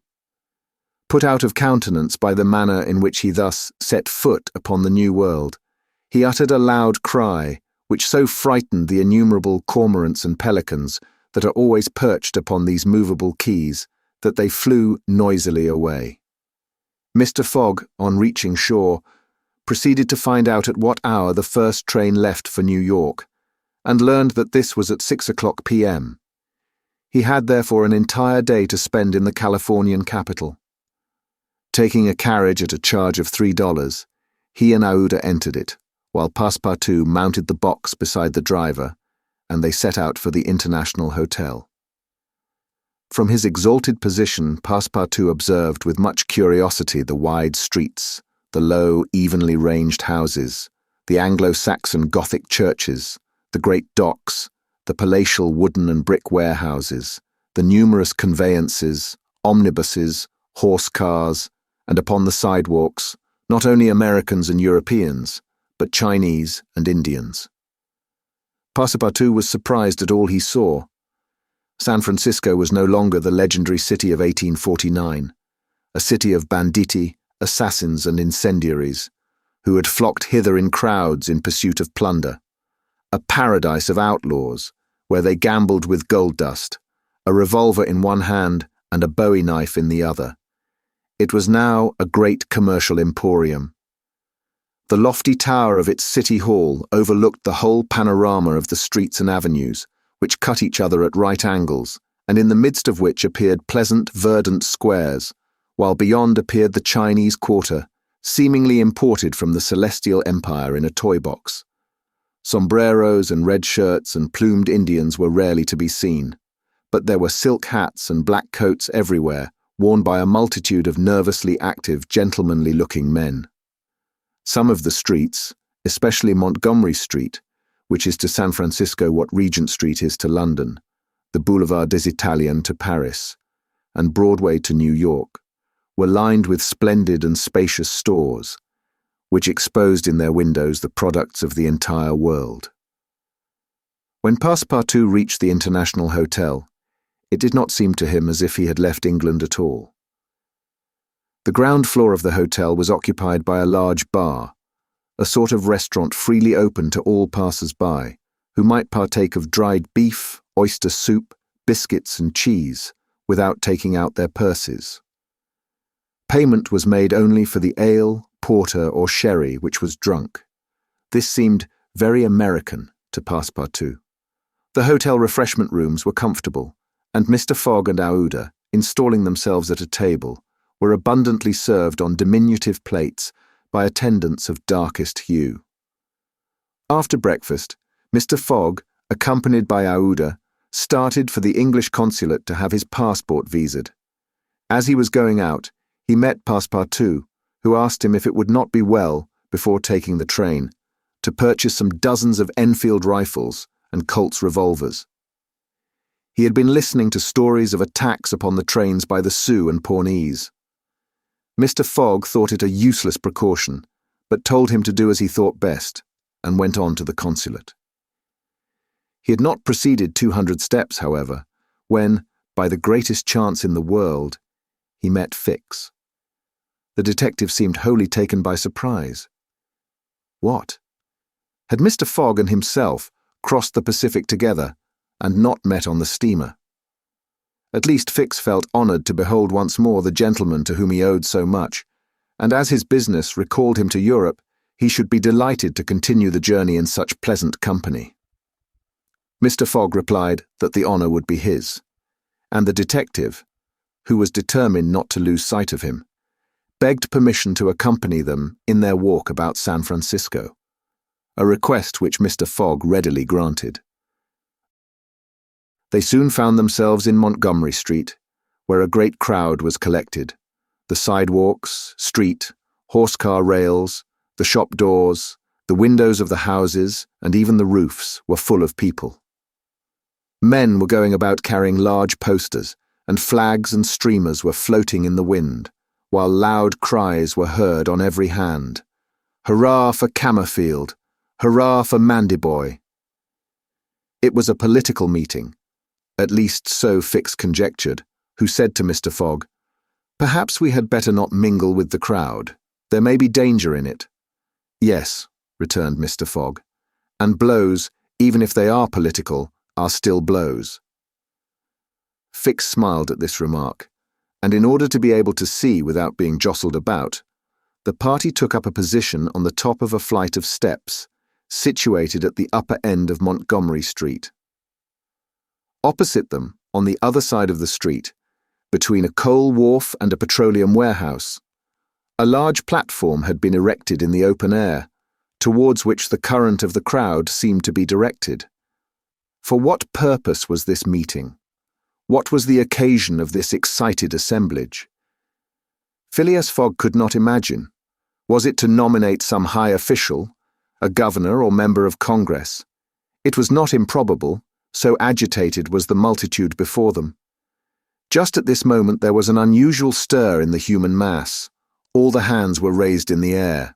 Some, tightly closed, seemed to disappear suddenly in the midst of the cries, an energetic way, no doubt, of casting a vote. The crowd swayed back, the banners and flags wavered, disappeared an instant, then reappeared in tatters.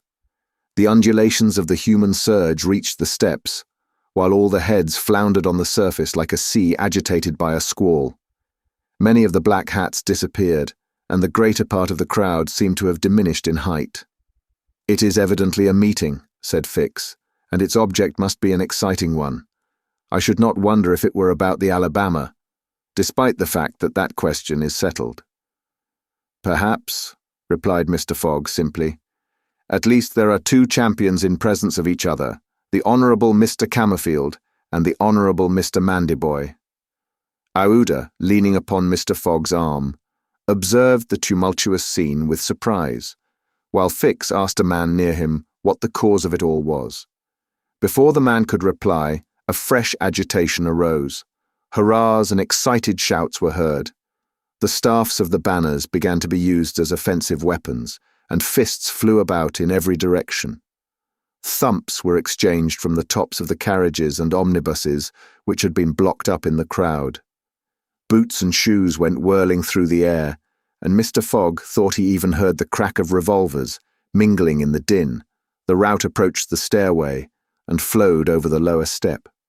One of the parties had evidently been repulsed, but the mere lookers-on could not tell whether Mandyboy or Camerfield had gained the upper hand. "It would be prudent for us to retire," said Fix, who was anxious that Mr. Fogg should not receive any injury, at least until they got back to London. "If there is any question about England in all this, and we were recognised, I fear it would go hard with us." "An English subject," began Mr. Fogg.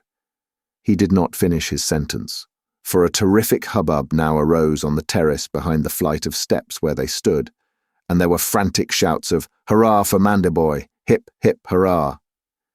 It was a band of voters coming to the rescue of their allies and taking the Camerfield forces in flank.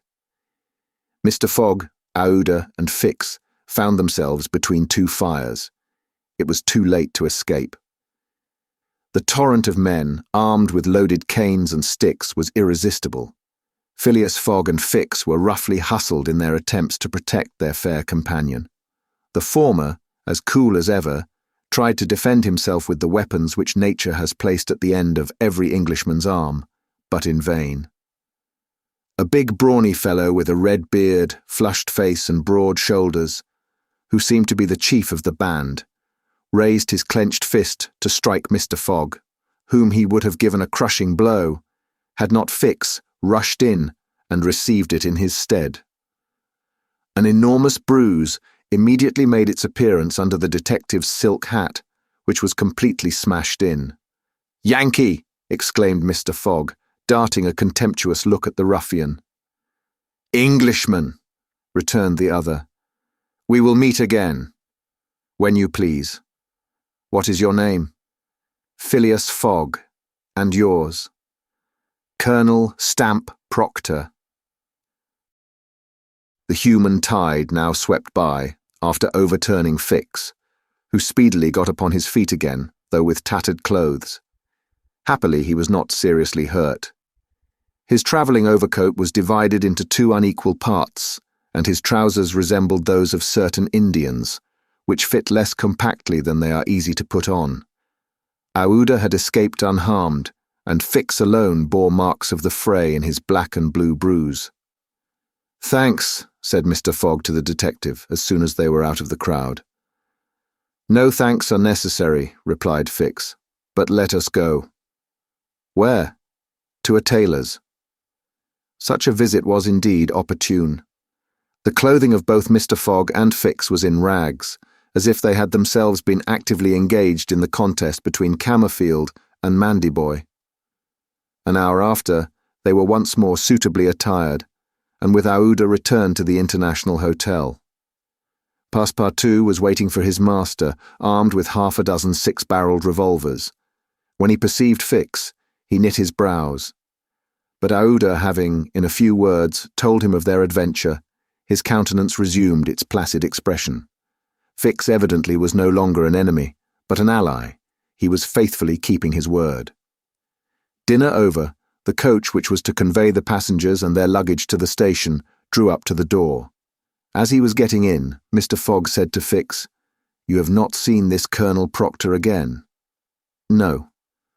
"I will come back to America to find him," said Phileas Fogg calmly. It would not be right for an Englishman to permit himself to be treated in that way, without retaliating. The detective smiled but did not reply. It was clear that Mr. Fogg was one of those Englishmen who, while they do not tolerate duelling at home, fight abroad when their honour is attacked. At 6:15, the travellers reached the station and found the train ready to depart. As he was about to enter it, Mr. Fogg called a porter and said to him, "My friend, was there not some trouble today in San Francisco?" "It was a political meeting, sir," replied the porter, "but I thought there was a great deal of disturbance in the streets. It was only a meeting assembled for an election." "The election of a general-in-chief, no doubt?" asked Mr. Fogg. "No, sir, of a justice of the peace." Phileas Fogg got into the train, which started off at full speed.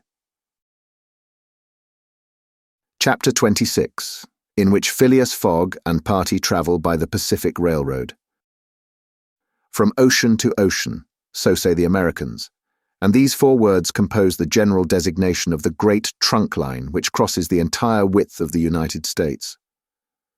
The Pacific Railroad is, however, really divided into two distinct lines: the Central Pacific between San Francisco and Ogden, and the Union Pacific between Ogden and Omaha. 5 main lines connect Omaha with New York.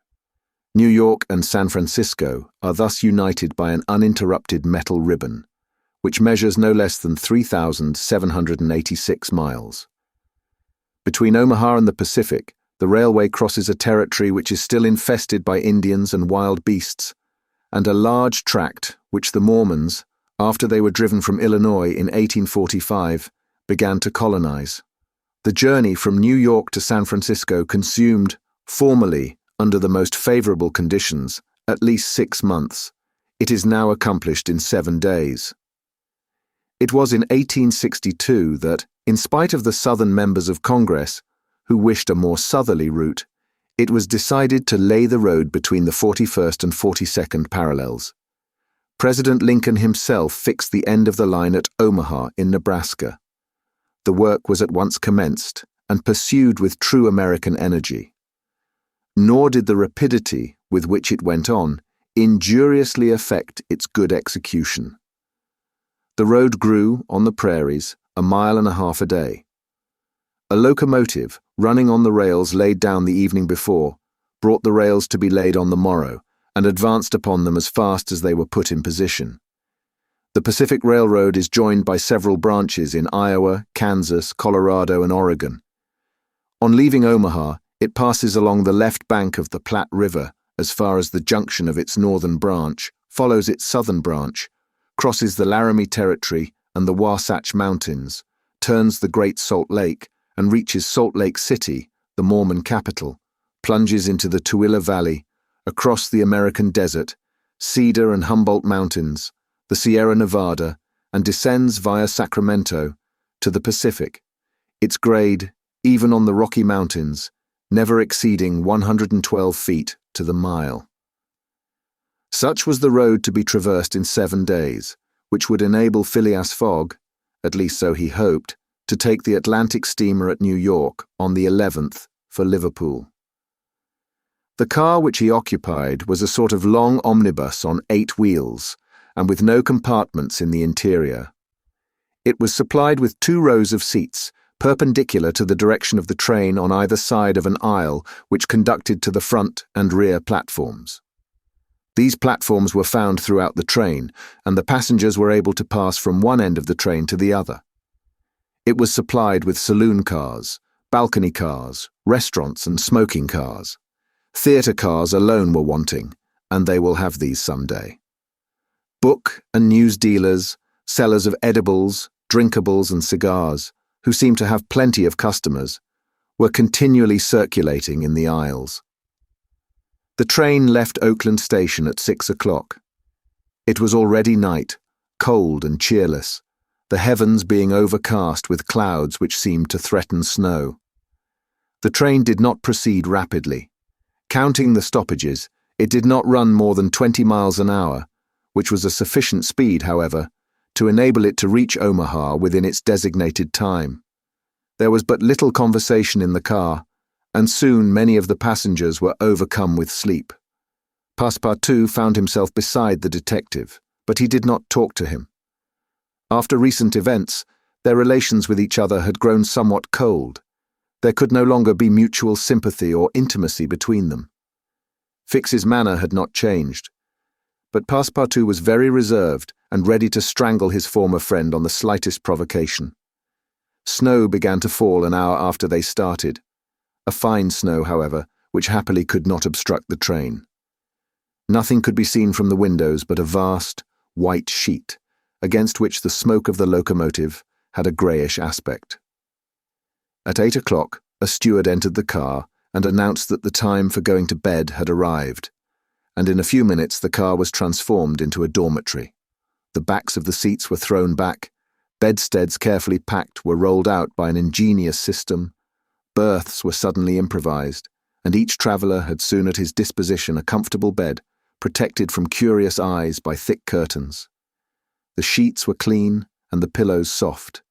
It only remained to go to bed and sleep, which everybody did, while the train sped on across the state of California. The country between San Francisco and Sacramento is not very hilly. The Central Pacific, taking Sacramento for its starting point, extends eastward to meet the road from Omaha. The line from San Francisco to Sacramento runs in a northeasterly direction along the American River, which empties into San Pablo Bay. The 120 miles between these cities were accomplished in 6 hours, and towards midnight, while fast asleep, the travelers passed through Sacramento, so that they saw nothing of that important place, the seat of the state government, with its fine quays, its broad streets, its noble hotels, squares, and churches. The train, on leaving Sacramento and passing the junction, Rocklin, Auburn, and Colfax, entered the range of the Sierra Nevada. Cisco was reached at 7 in the morning, and an hour later the dormitory was transformed into an ordinary car, and the travellers could observe the picturesque beauties of the mountain region through which they were steaming. The railway track wound in and out among the passes, now approaching the mountain sides, now suspended over precipices, avoiding abrupt angles by bold curves, plunging into narrow defiles which seemed to have no outlet. The locomotive, its great funnel emitting a weird light, with its sharp bell and its cowcatcher extended like a spur, mingled its shrieks and bellowings with the noise of torrents and cascades, and twined its smoke among the branches of the gigantic pines. There were few or no bridges or tunnels on the route. The railway turned around the sides of the mountains and did not attempt to violate nature by taking the shortest cut from one point to another. The train entered the state of Nevada through the Carson Valley about 9 o'clock, going always northeasterly, and at midday reached Reno, where there was a delay of 20 minutes for breakfast. From this point the road, running along Humboldt River, passed northward for several miles by its banks. Then it turned eastward and kept by the river until it reached the Humboldt Range, nearly at the extreme eastern limit of Nevada. Having breakfasted, Mr. Fogg and his companions resumed their places in the car and observed the varied landscape which unfolded itself as they passed along the vast prairies, the mountains lining the horizon, and the creeks with their frothy, foaming streams. Sometimes, a great herd of buffaloes, massing together in the distance, seemed like a movable dam. These innumerable multitudes of ruminating beasts often form an insurmountable obstacle to the passage of the trains. Thousands of them have been seen passing over the track for hours together in compact ranks. The locomotive is then forced to stop and wait till the road is once more clear. This happened indeed to the train in which Mr. Fogg was travelling. About 12 o'clock, a troop of 10 or 12,000 head of buffalo encumbered the track. The locomotive, slackening its speed, tried to clear the way with its cow-catcher, but the mass of animals was too great. The buffaloes marched along with a tranquil gait, uttering now and then deafening bellowings. There was no use of interrupting them, for having taken a particular direction, nothing can moderate and change their course. It is a torrent of living flesh, which no dam could contain. The travellers gazed on this curious spectacle from the platforms, but Phileas Fogg, who had the most reason of all to be in a hurry, remained in his seat, and waited philosophically until it should please the buffaloes to get out of the way. Passepartout was furious at the delay they occasioned, and longed to discharge his arsenal of revolvers upon them. "What a country!" cried he. "Mere cattle stop the trains, and go by in a procession, just as if they were not impeding travel. Parbleu! I should like to know if Mr. Fogg foresaw this mishap in his programme, and here's an engineer who doesn't dare to run the locomotive into this herd of beasts." The engineer did not try to overcome the obstacle, and he was wise. He would have crushed the first buffaloes, no doubt, with the cow-catcher, but the locomotive, however powerful, would soon have been checked. The train would inevitably have been thrown off the track, and would then have been helpless. The best course was to wait patiently, and regain the lost time by greater speed when the obstacle was removed. The procession of buffaloes lasted 3 full hours, and it was night before the track was clear. The last ranks of the herd were now passing over the rails, while the first had already disappeared below the southern horizon. It was 8 o'clock when the train passed through the defiles of the Humboldt Range, and 9:30 when it penetrated Utah, the region of the Great Salt Lake, the singular colony of the Mormons. Chapter 27, in which Passepartout undergoes, at a speed of 20 miles an hour, a course of Mormon history.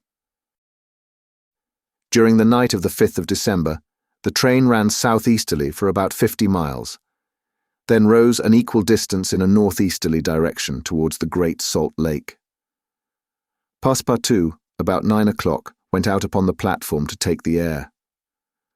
The weather was cold, the heavens grey, but it was not snowing.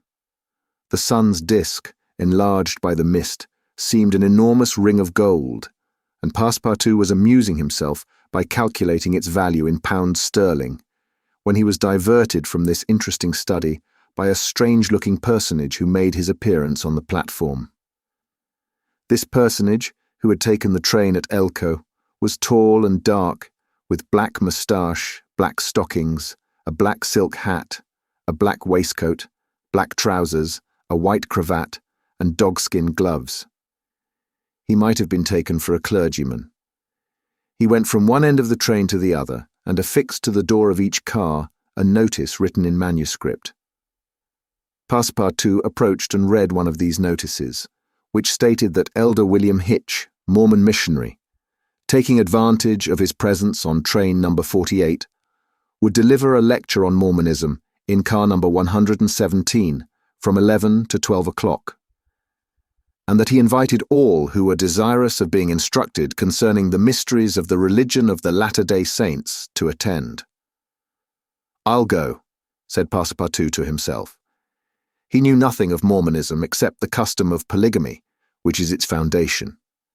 The news quickly spread through the train, which contained about 100 passengers, 30 of whom, at most attracted by the notice, ensconced themselves in car number 117. Passepartout took one of the front seats. Neither Mr. Fogg nor Fix cared to attend. At the appointed hour, Elder William Hitch rose, and, in an irritated voice, as if he had already been contradicted, said, "I tell you that Joe Smith is a martyr, that his brother Hiram is a martyr, and that the persecutions of the United States government against the prophets will also make a martyr of Brigham Young. Who dares to say the contrary?" No one ventured to gainsay the missionary, whose excited tone contrasted curiously with his naturally calm visage. No doubt his anger arose from the hardships to which the Mormons were actually subjected. The government had just succeeded, with some difficulty, in reducing these independent fanatics to its rule.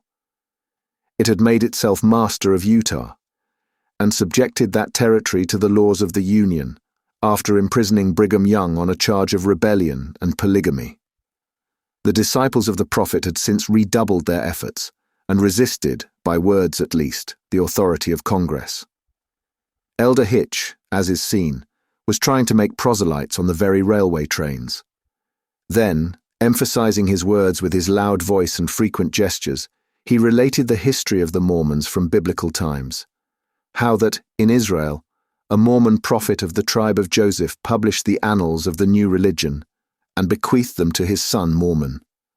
How, many centuries later, a translation of this precious book, which was written in Egyptian, was made by Joseph Smith, Jr., a Vermont farmer, who revealed himself as a mystical prophet in 1825, and how, in short, the celestial messenger appeared to him in an illuminated forest and gave him the annals of the Lord.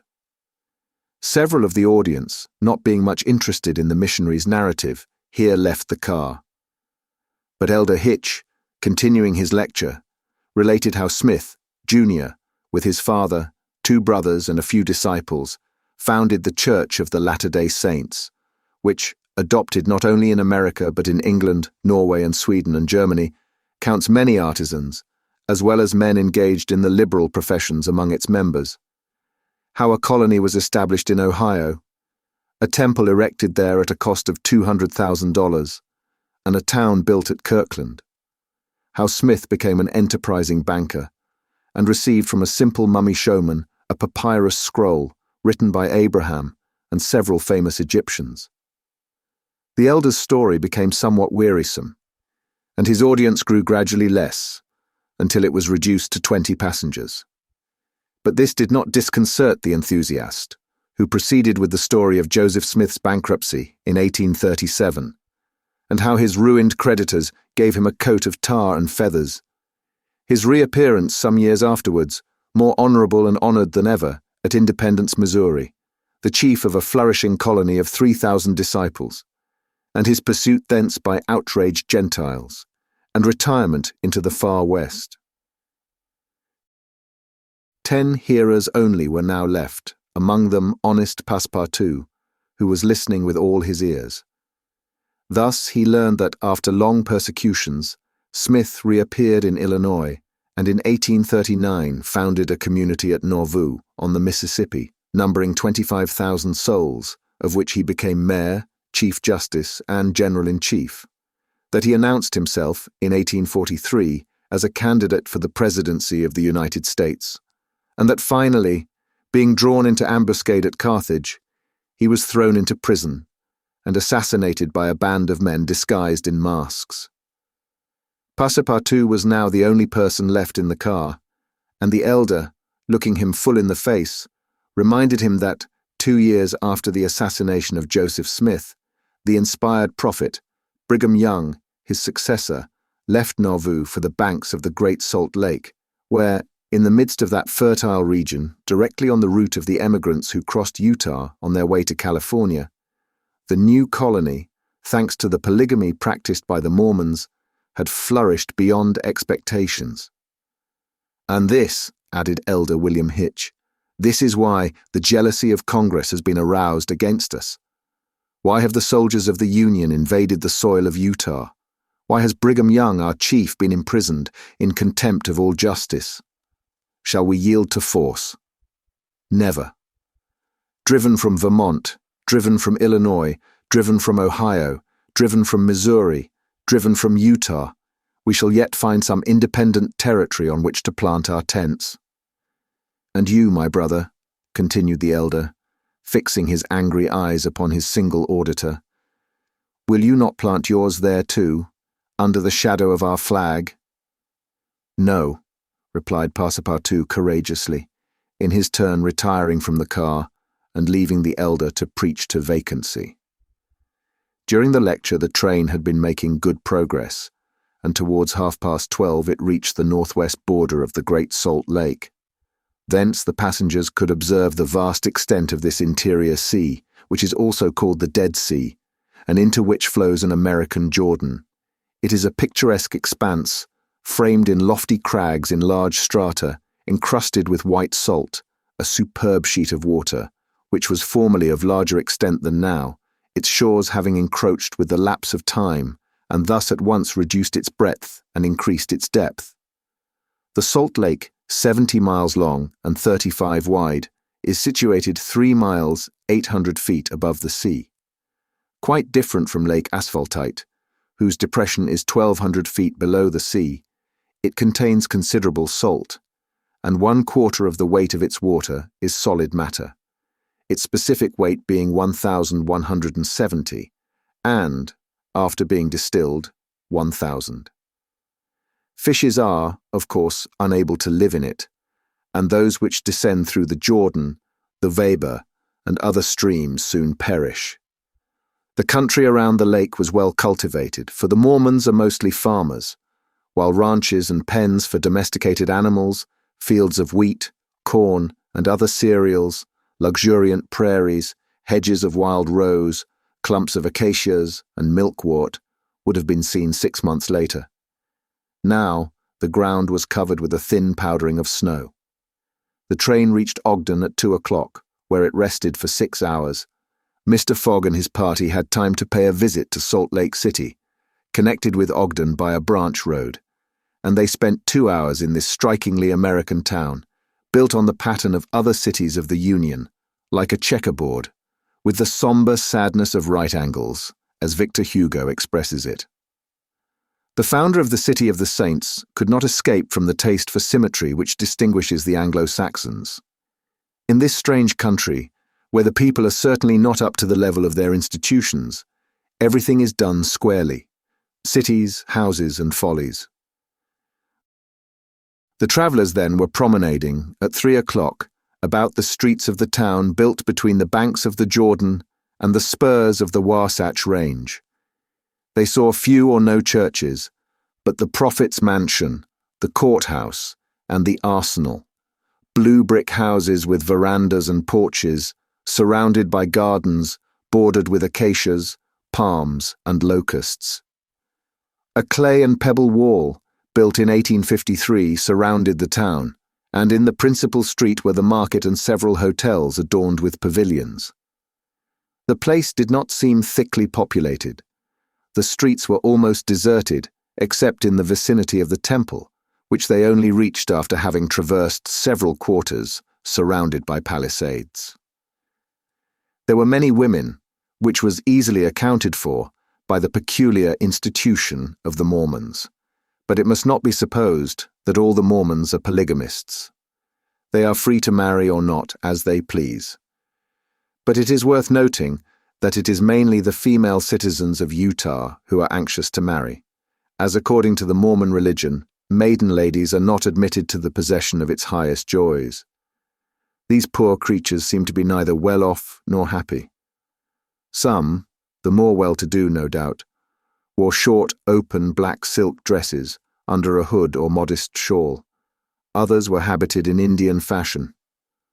Passepartout could not behold without a certain fright these women charged, in groups, with conferring happiness on a single Mormon. His common sense pitied, above all, the husband. It seemed to him a terrible thing to have to guide so many wives at once across the vicissitudes of life, and to conduct them, as it were, in a body, to the Mormon paradise, with the prospect of seeing them in the company of the glorious Smith, who doubtless was the chief ornament of that delightful place, to all eternity. He felt decidedly repelled from such a vocation, and he imagined, perhaps he was mistaken, that the fair ones of Salt Lake City cast rather alarming glances on his person. Happily, his stay there was but brief. At 4, the party found themselves again at the station, took their places in the train, and the whistle sounded for starting. Just at the moment, however, that the locomotive wheels began to move, cries of "Stop! Stop!" were heard. Trains, like time and tide, stop for no one. The gentleman who uttered the cries was evidently a belated Mormon. He was breathless with running. Happily for him, the station had neither gates nor barriers. He rushed along the track, jumped on the rear platform of the train, and fell, exhausted, into one of the seats. Passepartout, who had been anxiously watching this amateur gymnast, approached him with lively interest, and learned that he had taken flight after an unpleasant domestic scene. When the Mormon had recovered his breath, Passepartout ventured to ask him politely how many wives he had, for from the manner in which he had decamped, it might be thought that he had 20 at least. "One, sir," replied the Mormon, raising his arms heavenward. "One, and that was enough." Chapter 28, in which Passepartout does not succeed in making anybody listen to reason. The train, on leaving Great Salt Lake at Ogden, passed northward for an hour as far as Weber River, having completed nearly 900 miles from San Francisco. From this point it took an easterly direction towards the jagged Wasatch Mountains. It was in the section included between this range and the Rocky Mountains that the American engineers found the most formidable difficulties in laying the road, and that the government granted a subsidy of $48,000 per mile, instead of $16,000 allowed for the work done on the plains. But the engineers, instead of violating nature, avoided its difficulties by winding around, instead of penetrating the rocks. One tunnel only, 14,000 feet in length, was pierced in order to arrive at the Great Basin. The track up to this time had reached its highest elevation at the Great Salt Lake. From this point it described a long curve descending towards Bitter Creek Valley, to rise again to the dividing ridge of the waters between the Atlantic and the Pacific. There were many creeks in this mountainous region, and it was necessary to cross Muddy Creek, Green Creek, and others upon culverts. Passepartout grew more and more impatient as they went on, while Fix longed to get out of this difficult region, and was more anxious than Phileas Fogg himself to be beyond the danger of delays and accidents, and set foot on English soil. At 10 o'clock at night the train stopped at Fort Bridger Station, and 20 minutes later entered Wyoming territory, following the valley of Bitter Creek throughout. The next day, the 7th of December, they stopped for a quarter of an hour at Green River Station. Snow had fallen abundantly during the night, but, being mixed with rain, it had half melted and did not interrupt their progress. The bad weather, however, annoyed Passepartout, for the accumulation of snow by blocking the wheels of the cars would certainly have been fatal to Mr. Fogg's tour. "What an idea," he said to himself. "Why did my master make this journey in winter?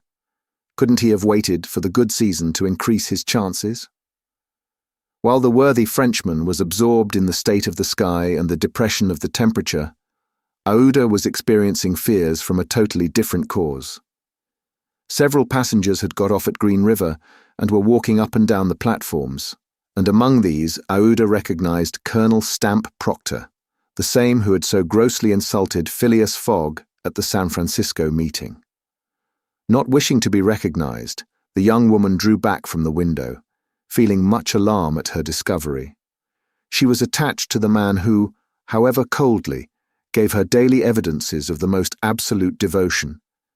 She did not comprehend, perhaps, the depth of the sentiment with which her protector inspired her, which she called gratitude, but which, though she was unconscious of it, was really more than that. Her heart sank within her when she recognized the man whom Mr. Fogg desired sooner or later to call to account for his conduct. Chance alone, it was clear, had brought Colonel Proctor on this train. But there he was, and it was necessary at all hazards that Phileas Fogg should not perceive his adversary. Aouda seized a moment when Mr. Fogg was asleep to tell Fix and Passepartout whom she had seen. "That Proctor on this train," cried Fix. "Well, reassure yourself, madam, before he settles with Mr. Fogg, he has got to deal with me. It seems to me that I was the more insulted of the two." "And besides," added Passepartout, "I'll take charge of him, colonel as he is." "Mr. Fix," resumed Aouda, "Mr. Fogg will allow no one to avenge him. He said that he would come back to America to find this man. Should he perceive Colonel Proctor, we could not prevent a collision, which might have terrible results. He must not see him. "You are right, madam," replied Fix. "A meeting between them might ruin all. Whether he were victorious or beaten, Mr. Fogg would be delayed and, added Passepartout, that would play the game of the gentlemen of the Reform Club. In 4 days we shall be in New York. Well, if my master does not leave this car during those 4 days, we may hope that chance will not bring him face to face with this confounded American. We must, if possible, prevent his stirring out of it." The conversation dropped. Mr. Fogg had just woke up and was looking out of the window. Soon after, Passepartout, without being heard by his master or Aouda, whispered to the detective, "Would you really fight for him?" "I would do anything," replied Fix, in a tone which betrayed determined will, "to get him back living to Europe." Passepartout felt something like a shudder shoot through his frame, but his confidence in his master remained unbroken. Was there any means of detaining Mr. Fogg in the car, to avoid a meeting between him and the Colonel? It ought not to be a difficult task, since that gentleman was naturally sedentary and little curious. The detective, at least, seemed to have found a way, for after a few moments he said to Mr. Fogg, "These are long and slow hours, sir, that we are passing on the railway." "Yes," replied Mr. Fogg, "but they pass." "You were in the habit of playing whist," resumed Fix, "on the steamers." "Yes, but it would be difficult to do so here. I have neither cards nor partners." "Oh, but we can easily buy some cards, for they are sold on all the American trains. And as for partners, if Madam plays—" "Certainly, sir," Aouda quickly replied. "I understand whist. It is part of an English education. I myself have some pretensions to playing a good game. Well, here are 3 of us, and a dummy." "As you please, sir," replied Phileas Fogg, heartily glad to resume his favourite pastime, even on the railway. Passepartout was dispatched in search of the steward, and soon returned with 2 packs of cards, some pins, counters, and a shelf covered with cloth. The game commenced. Aouda understood whist sufficiently well, and even received some compliments on her playing from Mr. Fogg. As for the detective, he was simply an adept, and worthy of being matched against his present opponent. "Now," thought Passepartout, "we've got him. He won't budge." At 11 in the morning the train had reached the dividing ridge of the waters at Bridger Pass, 7,524 feet above the level of the sea, one of the highest points attained by the track in crossing the Rocky Mountains. After going about 200 miles, the travellers at last found themselves on one of those vast plains which extend to the Atlantic, and which nature has made so propitious for laying the iron road. On the declivity of the Atlantic basin, the first streams, branches of the North Platte River, already appeared. The whole northern and eastern horizon was bounded by the immense semicircular curtain which is formed by the southern portion of the Rocky Mountains, the highest being Laramie Peak. Between this and the railway extended vast plains, plentifully irrigated. On the right rose the lower spurs of the mountainous mass, which extends southward to the sources of the Arkansas River, one of the great tributaries of the Missouri. At 12:30, the travellers caught sight for an instant of Fort Halleck, which commands that section, and in a few more hours the Rocky Mountains were crossed. There was reason to hope then that no accident would mark the journey through this difficult country. The snow had ceased falling, and the air became crisp and cold. Large birds, frightened by the locomotive, rose and flew off in the distance. No wild beast appeared on the plain. It was a desert in its vast nakedness. After a comfortable breakfast served in the car, Mr. Fogg and his partners had just resumed whist, when a violent whistling was heard, and the train stopped. Passepartout put his head out of the door, but saw nothing to cause the delay. No station was in view.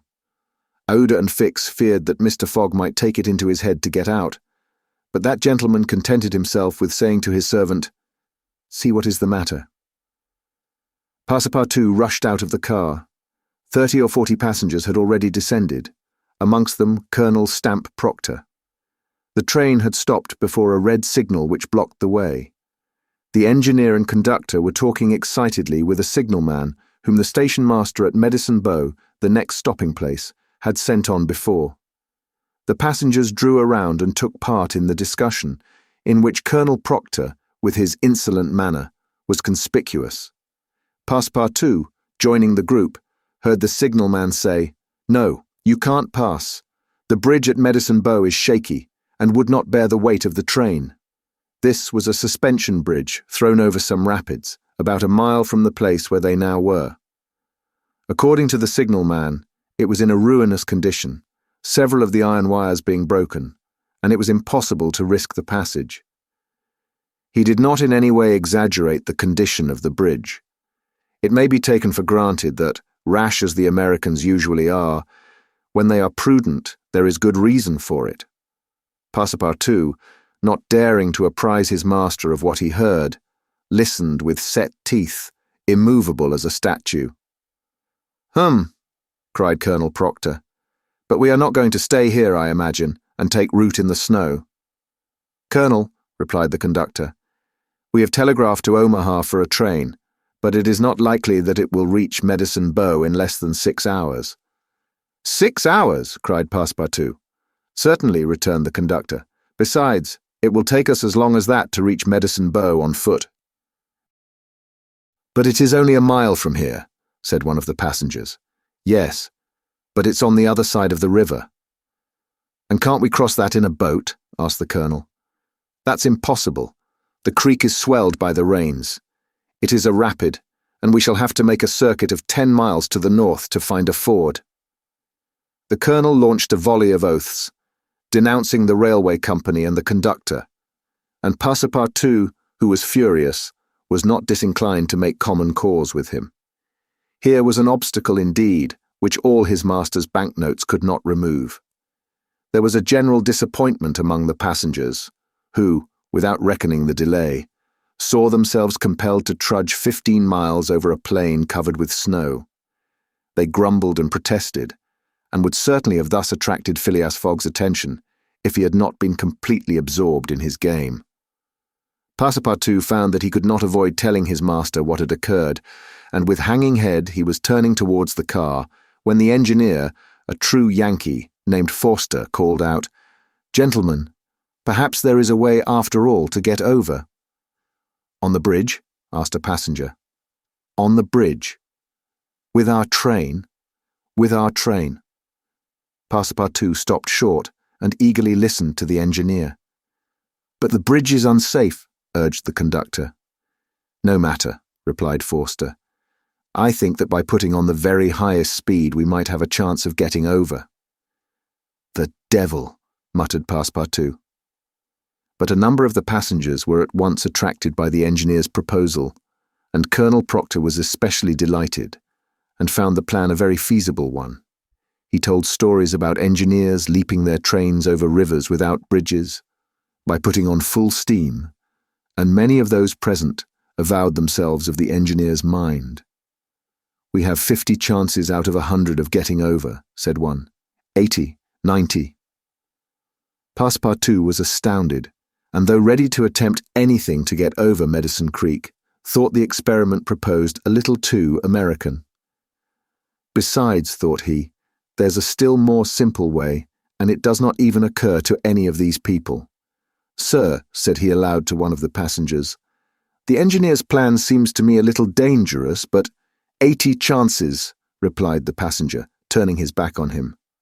"I know it," said Passepartout, turning to another passenger, "but a simple idea." "Ideas are no use," returned the American, shrugging his shoulders, "as the engineer assures us that we can pass." "Doubtless," urged Passepartout, "we can pass, but perhaps it would be more prudent." "What?" "Prudent," cried Colonel Proctor, whom this word seemed to excite prodigiously. "At full speed, don't you see, at full speed."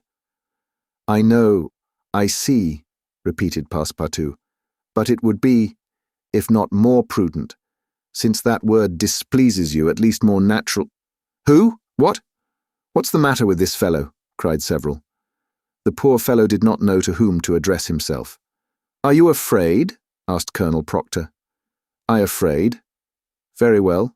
I will show these people that a Frenchman can be as American as they."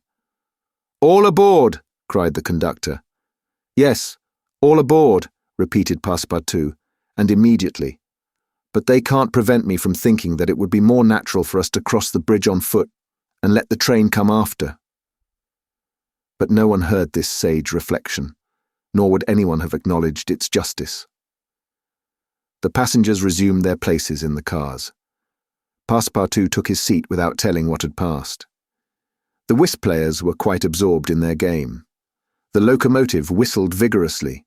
The engineer, reversing the steam, backed the train for nearly a mile, retiring like a jumper in order to take a longer leap. Then, with another whistle, he began to move forward. The train increased its speed, and soon its rapidity became frightful. A prolonged screech issued from the locomotive. The piston worked up and down 20 strokes to the second. They perceived that the whole train, rushing on at the rate of 100 miles an hour, hardly bore upon the rails at all. And they passed over. It was like a flash. No one saw the bridge. The train leaped, so to speak, from one bank to the other, and the engineer could not stop it until it had gone 5 miles beyond the station. But scarcely had the train passed the river when the bridge, completely ruined, fell with a crash into the rapids of Medicine Bow. Chapter 29, in which certain incidents are narrated which are only to be met with on American railroads. The train pursued its course, that evening, without interruption, passing Fort Saunders, crossing Cheney Pass, and reaching Evans Pass. The road here attained the highest elevation of the journey, 8,092 feet above the level of the sea. The travellers had now only to descend to the Atlantic by limitless plains, levelled by nature. A branch of the Grand Trunk led off southward to Denver, the capital of Colorado. The country round about is rich in gold and silver, and more than 50,000 inhabitants are already settled there. 1,382 miles had been passed over from San Francisco in 3 days and 3 nights. 4 days and nights more would probably bring them to New York. Phileas Fogg was not as yet behindhand. During the night, Camp Walbach was passed on the left. Lodge Pole Creek ran parallel with the road, marking the boundary between the territories of Wyoming and Colorado. They entered Nebraska at 11, passed near Sedgwick, and touched at Julesburg on the southern branch of the Platte River. It was here that the Union Pacific Railroad was inaugurated on the 23rd of October, 1867, by the chief engineer, General Dodge. 2 powerful locomotives, carrying 9 cars of invited guests, amongst whom was Thomas C. Durant, vice president of the road, stopped at this point. Cheers were given. The Sioux and Pawnees performed an imitation Indian battle. Fireworks were let off, and the first number of the Railway Pioneer was printed by a press brought on the train. Thus was celebrated the inauguration of this great railroad, a mighty instrument of progress and civilization, thrown across the desert and destined to link together cities and towns which do not yet exist. The whistle of the locomotive, more powerful than Amphion's lyre, was about to bid them rise from American soil. Fort McPherson was left behind at 8 in the morning, and 357 miles had yet to be traversed before reaching Omaha. The road followed the capricious windings of the southern branch of the Platte River on its left bank. At 9, the train stopped at the important town of North Platte, built between the 2 arms of the river, which rejoin each other around it and form a single artery, a large tributary, whose waters empty into the Missouri a little above Omaha. The 101st meridian was passed. Mr. Fogg and his partners had resumed their game. No one, not even the dummy, complained of the length of the trip. Fix had begun by winning several guineas, which he seemed likely to lose, but he showed himself a not less eager whist player than Mr. Fogg. During the morning, chance distinctly favoured that gentleman. trumps and honours were showered upon his hands. Once, having resolved on a bold stroke, he was on the point of playing a spade, when a voice behind him said, "I should play a diamond." Mr. Fogg, Aouda, and Fix raised their heads and beheld Colonel Proctor. Stamp Proctor and Phileas Fogg recognised each other at once. "Ah, it's you, is it, Englishman?" cried the Colonel. "It's you who are going to play a spade." "And who plays it?" replied Phileas Fogg coolly, throwing down the 10 of spades. "Well, it pleases me to have it diamonds," replied Colonel Proctor in an insolent tone. He made a movement as if to seize the card which had just been played, adding, "You don't understand anything about whist." "Perhaps I do, as well as another," said Phileas Fogg, rising. "You have only to try, son of John Bull," replied the Colonel. Aouda turned pale, and her blood ran cold. She seized Mr. Fogg's arm and gently pulled him back. Passepartout was ready to pounce upon the American, who was staring insolently at his opponent. But Fix got up, and going to Colonel Proctor said, "You forget that it is I with whom you have to deal, sir, for it was I whom you not only insulted, but struck." "Mr. Fix," said Mr. Fogg, "pardon me, but this affair is mine, and mine only. The Colonel has again insulted me, by insisting that I should not play a spade, and he shall give me satisfaction for it." "When and where you will," replied the American, "and with whatever weapon you choose." Aouda in vain attempted to retain Mr. Fogg, as vainly did the detective endeavour to make the quarrel his. Passepartout wished to throw the Colonel out of the window, but a sign from his master checked him. Phileas Fogg left the car, and the American followed him upon the platform. "Sir," said Mr. Fogg to his adversary, "I'm in a great hurry to get back to Europe, and any delay whatever will be greatly to my disadvantage." "Well, what's that to me?" replied Colonel Proctor. "Sir," said Mr. Fogg very politely, "after our meeting at San Francisco, I determined to return to America and find you as soon as I had completed the business which called me to England." "Really? Will you appoint a meeting for 6 months hence? Why not 10 years hence?" "I say 6 months," returned Phileas Fogg, "and I shall be at the place of meeting promptly." "All this is an evasion," cried Stamp Proctor. "Now or never." "Very good. You are going to New York?" "No." "To Chicago?" "No." "To Omaha? What difference is it to you? Do you know Plum Creek?" "No," replied Mr. Fogg. "It's the next station. The train will be there in an hour, and will stop there 10 minutes. In 10 minutes several revolver shots could be exchanged." "Very well," said Mr. Fogg. "I will stop at Plum Creek."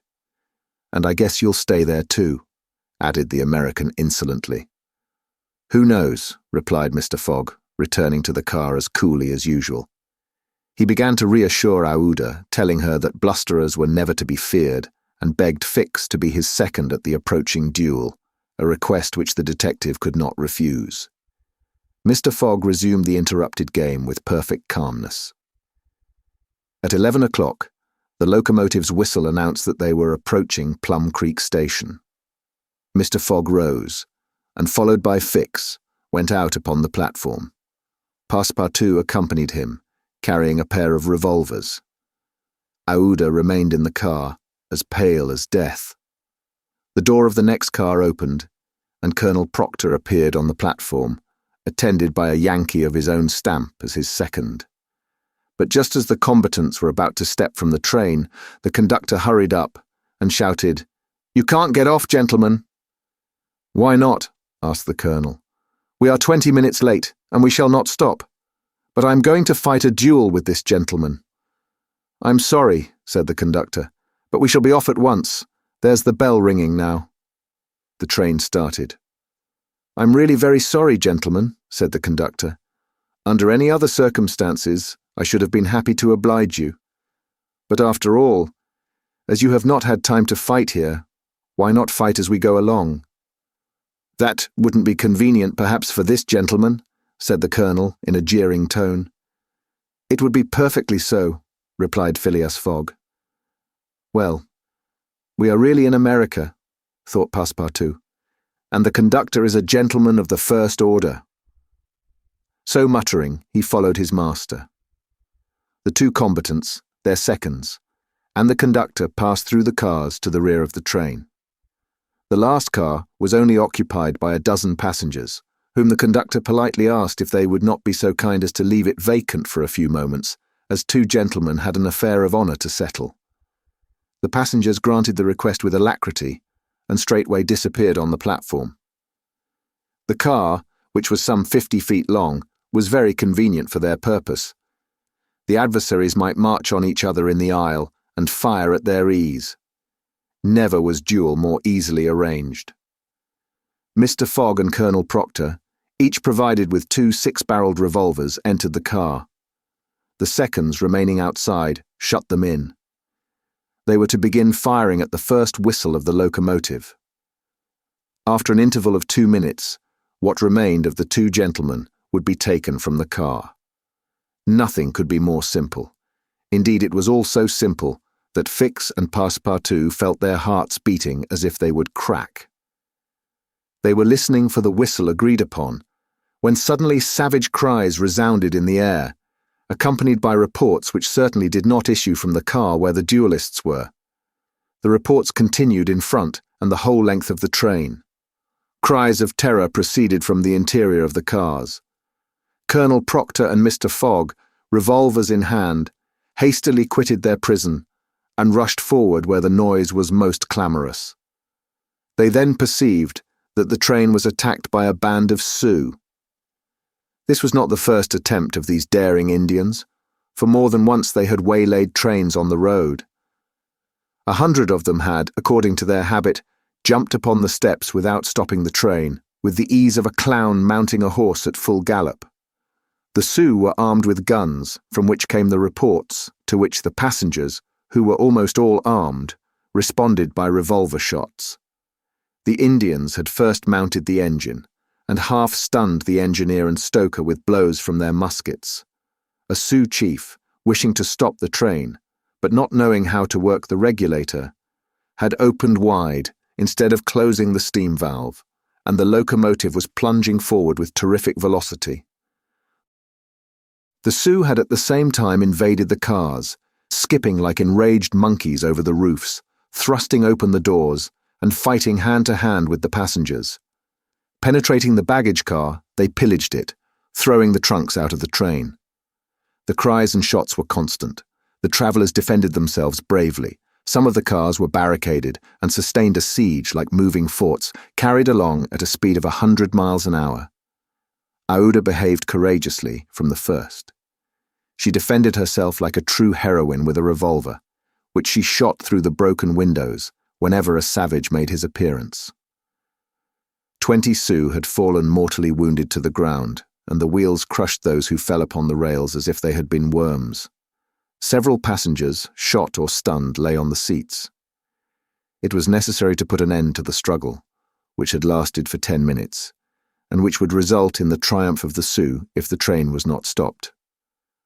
Fort Kearny Station, where there was a garrison, was only 2 miles distant, but that once passed, the Sioux would be masters of the train between Fort Kearny and the station beyond.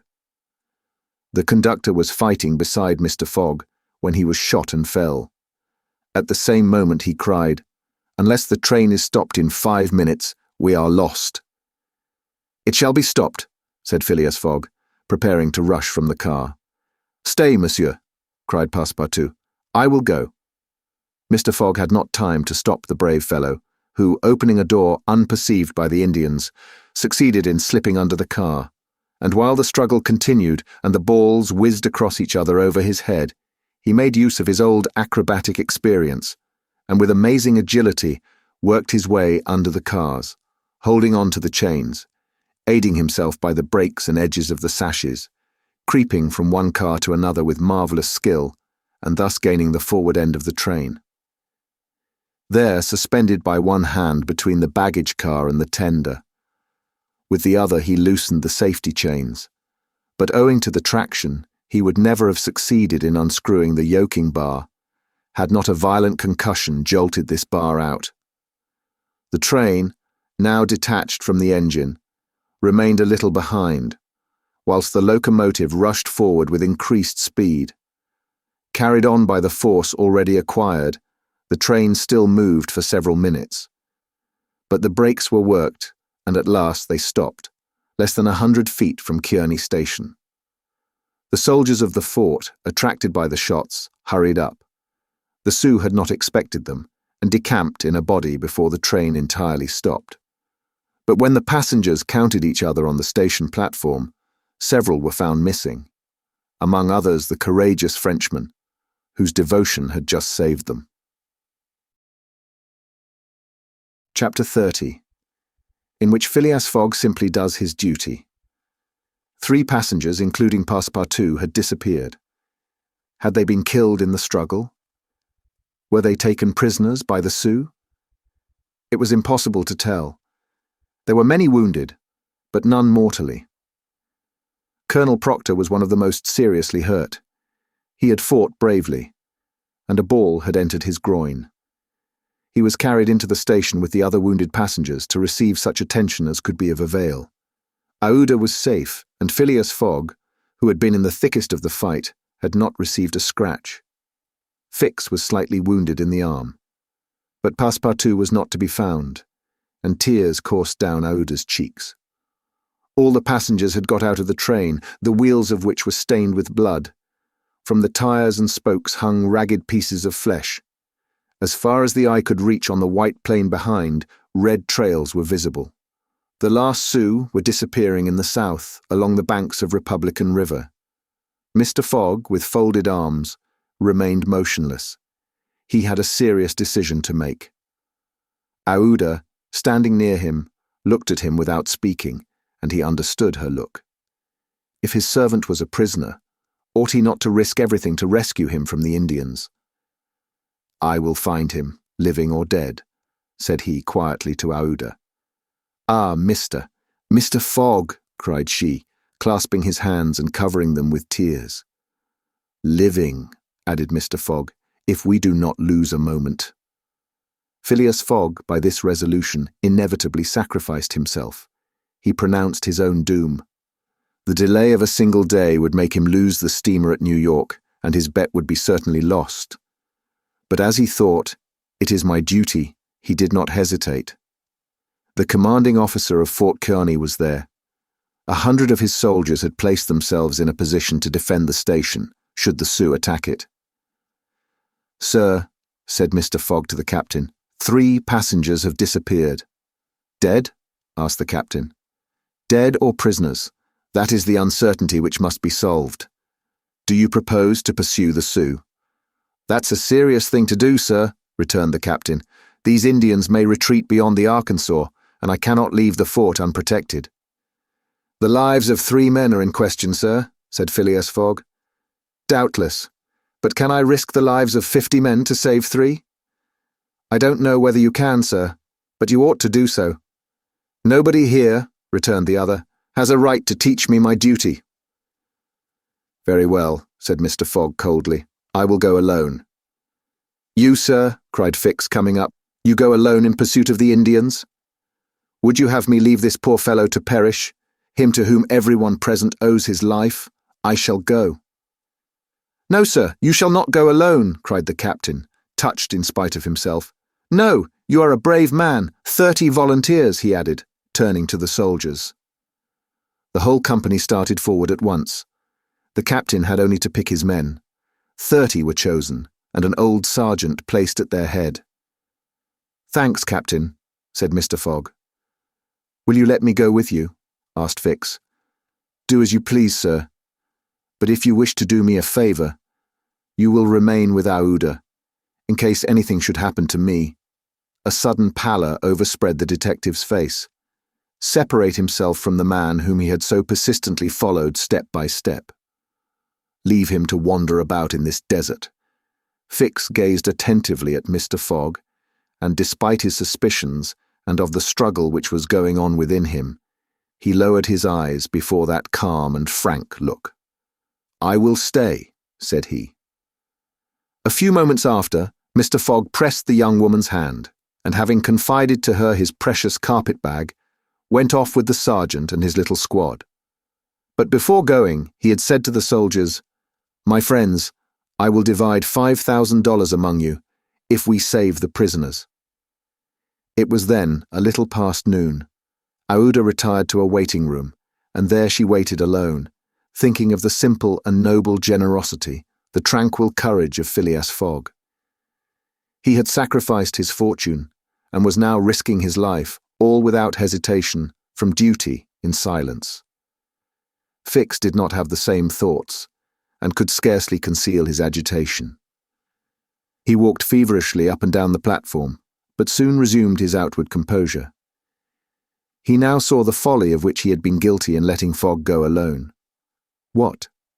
This man, whom he had just followed around the world, was permitted now to separate himself from him. He began to accuse and abuse himself, and, as if he were director of police, administered to himself a sound lecture for his greenness. "I have been an idiot," he thought, "and this man will see it. He has gone and won't come back. But how is it that I, Fix, who have in my pocket a warrant for his arrest, have been so fascinated by him? Decidedly I am nothing but an ass." So reasoned the detective, while the hours crept by all too slowly. He did not know what to do. Sometimes he was tempted to tell Aouda all, but he could not doubt how the young woman would receive his confidences. What course should he take? He thought of pursuing Fogg across the vast white plains. It did not seem impossible that he might overtake him. Footsteps were easily printed on the snow. But soon, under a new sheet, every imprint would be effaced. Fix became discouraged. He felt a sort of insurmountable longing to abandon the game altogether. He could now leave Fort Kearny station and pursue his journey homeward in peace. Towards 2 o'clock in the afternoon, while it was snowing hard, long whistles were heard approaching from the east. A great shadow, preceded by a wild light, slowly advanced, appearing still larger through the mist, which gave it a fantastic aspect. No train was expected from the east, neither had there been time for the succor asked for by telegraph to arrive. The train from Omaha to San Francisco was not due till the next day. The mystery was soon explained. The locomotive, which was slowly approaching with deafening whistles, was that which, having been detached from the train, had continued its route with such terrific rapidity, carrying off the unconscious engineer and stoker. It had run several miles, when, the fire becoming low for want of fuel, the steam had slackened, and it had finally stopped an hour after, some 20 miles beyond Fort Kearny. Neither the engineer nor the stoker was dead, and after remaining for some time in their swoon, had come to themselves. The train had then stopped. The engineer, when he found himself in the desert and the locomotive without cars, understood what had happened. He could not imagine how the locomotive had become separated from the train, but he did not doubt that the train left behind was in distress. He did not hesitate what to do. It would be prudent to continue on to Omaha, for it would be dangerous to return to the train, which the Indians might still be engaged in pillaging. Nevertheless, he began to rebuild the fire in the furnace. The pressure again mounted, and the locomotive returned, running backwards to Fort Kearny. This it was which was whistling in the mist. The travellers were glad to see the locomotive resume its place at the head of the train. They could now continue the journey so terribly interrupted. Aouda, on seeing the locomotive come up, hurried out of the station and asked the conductor, "Are you going to start?" "At once, madam." "But the prisoners, our unfortunate fellow travellers." "I cannot interrupt the trip," replied the conductor. "We are already 3 hours behind time." "And when will another train pass here from San Francisco?" "Tomorrow evening, madam." "Tomorrow evening? But then it will be too late. We must wait." "It is impossible," responded the conductor. "If you wish to go, please get in." "I will not go," said Aouda. Fix had heard this conversation. A little while before, when there was no prospect of proceeding on the journey, He had made up his mind to leave Fort Kearny, but now that the train was there, ready to start, and he had only to take his seat in the car, an irresistible influence held him back. The station platform burned his feet, and he could not stir. The conflict in his mind again began. Anger and failure stifled him. He wished to struggle on to the end. Meanwhile, the passengers and some of the wounded, among them Colonel Proctor, whose injuries were serious, had taken their places in the train. The buzzing of the overheated boiler was heard, and the steam was escaping from the valves. The engineer whistled. The train started, and soon disappeared, mingling its white smoke with the eddies of the densely falling snow. The detective had remained behind. Several hours passed. The weather was dismal, and it was very cold. Fix sat motionless on a bench in the station. He might have been thought asleep. Aouda, despite the storm, kept coming out of the waiting room, going to the end of the platform and peering through the tempest of snow, as if to pierce the mist which narrowed the horizon around her, and to hear, if possible, some welcome sound. She heard and saw nothing. Then she would return, chilled through, to issue out again after the lapse of a few moments, but always in vain. Evening came, and the little band had not returned. Where could they be? Had they found the Indians, and were they having a conflict with them, or were they still wandering amid the mist? The commander of the fort was anxious, though he tried to conceal his apprehensions. As night approached, the snow fell less plentifully, but it became intensely cold. Absolute silence rested on the plains. Neither flight of bird nor passing of beast troubled the perfect calm. Throughout the night, Aouda, full of sad forebodings, her heart stifled with anguish, wandered about on the verge of the plains. Her imagination carried her far off and showed her innumerable dangers. What she suffered through the long hours it would be impossible to describe. Fix remained stationary in the same place, but did not sleep. Once a man approached and spoke to him, and the detective merely replied by shaking his head. Thus the night passed. At dawn, the half-extinguished disk of the sun rose above a misty horizon, but it was now possible to recognize objects 2 miles off. Phileas Fogg and the squad had gone southward. In the south, all was still vacancy. It was then 7 o'clock. The captain, who was really alarmed, did not know what course to take. Should he send another detachment to the rescue of the first? Should he sacrifice more men, with so few chances of saving those already sacrificed? His hesitation did not last long, however. Calling one of his lieutenants, he was on the point of ordering a reconnaissance, when gunshots were heard. Was it a signal? The soldiers rushed out of the fort, and 1/2 mile off, they perceived a little band returning in good order. Mr. Fogg was marching at their head, and just behind him were Passepartout and the other 2 travellers, rescued from the Sioux. They had met and fought the Indians 10 miles south of Fort Kearny. Shortly before the detachment arrived, Passepartout and his companions had begun to struggle with their captors, 3 of whom the Frenchman had felled with his fists, when his master and the soldiers hastened up to their relief. All were welcomed with joyful cries. Phileas Fogg distributed the reward he had promised to the soldiers, while Passepartout, not without reason, muttered to himself, "It must certainly be confessed that I cost my master dear." Fix, without saying a word, looked at Mr. Fogg, and it would have been difficult to analyze the thoughts which struggled within him.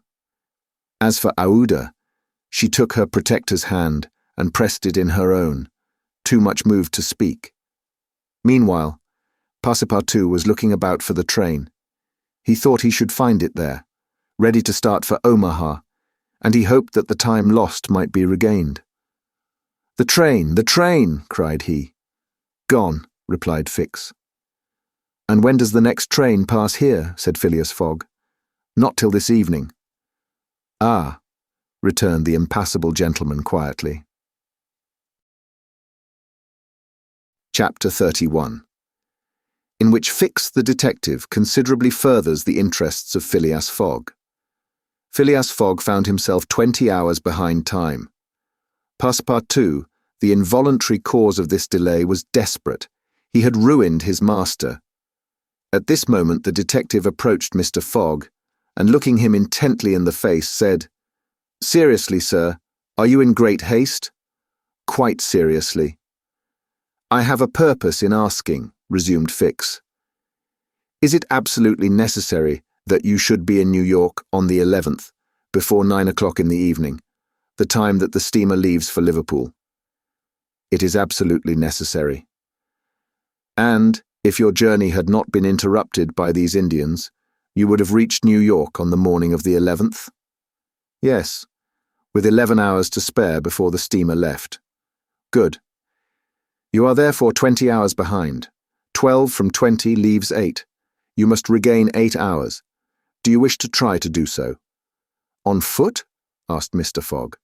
"No, on a sledge," replied Fix. "On a sledge with sails. A man has proposed such a method to me." It was the man who had spoken to Fix during the night, and whose offer he had refused. Phileas Fogg did not reply at once, but Fix, having pointed out the man, who was walking up and down in front of the station, Mr. Fogg went up to him. An instant after, Mr. Fogg and the American, whose name was Mudge, entered a hut built just below the fort.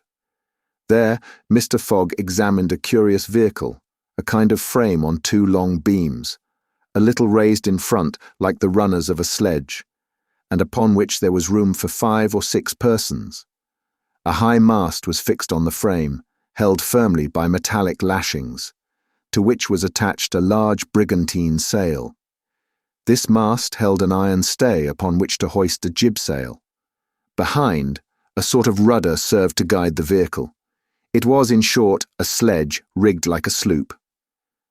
During the winter, when the trains are blocked up by the snow, these sledges make extremely rapid journeys across the frozen plains from one station to another. Provided with more sails than a cutter, and with the wind behind them, they slip over the surface of the prairies with a speed equal if not superior to that of the express trains. Mr. Fogg readily made a bargain with the owner of this landcraft. The wind was favourable, being fresh and blowing from the west. The snow had hardened, and Mudge was very confident of being able to transport Mr. Fogg in a few hours to Omaha. Thence, the trains eastward run frequently to Chicago and New York. It was not impossible that the lost time might yet be recovered, and such an opportunity was not to be rejected. Not wishing to expose Aouda to the discomforts of travelling in the open air, Mr. Fogg proposed to leave her with Passepartout at Fort Kearny, the servant taking upon himself to escort her to Europe by a better route and under more favourable conditions. But Aouda refused to separate from Mr. Fogg, and Passepartout was delighted with her decision, for nothing could induce him to leave his master while Fix was with him. It would be difficult to guess the detective's thoughts. Was this conviction shaken by Phileas Fogg's return? Or did he still regard him as an exceedingly shrewd rascal, who, his journey round the world completed, would think himself absolutely safe in England? Perhaps Fix's opinion of Phileas Fogg was somewhat modified, but he was nevertheless resolved to do his duty and to hasten the return of the whole party to England as much as possible. At 8 o'clock, the sledge was ready to start. The passengers took their places on it and wrapped themselves up closely in their travelling cloaks. The 2 great sails were hoisted, and under the pressure of the wind, the sledge slid over the hardened snow with a velocity of 40 miles an hour. The distance between Fort Kearny and Omaha, as the birds fly, is at most 200 miles. If the wind held good, the distance might be traversed in 5 hours. If no accident happened, the sledge might reach Omaha by 1 o'clock. What a journey! The travellers, huddled close together, could not speak for the cold, intensified by the rapidity at which they were going. The sledge sped on as lightly as a boat over the waves. When the breeze came skimming the earth, the sledge seemed to be lifted off the ground by its sails. Mudge, who was at the rudder, kept in a straight line, and by a turn of his hand checked the lurches which the vehicle had a tendency to make. All the sails were up, and the jib was so arranged as not to screen the brigantine. A topmast was hoisted, and another jib, held out to the wind, added its force to the other sails. Although the speed could not be exactly estimated, the sledge could not be going at less than 40 miles an hour. "If nothing breaks," said Mudge, "we shall get there." Mr. Fogg had made it for Mudge's interest to reach Omaha within the time agreed on, by the offer of a handsome reward. The prairie, across which the sledge was moving in a straight line, was as flat as a sea. It seemed like a vast frozen lake. The railroad which ran through this section ascended from the southwest to the northwest by Great Island Columbus, an important Nebraska town, Schuyler, and Fremont, to Omaha. It followed throughout the right bank of the Platte River. The sledge, shortening this route, took a chord of the arc described by the railway. Mudge was not afraid of being stopped by the Platte River, because it was frozen. The road then was quite clear of obstacles, and Phileas Fogg had but two things to fear: an accident to the sledge and a change or calm in the wind. But the breeze, far from lessening its force, blew as if to bend the mast, which, however, the metallic lashings held firmly. These lashings, like the chords of a stringed instrument, resounded as if vibrated by a violin bow. The sledge slid along in the midst of a plaintively intense melody. "Those chords give the fifth and the octave," said Mr. Fogg. These were the only words he uttered during the journey. Aouda, cosily packed in furs and cloaks, was sheltered as much as possible from the attacks of the freezing wind. As for Passepartout, his face was as red as the sun's disk when it sets in the mist, and he laboriously inhaled the biting air. With his natural buoyancy of spirits, he began to hope again. They would reach New York on the evening, if not on the morning, of the 11th, and there were still some chances that it would be before the steamer sailed for Liverpool. Passepartout even felt a strong desire to grasp his ally, Fix, by the hand. He remembered that it was the detective who procured the sledge, the only means of reaching Omaha in time. But, checked by some presentiment, he kept his usual reserve. One thing, however, Passepartout would never forget, and that was the sacrifice which Mr. Fogg had made, without hesitation, to rescue him from the Sioux. Mr. Fogg had risked his fortune and his life. No, his servant would never forget that. While each of the party was absorbed in reflections so different, the sledge flew past over the vast carpet of snow. The creeks it passed over were not perceived. Fields and streams disappeared under the uniform whiteness. The plain was absolutely deserted. Between the Union Pacific Road and the branch which unites Kearney with St. Joseph, it formed a great uninhabited island. Neither village, station, nor fort appeared. From time to time they sped by some phantom-like tree whose white skeleton twisted and rattled in the wind. Sometimes flocks of wild birds rose, or bands of gaunt, famished, ferocious prairie wolves ran howling after the sledge. Passepartout, revolver in hand, held himself ready to fire on those which came too near. Had an accident then happened to the sledge, the travellers, attacked by these beasts, would have been in the most terrible danger. But it held on its even course, soon gained on the wolves, and ere long left the howling band at a safe distance behind. About noon, Mudge perceived by certain landmarks that he was crossing the Platte River. He said nothing, but he felt certain that he was now within 20 miles of Omaha. In less than an hour he left the rudder and furled his sails, whilst the sledge, carried forward by the great impetus the wind had given it, went on half a mile further with its sails unspread. It stopped at last, and Mudge, pointing to a mass of roofs white with snow, said, "We have got there." Arrived at the station which is in daily communication by numerous trains with the Atlantic seaboard. Passepartout and Fix jumped off, stretched their stiffened limbs, and aided Mr. Fogg and the young woman to descend from the sledge. Phileas Fogg generously rewarded Mudge, whose hand Passepartout warmly grasped, and the party directed their steps to the Omaha railway station. The Pacific Railroad proper finds its terminus at this important Nebraska town. Omaha is connected with Chicago by the Chicago and Rock Island Railroad, which runs directly east and passes 50 stations. A train was ready to start when Mr. Fogg and his party reached the station, and they only had time to get into the cars. They had seen nothing of Omaha, but Passepartout confessed to himself that this was not to be regretted, as they were not traveling to see the sights. The train passed rapidly across the state of Iowa, by Council Bluffs, Des Moines, and Iowa City.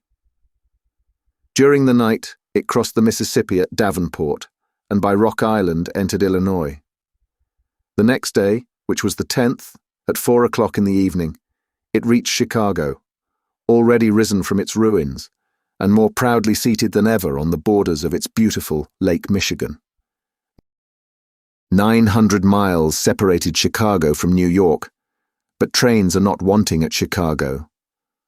Mr. Fogg passed at once from one to the other, and the locomotive of the Pittsburgh, Fort Wayne, and Chicago Railway left at full speed, as if it fully comprehended that that gentleman had no time to lose. It traversed Indiana, Ohio, Pennsylvania, and New Jersey like a flash, rushing through towns with antique names, some of which had streets and car tracks, but as yet no houses.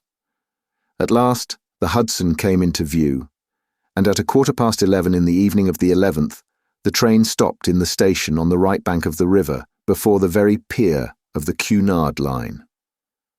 The China for Liverpool had started 3/4 of an hour before. Chapter 32, in which Phileas Fogg engages in a direct struggle with bad fortune. The China, in leaving, seemed to have carried off Phileas Fogg's last hope. None of the other steamers were able to serve his projects. The Pereire, of the French Transatlantic Company, whose admirable steamers are equal to any in speed and comfort, did not leave until the 14th. The Hamburg boats did not go directly to Liverpool or London, but to Havre, and the additional trip from Havre to Southampton would render Phileas Fogg's last efforts of no avail. The Inman steamer did not depart till the next day, and could not cross the Atlantic in time to save the wager. Mr. Fogg learned all this in consulting his Bradshaw, which gave him the daily movements of the transatlantic steamers. Passepartout was crushed. It overwhelmed him to lose the boat by 3/4 of an hour. It was his fault, for, instead of helping his master, he had not ceased putting obstacles in his path. And when he recalled all the incidents of the tour, when he counted up the sums expended in pure loss and on his own account, when he thought that the immense stake, added to the heavy charges of this useless journey, would completely ruin Mr. Fogg, he overwhelmed himself with bitter self-accusations. Mr. Fogg, however, did not reproach him, and on leaving the Cunard pier only said, "We will consult about what is best tomorrow. Come." The party crossed the Hudson in the Jersey City ferryboat and drove in a carriage to the St. Nicholas Hotel on Broadway. Rooms were engaged and the night passed, briefly to Phileas Fogg, who slept profoundly, but very long to Aouda and the others, whose agitation did not permit them to rest. The next day was the 12th of December. From 7 in the morning of the 12th to 9:15 in the evening of the 21st, there were 9 days, 13 hours, and 45 minutes. If Phileas Fogg had left in the China, one of the fastest steamers on the Atlantic, he would have reached Liverpool and then London within the period agreed upon. Mr. Fogg left the hotel alone, after giving Passepartout instructions to await his return, and inform Aouda to be ready at an instant's notice. He proceeded to the banks of the Hudson, and looked about among the vessels moored or anchored in the river, for any that were about to depart. Several had departure signals, and were preparing to put to sea at morning tide, for in this immense and admirable port there is not one day in 100 that vessels do not set out for every quarter of the globe. But they were mostly sailing vessels, of which of course Phileas Fogg could make no use. He seemed about to give up all hope when he espied, anchored at the battery, a cable's length off at most, a trading vessel with a screw, well-shaped, whose funnel, puffing a cloud of smoke, indicated that she was getting ready for departure. Phileas Fogg hailed a boat, got into it, and soon found himself on board the Henrietta, iron-hulled, wood-built above. He ascended to the deck and asked for the captain, who forthwith presented himself. He was a man of 50, a sort of sea-wolf, with big eyes, a complexion of oxidized copper, red hair and thick neck, and a growling voice. "The captain?" asked Mr. Fogg. "I am the captain. I am Phileas Fogg of London. And I am Andrew Speedy of Cardiff. You are going to put to sea? In an hour. You are bound for Bordeaux. And your cargo? No freight. Going in ballast. Have you any passengers? No passengers. Never have passengers. Too much in the way. Is your vessel a swift one? Between 11 and 12 knots. The Henrietta, well known. Will you carry me and 3 other persons to Liverpool? To Liverpool? Why not to China? I said Liverpool. No. No? No. I'm setting out for Bordeaux and shall go to Bordeaux. Money is no object? None. The captain spoke in a tone which did not admit of a reply. But the owners of the Henrietta, resumed Phileas Fogg. The owners are myself, replied the captain. The vessel belongs to me. I will freight it for you. No. I will buy it of you. No. Phileas Fogg did not betray the least disappointment, but the situation was a grave one. It was not at New York as at Hong Kong, nor with the captain of the Henrietta as with the captain of the Tankadere. Up to this time, money had smoothed away every obstacle. Now money failed. Still, some means must be found to cross the Atlantic on a boat, unless by balloon, which would have been venturesome, besides not being capable of being put in practice. It seemed that Phileas Fogg had an idea, for he said to the captain, "Well, will you carry me to Bordeaux?" "No, not if you paid me $200. I offer you 2,000. A piece? A piece. And there are 4 of you? 4. Captain Speedy began to scratch his head. There were $8,000 to gain without changing his route, for which it was well worth conquering the repugnance he had for all kinds of passengers. Besides, passengers at $2,000 are no longer passengers, but valuable merchandise. "I start at 9 o'clock, said Captain Speedy simply. "Are you and your party ready?" "We will be on board at 9 o'clock, replied, no less simply, Mr. Fogg. It was 8:30. To disembark from the Henrietta, jump into a hack, hurry to the St. Nicholas, and return with Aouda, Passepartout, and even the inseparable Fix was the work of a brief time, and was performed by Mr. Fogg with the coolness which never abandoned him. They were on board when the Henrietta made ready to weigh anchor. When Passepartout heard what this last voyage was going to cost, he uttered a prolonged "Oh!" which extended throughout his vocal gamut. As for Fix, he said to himself that the Bank of England would certainly not come out of this affair well indemnified. When they reached England, even if Mr. Fogg did not throw some handfuls of bank bills into the sea, more than £7,000 would have been spent. Chapter 33, in which Phileas Fogg shows himself equal to the occasion. An hour after, the Henrietta passed the lighthouse, which marks the entrance of the Hudson, turned the point of Sandy Hook, and put to sea. During the day, she skirted Long Island, passed Fire Island, and directed her course rapidly eastward. At noon the next day, a man mounted the bridge to ascertain the vessel's position. It might be thought that this was Captain Speedy, not the least in the world. It was Phileas Fogg, Esquire. As for Captain Speedy, he was shut up in his cabin under lock and key, and was uttering loud cries which signified an anger at once pardonable and excessive. What had happened was very simple. Phileas Fogg wished to go to Liverpool, but the captain would not carry him there. Then Phileas Fogg had taken passage for Bordeaux, and, during the 30 hours he had been on board, had so shrewdly managed with his banknotes that the sailors and stokers, who were only an occasional crew and were not on the best terms with the captain, went over to him in a body. This was why Phileas Fogg was in command instead of Captain Speedy, why the captain was a prisoner in his cabin, and why, in short, the Henrietta was directing her course towards Liverpool. It was very clear, to see Mr. Fogg manage the craft, that he had been a sailor. How the adventure ended will be seen anon. Aouda was anxious, though she said nothing. As for Passepartout, he thought Mr. Fogg's manoeuvre simply glorious.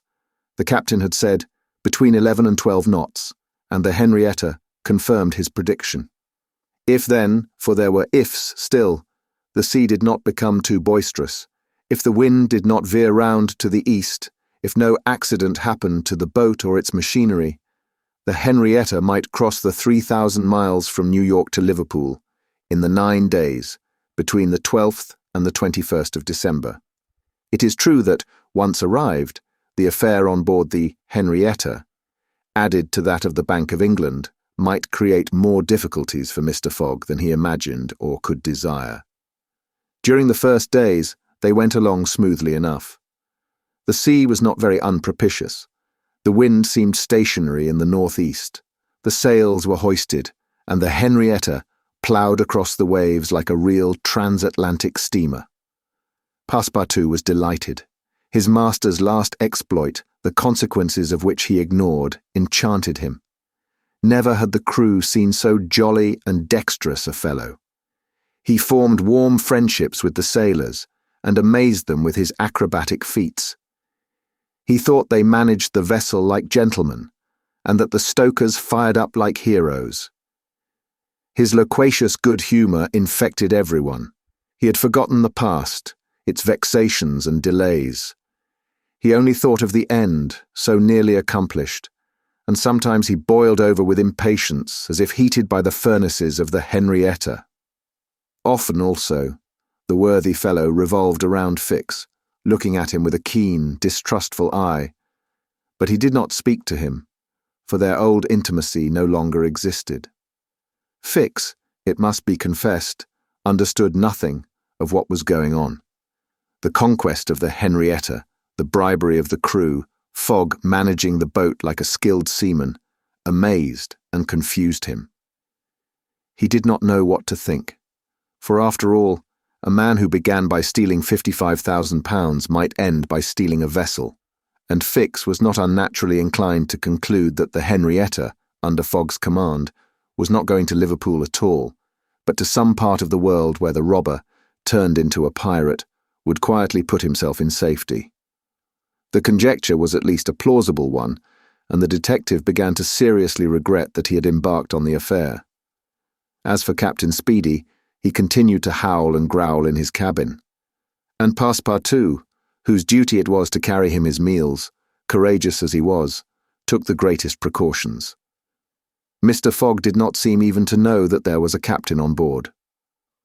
On the 13th, they passed the edge of the banks of Newfoundland, a dangerous locality.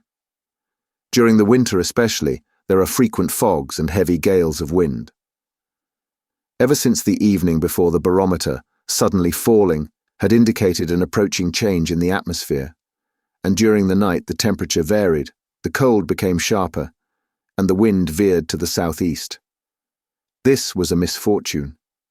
Mr. Fogg, in order not to deviate from his course, furled his sails and increased the force of the steam, but the vessel's speed slackened, owing to the state of the sea, the long waves of which broke against the stern. She pitched violently, and this retarded her progress. The breeze, little by little, swelled into a tempest, and it was to be feared that the Henrietta might not be able to maintain herself upright on the waves. Passepartout's visage darkened with the skies, and for 2 days the poor fellow experienced constant fright. But Phileas Fogg was a bold mariner, and knew how to maintain headway against the sea, and he kept on his course without even decreasing his steam. The Henrietta, when she could not rise upon the waves, crossed them swamping her deck, but passing safely. Sometimes the screw rose out of the water, beating its protruding end, when a mountain of water raised the stern above the waves. But the craft always kept straight ahead. The wind, however, did not grow as boisterous as might have been feared. It was not one of those tempests which burst and rush on with a speed of 90 miles an hour. It continued fresh, but unhappily it remained obstinately in the southeast, rendering the sails useless. The 16th of December was the 75th day since Phileas Fogg's departure from London, and the Henrietta had not yet been seriously delayed. Half of the voyage was almost accomplished, and the worst localities had been passed. In summer, success would have been well nigh certain. In winter, they were at the mercy of the bad season. Passepartout said nothing, but he cherished hope in secret, and comforted himself with the reflection that, if the wind failed them, they might still count on the steam. On this day, the engineer came on deck, went up to Mr. Fogg, and began to speak earnestly with him. Without knowing why it was a presentiment, perhaps Passepartout became vaguely uneasy. He would have given one of his ears to hear with the other what the engineer was saying. He finally managed to catch a few words and was sure he heard his master say, "You are certain of what you tell me?" "Certain, sir," replied the engineer. "You must remember that since we started, we have kept up hot fires in all our furnaces, and though we had coal enough to go on short steam from New York to Bordeaux, we haven't enough to go with all steam from New York to Liverpool."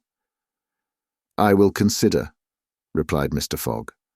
Passepartout understood it all. He was seized with mortal anxiety. The coal was giving out. "Ah, if my master can get over that," muttered he, "he'll be a famous man." He could not help imparting to Fix what he had overheard. "Then you believe that we really are going to Liverpool?" "Of course." "Ass!" replied the detective, shrugging his shoulders and turning on his heel. Passepartout was on the point of vigorously resenting the epithet, the reason of which he could not for the life of him comprehend. But he reflected that the unfortunate Fix was probably very much disappointed and humiliated in his self-esteem, after having so awkwardly followed a false scent around the world, and refrained. And now what course would Phileas Fogg adopt? It was difficult to imagine. Nevertheless, he seemed to have decided upon one, for that evening he sent for the engineer and said to him, "Feed all the fires until the coal is exhausted." A few moments after, the funnel of the Henrietta vomited forth torrents of smoke.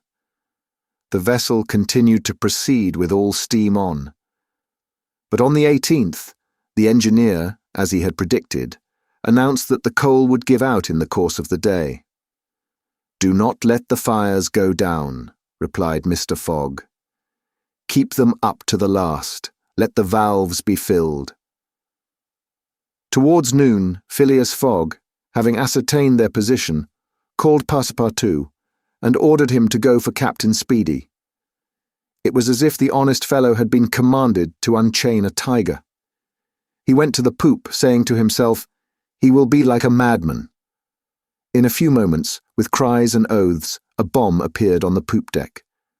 The bomb was Captain Speedy. It was clear that he was on the point of bursting. "Where are we?" were the first words his anger permitted him to utter. Had the poor man been an apoplectic, he could never have recovered from his paroxysm of wrath. "Where are we?" he repeated, with purple face. 707 miles from Liverpool," replied Mr. Fogg, with imperturbable calmness. "Pirate!" cried Captain Speedy. "I have sent for you, sir. Picaroon!" "Sir," continued Mr. Fogg, "to ask you to sell me your vessel." "No, by all the devils, no!" "But I shall be obliged to burn her." "Burn the Henrietta?" "Yes, at least the upper part of her.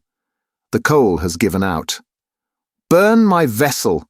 cried Captain Speedy, who could scarcely pronounce the words. "A vessel worth $50,000. "Here are 60,000, replied Phileas Fogg, handing the captain a roll of bank bills. This had a prodigious effect on Andrew Speedy. An American can scarcely remain unmoved at the sight of $60,000. The captain forgot in an instant his anger, his imprisonment, and all his grudges against his passenger. The Henrietta was 20 years old. It was a great bargain. The bomb would not go off after all. Mr. Fogg had taken away the match. "And I shall still have the iron hull," said the captain in a softer tone. "The iron hull and the engine. Is it agreed?" "Agreed."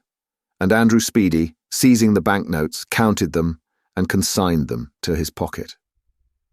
During this colloquy, Passepartout was as white as a sheet, and Fix seemed on the point of having an apoplectic fit. Nearly £20,000 had been expended, and Fogg left the hull and engine to the captain, that is, near the whole value of the craft. It was true, however, that £55,000 had been stolen from the bank. When Andrew Speedy had pocketed the money, Mr. Fogg said to him, "Don't let this astonish you, sir.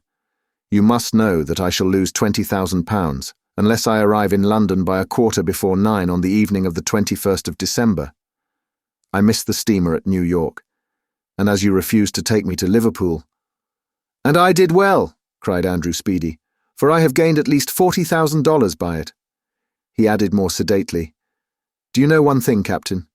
Fogg. Captain Fogg, you've got something of the Yankee about you." And, having paid his passenger what he considered a high compliment, he was going away when Mr. Fogg said, "The vessel now belongs to me." "Certainly, from the keel to the truck of the masts. All the wood, that is." "Very well. Have the interior seats, bunks, and frames pulled down and burn them." It was necessary to have dry wood to keep the steam up to the adequate pressure, and on that day the poop, cabins, bunks, and the spare deck were sacrificed.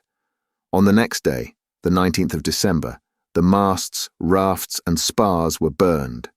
The crew worked lustily, keeping up the fires. Passepartout hewed, cut, and sawed away with all his might. There was a perfect rage for demolition. The railings, fittings, the greater part of the deck, and top sides disappeared on the 20th, and the Henrietta was now only a flat hulk. But on this day they sighted the Irish coast and Fastnet Light.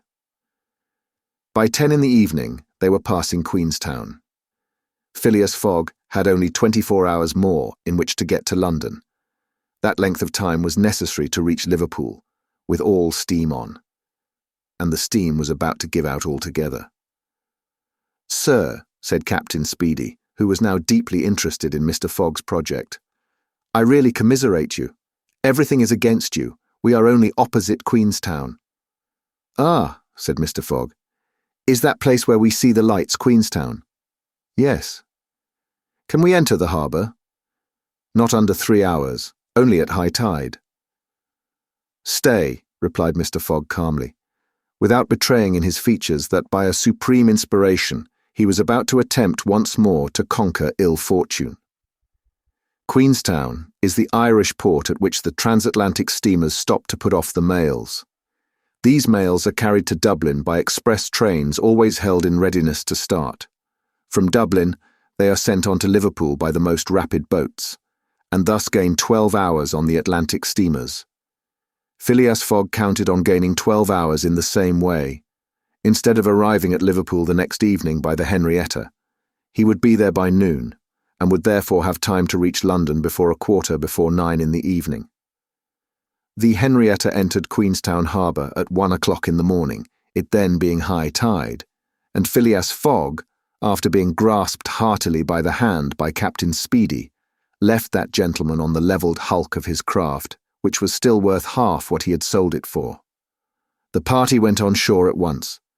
Fix was greatly tempted to arrest Mr. Fogg on the spot, but he did not. Why? What struggle was going on within him? Had he changed his mind about his man? Did he understand that he had made a grave mistake?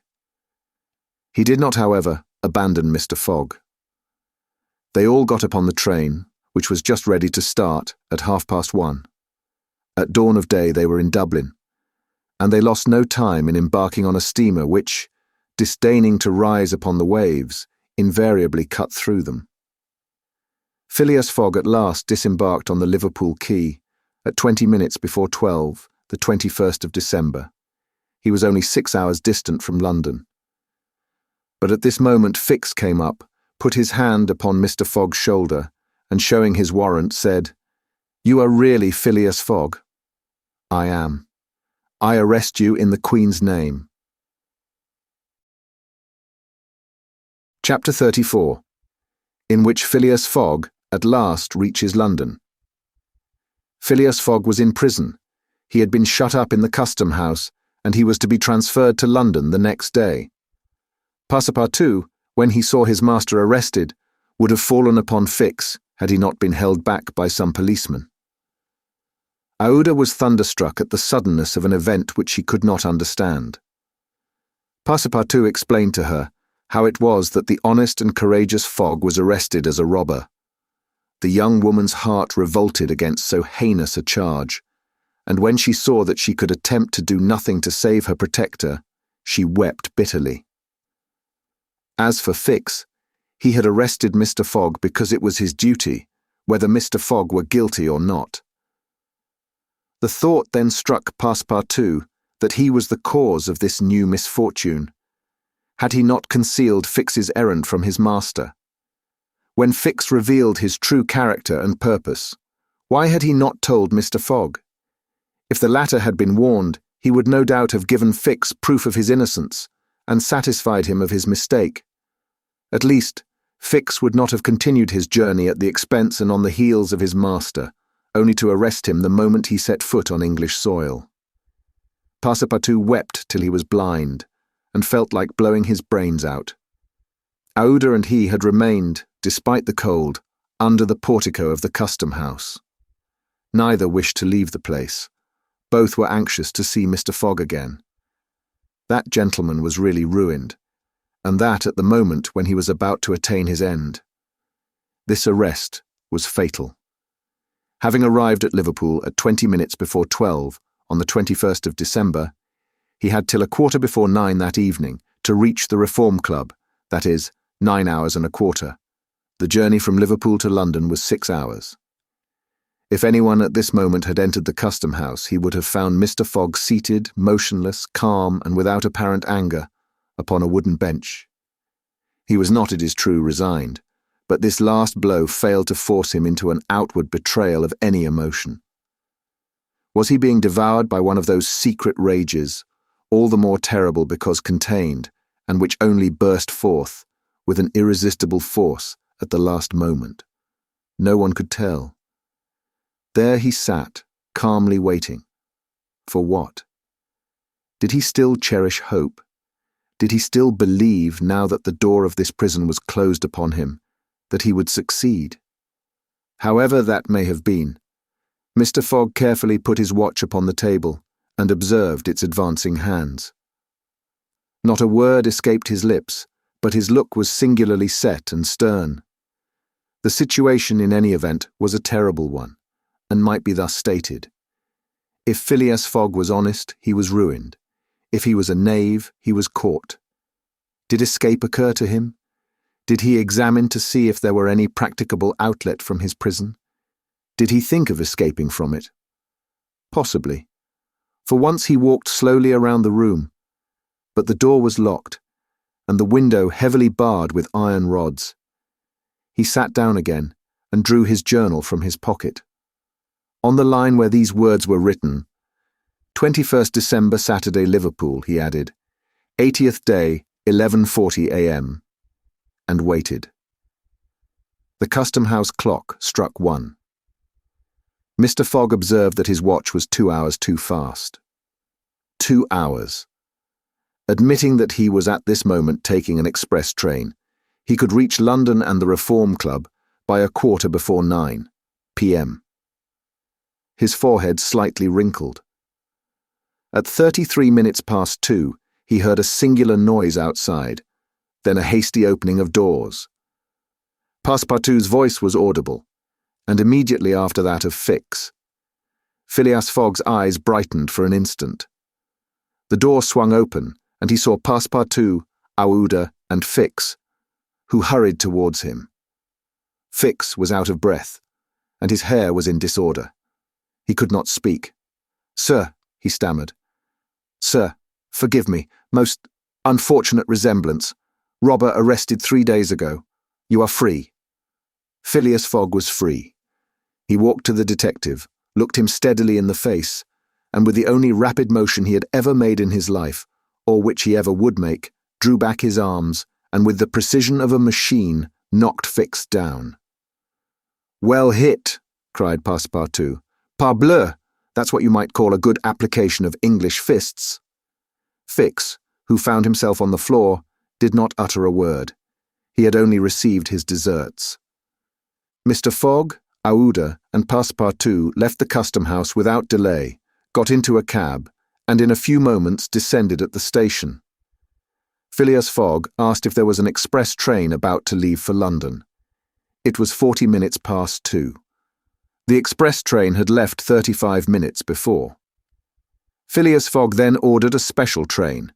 There were several rapid locomotives on hand, but the railway arrangements did not permit the special train to leave until 3 o'clock.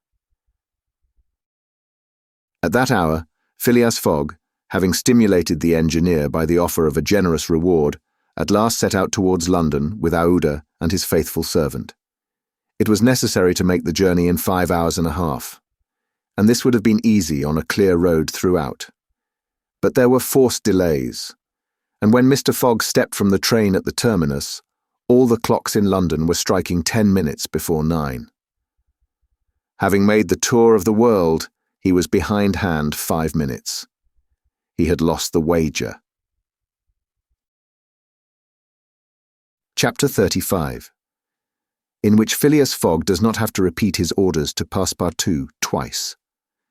The dwellers in Savile Row would have been surprised the next day if they had been told that Phileas Fogg had returned home. His doors and windows were still closed. No appearance of change was visible. After leaving the station, Mr. Fogg gave Passepartout instructions to purchase some provisions and quietly went to his domicile. He bore his misfortune with his habitual tranquillity, ruined, and by the blundering of the detective. After having steadily traversed that long journey, overcome 100 obstacles, braved many dangers, and still found time to do some good on his way, to fail near the goal by a sudden event which he could not have foreseen, and against which he was unarmed, it was terrible. But a few pounds were left of the large sum he had carried with him. There only remained of his fortune the £20,000 deposited at Baring's, and this amount he owed to his friends of the Reform Club.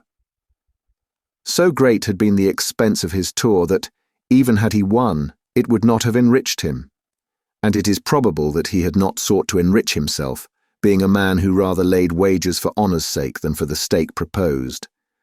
But this wager totally ruined him. Mr. Fogg's course, however, was fully decided upon. He knew what remained for him to do. A room in the house in Savile Row was set apart for Aouda, who was overwhelmed with grief at her protector's misfortune. From the words which Mr. Fogg dropped, she saw that he was meditating some serious project. Knowing that Englishmen governed by a fixed idea sometimes resort to the desperate expedient of suicide, Passepartout kept a narrow watch upon his master, though he carefully concealed the appearance of so doing. First of all, the worthy fellow had gone up to his room and had extinguished the gas burner, which had been burning for 80 days. He had found in the letterbox a bill from the gas company, and he thought it more than time to put a stop to this expense, which he had been doomed to bear. The night passed. Mr. Fogg went to bed, but did he sleep? Aouda did not once close her eyes. Passepartout watched all night, like a faithful dog, at his master's door. Mr. Fogg called him in the morning and told him to get Aouda's breakfast and a cup of tea and a chop for himself.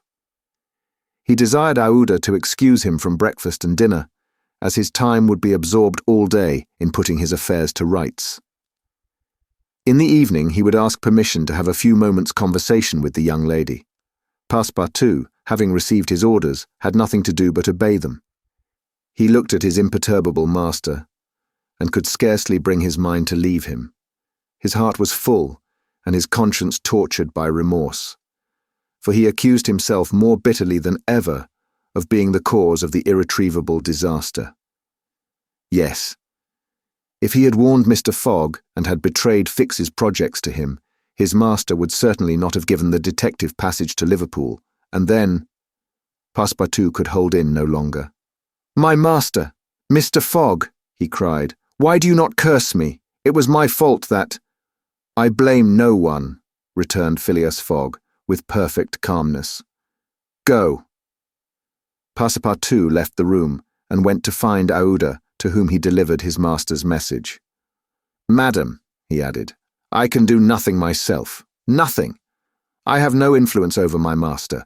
But you, perhaps—" "What influence could I have?" replied Aouda. "Mr. Fogg is influenced by no one. Has he ever understood that my gratitude to him is overflowing? Has he ever read my heart? My friend, he must not be left alone an instant.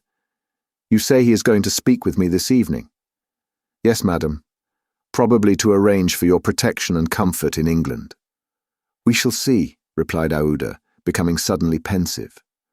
Throughout this day, Sunday, the house in Savile Row was as if uninhabited, and Phileas Fogg, for the first time since he had lived in that house, did not set out for his club when Westminster clock struck 11:30.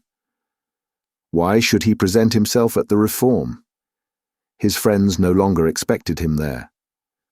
As Phileas Fogg had not appeared in the saloon on the evening before, Saturday, the 21st of December, at 9:15, he had lost his wager.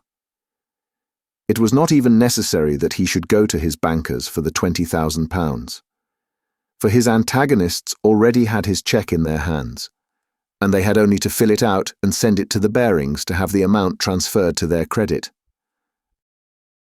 Mr. Fogg, therefore, had no reason for going out, and so he remained at home. He shut himself up in his room, and busied himself putting his affairs in order. Passepartout continually ascended and descended the stairs. The hours were long for him. He listened at his master's door and looked through the keyhole, as if he had a perfect right so to do, and as if he feared that something terrible might happen at any moment. Sometimes he thought of Fix, but no longer in anger. Fix, like all the world, had been mistaken in Phileas Fogg, and had only done his duty in tracking and arresting him, while he, Passepartout— This thought haunted him, and he never ceased cursing his miserable folly. Finding himself too wretched to remain alone, he knocked at Aouda's door, went into her room, seated himself, without speaking, in a corner, and looked ruefully at the young woman. Aouda was still pensive. About 7:30 in the evening, Mr. Fogg sent to know if Aouda would receive him, and in a few moments he found himself alone with her. Phileas Fogg took a chair and sat down near the fireplace opposite Aouda. No emotion was visible on his face. Fogg returned was exactly the Fogg who had gone away. There was the same calm, the same impassibility. He sat several minutes without speaking. Then, bending his eyes on Aouda, "Madam," said he, "will you pardon me for bringing you to England?" "I, Mr. Fogg," replied Aouda, checking the pulsations of her heart. "Please let me finish," returned Mr. Fogg.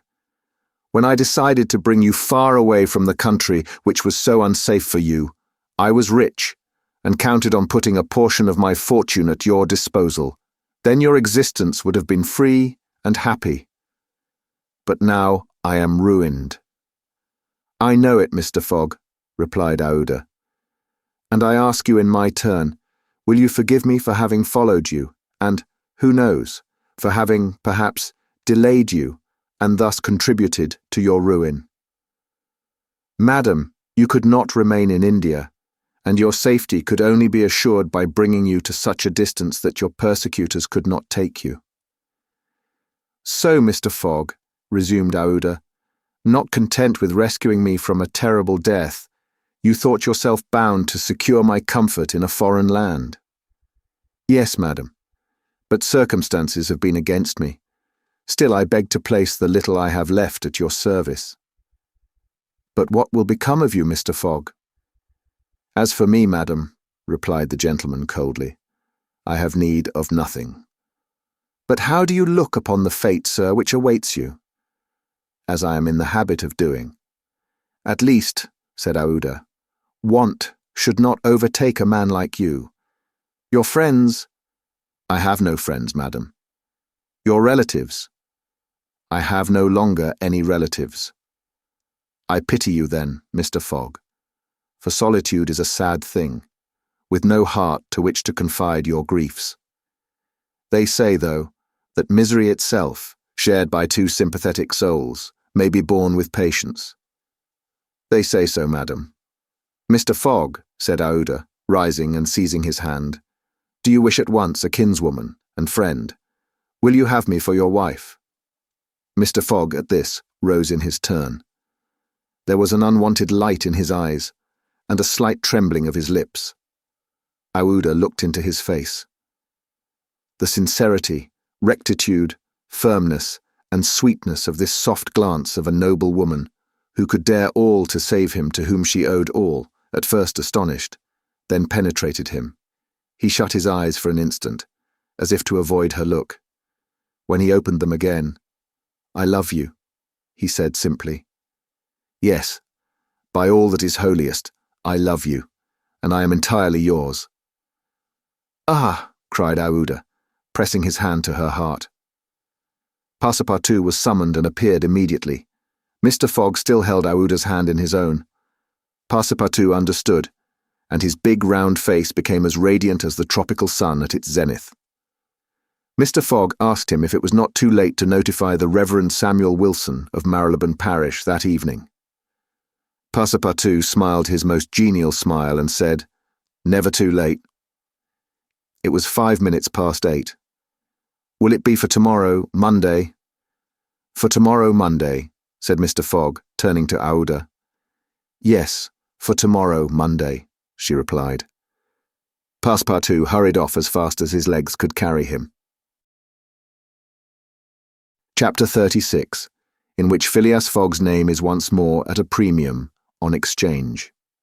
It is time to relate what a change took place in English public opinion when it transpired that the real bank robber, a certain James Strand, had been arrested on the 17th day of December at Edinburgh. 3 days before, Phileas Fogg had been a criminal, who was being desperately followed up by the police. Now he was an honourable gentleman, mathematically pursuing his eccentric journey round the world. The papers resumed their discussion about the wager.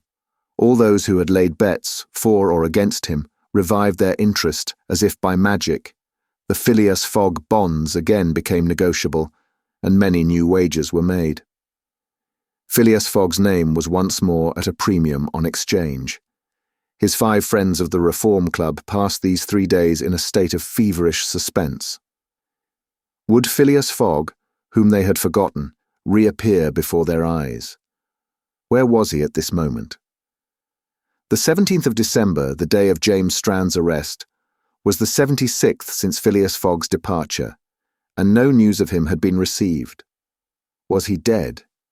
Had he abandoned the effort, or was he continuing his journey along the route agreed upon? And would he appear on Saturday, the 21st of December, at 9:15 in the evening, on the threshold of the Reform Club saloon? The anxiety in which for 3 days London society existed cannot be described. Telegrams were sent to America and Asia for news of Phileas Fogg. Messengers were dispatched to the house in Savile Row morning and evening. No news. The police were ignorant what had become of the detective Fix, who had so unfortunately followed up a false scent. Bets increased, nevertheless, in number and value. Phileas Fogg, like a racehorse, was drawing near his last turning point. The bonds were quoted, no longer at 100 below par, but at 20, at 10, and at 5, and paralytic old Lord Albemarle bet even in his favour. A great crowd was collected in Pall Mall and the neighbouring streets on Saturday evening. It seemed like a multitude of brokers permanently established around the Reform Club. circulation was impeded, and everywhere disputes, discussions, and financial transactions were going on. The police had great difficulty in keeping back the crowd, and as the hour when Phileas Fogg was due approached, the excitement rose to its highest pitch. The 5 antagonists of Phileas Fogg had met in the great saloon of the club. John Sullivan and Samuel Fallentin, the bankers, Andrew Stewart, the engineer, Gautier Ralph, the director of the Bank of England, and Thomas Flanagan, the brewer, one and all waited anxiously. When the clock indicated 20 minutes past 8, Andrew Stewart got up, saying, "Gentlemen, in 20 minutes the time agreed upon between Mr. Fogg and ourselves will have expired." "What time did the last train arrive from Liverpool?" asked Thomas Flanagan. "At 23 minutes past 7, replied Gautier Ralph, "and the next does not arrive till 10 minutes after 12. "Well, gentlemen," resumed Andrew Stewart, "if Phileas Fogg had come in the 7:23 train, he would have got here by this time. We can therefore regard the bet as won." "Wait, don't let us be too hasty," replied Samuel Fallentin. "You know that Mr. Fogg is very eccentric. His punctuality is well known. He never arrives too soon or too late, and I should not be surprised if he appeared before us at the last minute." "Why," said Andrew Stewart nervously, "if I should see him, I should not believe it was he." "The fact is," resumed Thomas Flanagan, "Mr. Fogg's project was absurdly foolish. Whatever his punctuality, he could not prevent the delays which were certain to occur, and a delay of only 2 or 3 days would be fatal to his tour. Observe, too," added John Sullivan, "that we have received no intelligence from him, though there are telegraphic lines all along his route." "He has lost, gentlemen," said Andrew Stewart. "He has 100 times lost. You know, besides, that the China, the only steamer he could have taken from New York to get here in time, arrived yesterday. I have seen a list of the passengers, and the name of Phileas Fogg is not among them. Even if we admit that fortune has favoured him, he can scarcely have reached America. I think he will be at least 20 days behindhand, and that Lord Albemarle will lose a cool 5,000. "It is clear," replied Gautier Ralph, "and we have nothing to do but to present Mr. Fogg's cheque at Barings tomorrow." At this moment, the hands of the club clock pointed to 20 minutes to 9. "5 minutes more," said Andrew Stewart. The 5 gentlemen looked at each other. Their anxiety was becoming intense, but not wishing to betray it, they readily assented to Mr. Fallentin's proposal of a rubber. "I wouldn't give up my 4,000 of the bet," said Andrew Stewart as he took his seat, "for 3,999. The clock indicated 18 minutes to 9. The players took up their cards, but could not keep their eyes off the clock. Certainly, however secure they felt, minutes had never seemed so long to them. 17 minutes to 9, said Thomas Flanagan, as he cut the cards which Ralph handed to him. Then there was a moment of silence. The great saloon was perfectly quiet, but the murmurs of the crowd outside were heard, with now and then a shrill cry. The pendulum beat the seconds, which each player eagerly counted as he listened with mathematical regularity. 16 minutes to 9, said John Sullivan, in a voice which betrayed his emotion. 1 minute more, and the wager would be won. Andrew Stewart and his partners suspended their game. They left their cards and counted the seconds. At the 40th second, nothing. At the 50th, still nothing. At the 55th, a loud cry was heard in the street, followed by applause, hurrahs, and some fierce growls. The players rose from their seats. At the 57th second, the door of the saloon opened, and the pendulum had not beat the 60th second when Phileas Fogg appeared, followed by an excited crowd who had forced their way through the club doors, and in his calm voice said, "Here I am, gentlemen." Chapter 37, in which it is shown that Phileas Fogg gained nothing by his tour around the world, unless it were happiness. Yes, Phileas Fogg, in person. The reader will remember that at 8:05 in the evening, about 25 after the arrival of the travellers in London, Passepartout had been sent by his master to engage the services of the Reverend Samuel Wilson in a certain marriage ceremony which was to take place the next day. Passepartout went on his errand enchanted. He soon reached the clergyman's house, but found him not at home. Passepartout waited a good 20 minutes, and when he left the reverend gentleman, it was 8:35. But in what a state he was! With his hair in disorder, and without his hat, he ran along the street as never man was seen to run before, overturning passers-by, rushing over the sidewalk like a waterspout. In 3 minutes, he was in Savile Row again, and staggered back into Mr. Fogg's room. He could not speak. "What is the matter?" asked Mr. Fogg. "My master," gasped Passepartout. "Marriage, impossible." "Impossible? Impossible for tomorrow?" "Why so?" "Because tomorrow is Sunday." "Monday," replied Mr. Fogg. "No, today is Saturday." "Saturday? Impossible?" "Yes, yes, yes, yes," cried Passepartout. "You have made a mistake of 1 day. We arrived 24 hours ahead of time, but there are only 10 minutes left." Passepartout had seized his master by the collar and was dragging him along with irresistible force. Phileas Fogg, thus kidnapped, without having time to think, left his house, jumped into a cab, promised £100 to the cabman, and having run over 2 dogs and overturned 5 carriages, reached the Reform Club. The clock indicated 9:15 when he appeared in the great saloon. Phileas Fogg had accomplished the journey round the world in 80 days. Phileas Fogg had won his wager of £20,000. How was it that a man so exact and fastidious could have made this error of a day? How came he to think that he had arrived in London on Saturday, the 21st day of December, when it was really Friday, the 20th, the 79th day only from his departure? The cause of the error is very simple. Phileas Fogg had, without suspecting it, gained 1 day on his journey, and this merely because he had travelled constantly eastward. He would, on the contrary, have lost a day had he gone in the opposite direction, that is, westward. In journeying eastward, he had gone towards the sun, and the days therefore diminished for him as many times 4 minutes as he crossed degrees in this direction.